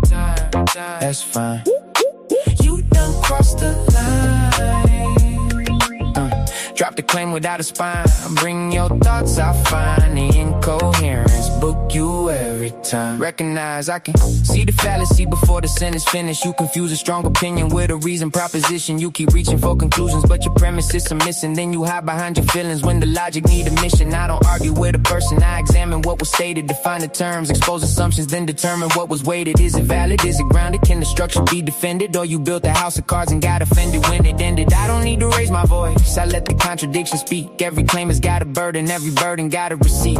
You can decorate confusion, you can dress it up in pride, but a polished contradiction is a contradiction every time. I just opened up my eyes, cause I heard the cries, filtered through the lies. Listen close, I don't believe in ghosts, even though I tried. I recognize the patterns when they form inside the mind. Ignorance ain't the crime, it's refusing truth when truth arrives. We got the topic, give the line, debate you anytime. That's fine. You done crossed the line. Drop the claim without a spine. Bring your thoughts, I find the incoherence. Book you every time. I recognize the dodge when the question make you nervous. Changing subjects every minute doesn't make the answer surface. That's a straw man, that's a false choice. That's an argument from fear. That's a claim that keeps on shrinking every time the fact you're near. You can quote 100 scholars, still authority ain't proof. Tell me why the argument is sound. Take me underneath the roof. Show the beam, show the frame, show the function of the claim. If the meaning keeps on changing, then the word is just a game. Recognition over belief, coherence over applause. I don't need a crowd behind me when the reasoning is flaws. Time reveals what can I stand, nature limits what can be. If your worldview breaks beneath this weight, don't put the blame on me. I just opened up my eyes, cause I heard the cries, filtered through the lies. Listen close, I don't believe in ghosts, even though I tried. I recognize the patterns when they form inside the mind. Ignorance ain't the crime, it's refusing truth when truth arrives. We got the topic, give the line, debate you anytime. That's fine. You done crossed the line. Drop the claim without a spine. Bring your thoughts, I find the incoherence. Book you every time. They want Mr. Who you talking to? Who said what? Who told who? Who built the frame that you looking through?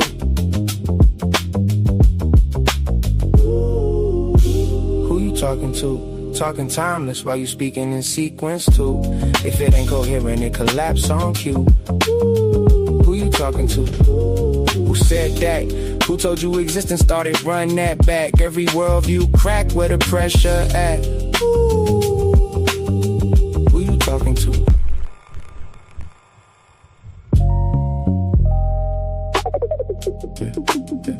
Who you talking to? Who said what? Who taught who? Who built the frame that you're looking through? Who you talking to? Talking timeless while you speaking in sequence too. If it ain't coherent, it collapse on cue. Who you talking to? Who said that? Who told you existence started? Run that back. Every worldview crack where the pressure at. Who you talking to? Every line of treasure you only find in the mind, my mind. And you know I work in the mines. I don't charge a dime for you to stay out of mine. 2 times, we on time. Every line got another line, hiding behind the line. You hearing bars, I'm hearing structure and design. You hear a punchline, I hear ontology align. Who said reality started? Talking outside existence while existing to argue. Smuggling sequence in your sentence unconsciously. Then call it timeless when I ask what the process be. Who you talking about? Half these worldviews fall when you walk them out. Everybody got answers till you chalk it out. Incoherence disappear when you map it out. I studied Heraclitus flowing rivers in motion. Parmenides froze it, I can see both in the ocean. Can't build a frame, but the frame still folded. Trying to define the world while the mind still holding it. Aristotle looking for causes and categories. Nietzsche killed guys, but couldn't kill reality. Heidegger staring into being and anxiety. I'm just asking what makes existence intelligibly. Who you talking to? Talking time, that's why you speaking in sequence too. If it ain't coherent, it collapse on cue. Who you talking to? Who said what? Who built the worldview that you standing on? Everybody sounding deep to the ladder gone. And they looking real nervous when the pattern drawn. I slept these haters in they face with this one. Shh, wait, missed one. 2 times, we 2 times. Every line of gem they only find in the mind, my mind. You know I work in the mines, digging through mines while I'm digging through mine. Blue collar, philosopher, coffee cup thinker, still plotting possible worlds while the clock getting thinner. Whole room talking loud, I just watch and consider. Cause the loudest in the room usually know the least in it. Who taught you that? Who said existence got a border where the proof at? Who talking outside reality and still attached? Using logic from existence just to move back. That's incoherent. I ain't even gotta raise my tone. I just let the contradiction sit there on its own. People wanna skip structure just to chase the throne. Till the worldview collapse and they standing there alone. They want a war record. I gave them world pressure. Every verse another hidden room in the architecture. Every line another layer underneath the texture. You hear rhythm, I hear systems trying to fit together, and I ain't culturally inappropriate, intellectually inappropriate, I'm coherently inappropriate, yeah. You hate the conclusion, but the structure still hold. That's why the room get quiet when the logic unfolds. Who you talking to? Talking time, that's why you speaking in sequence too. If it ain't coherent, it collapse on cue. Who you talking to? Who said that? Who taught you existence started? Run that back. Every worldview crack where the pressure at. Who you talking to? OLEE on a late night broadcast. Hourglass eye, watching timelines cross paths. Earth in the other eye, both sides balance. Nature and time, that's the code in the canvas. No wings, still. Play one more for y'all, man. Then we're gonna get up out of here. Shout out Time and Nature. You know what we do. Y'all guys speak that. The wool removed. You wolves I see. No dogs, no snakes. It's feathers on me. Don't rust my feathers, boy. Let's start. Birds of a feather fly together. Yeah.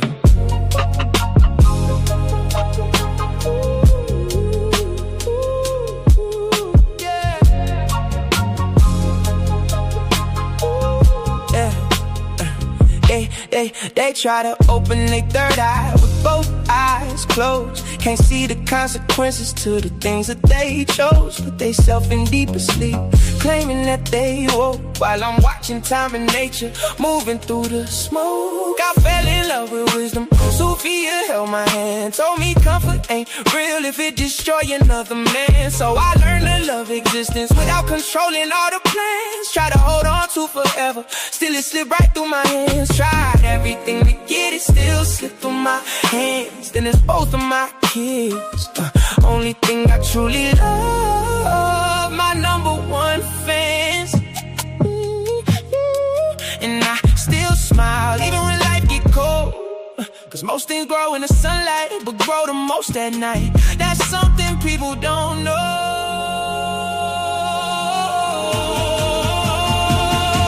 I'm more fighty, I'm more. I love time because nature gave me something to adore. I'm more fighty, I'm more. Forever be Father Time and Mother Nature dancing endlessly. Open both eyes when you finally see. You get two eyes, but only one vision of reality. More love again. I guess I'll tell you about the secret to existence again. Feathers on me, stars above, everything alive because of love. The only time I fell in love, I was standing on the ledge. If I would've knew the ledge, I might've moved different instead.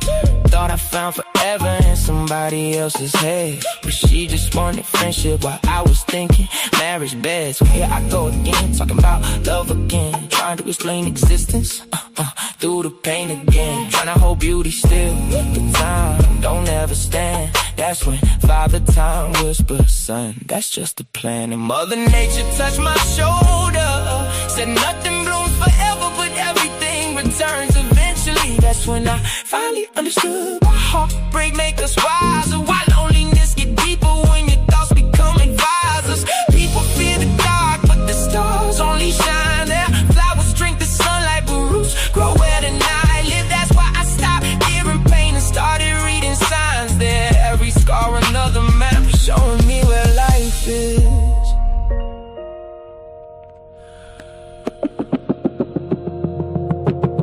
Time and nature had a face, I don't think they look old. Probably young forever, with eternal souls. Little kids with galaxies inside their pupils glowing gold, running through the universe, laughing while creation unfolds. Not gods on thrones, not witches casting spells, just the endless interaction that make existence itself. One gate sequence, one gate shape, and together they became every heartbeat, every ocean, every memory, every name. Beauty and the beast, light and dark, love and grief, that's the balance. People call it contradiction, but I call it understanding. Cause I love time, cause time gave me moments. And I love nature, cause nature let me hold them. That's why I cherish every second, even broken ones too. Cause without the hurt and healing,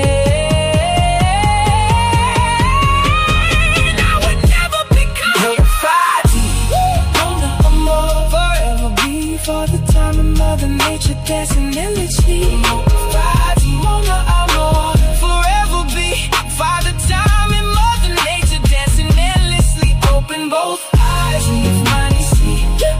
You get two eyes, but only one vision of reality. Love again. I guess I'll tell you about the topic of existence again. Feathers on me, stars above, everything alive because of love. Mama Fatima, Mama, this time I understand it.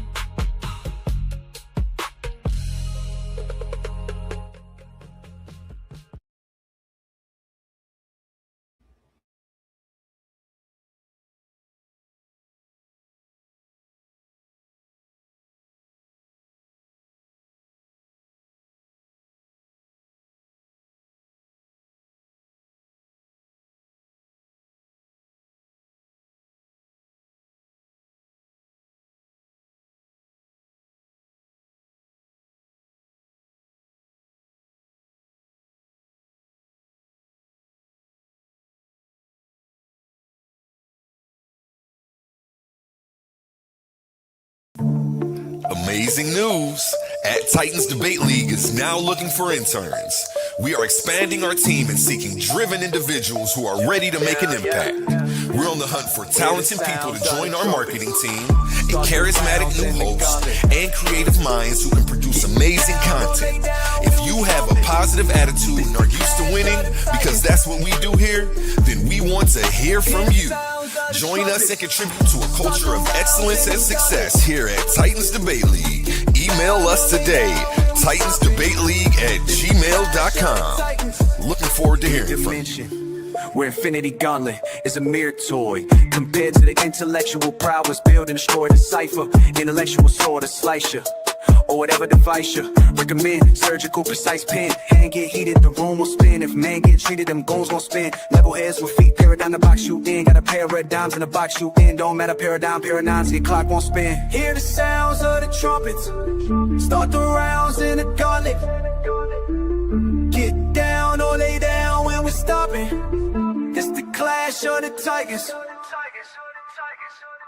Hear the sounds of the trumpets, start the rounds in the gauntlet. Get down or lay down when we storming. It's the clash of the titans.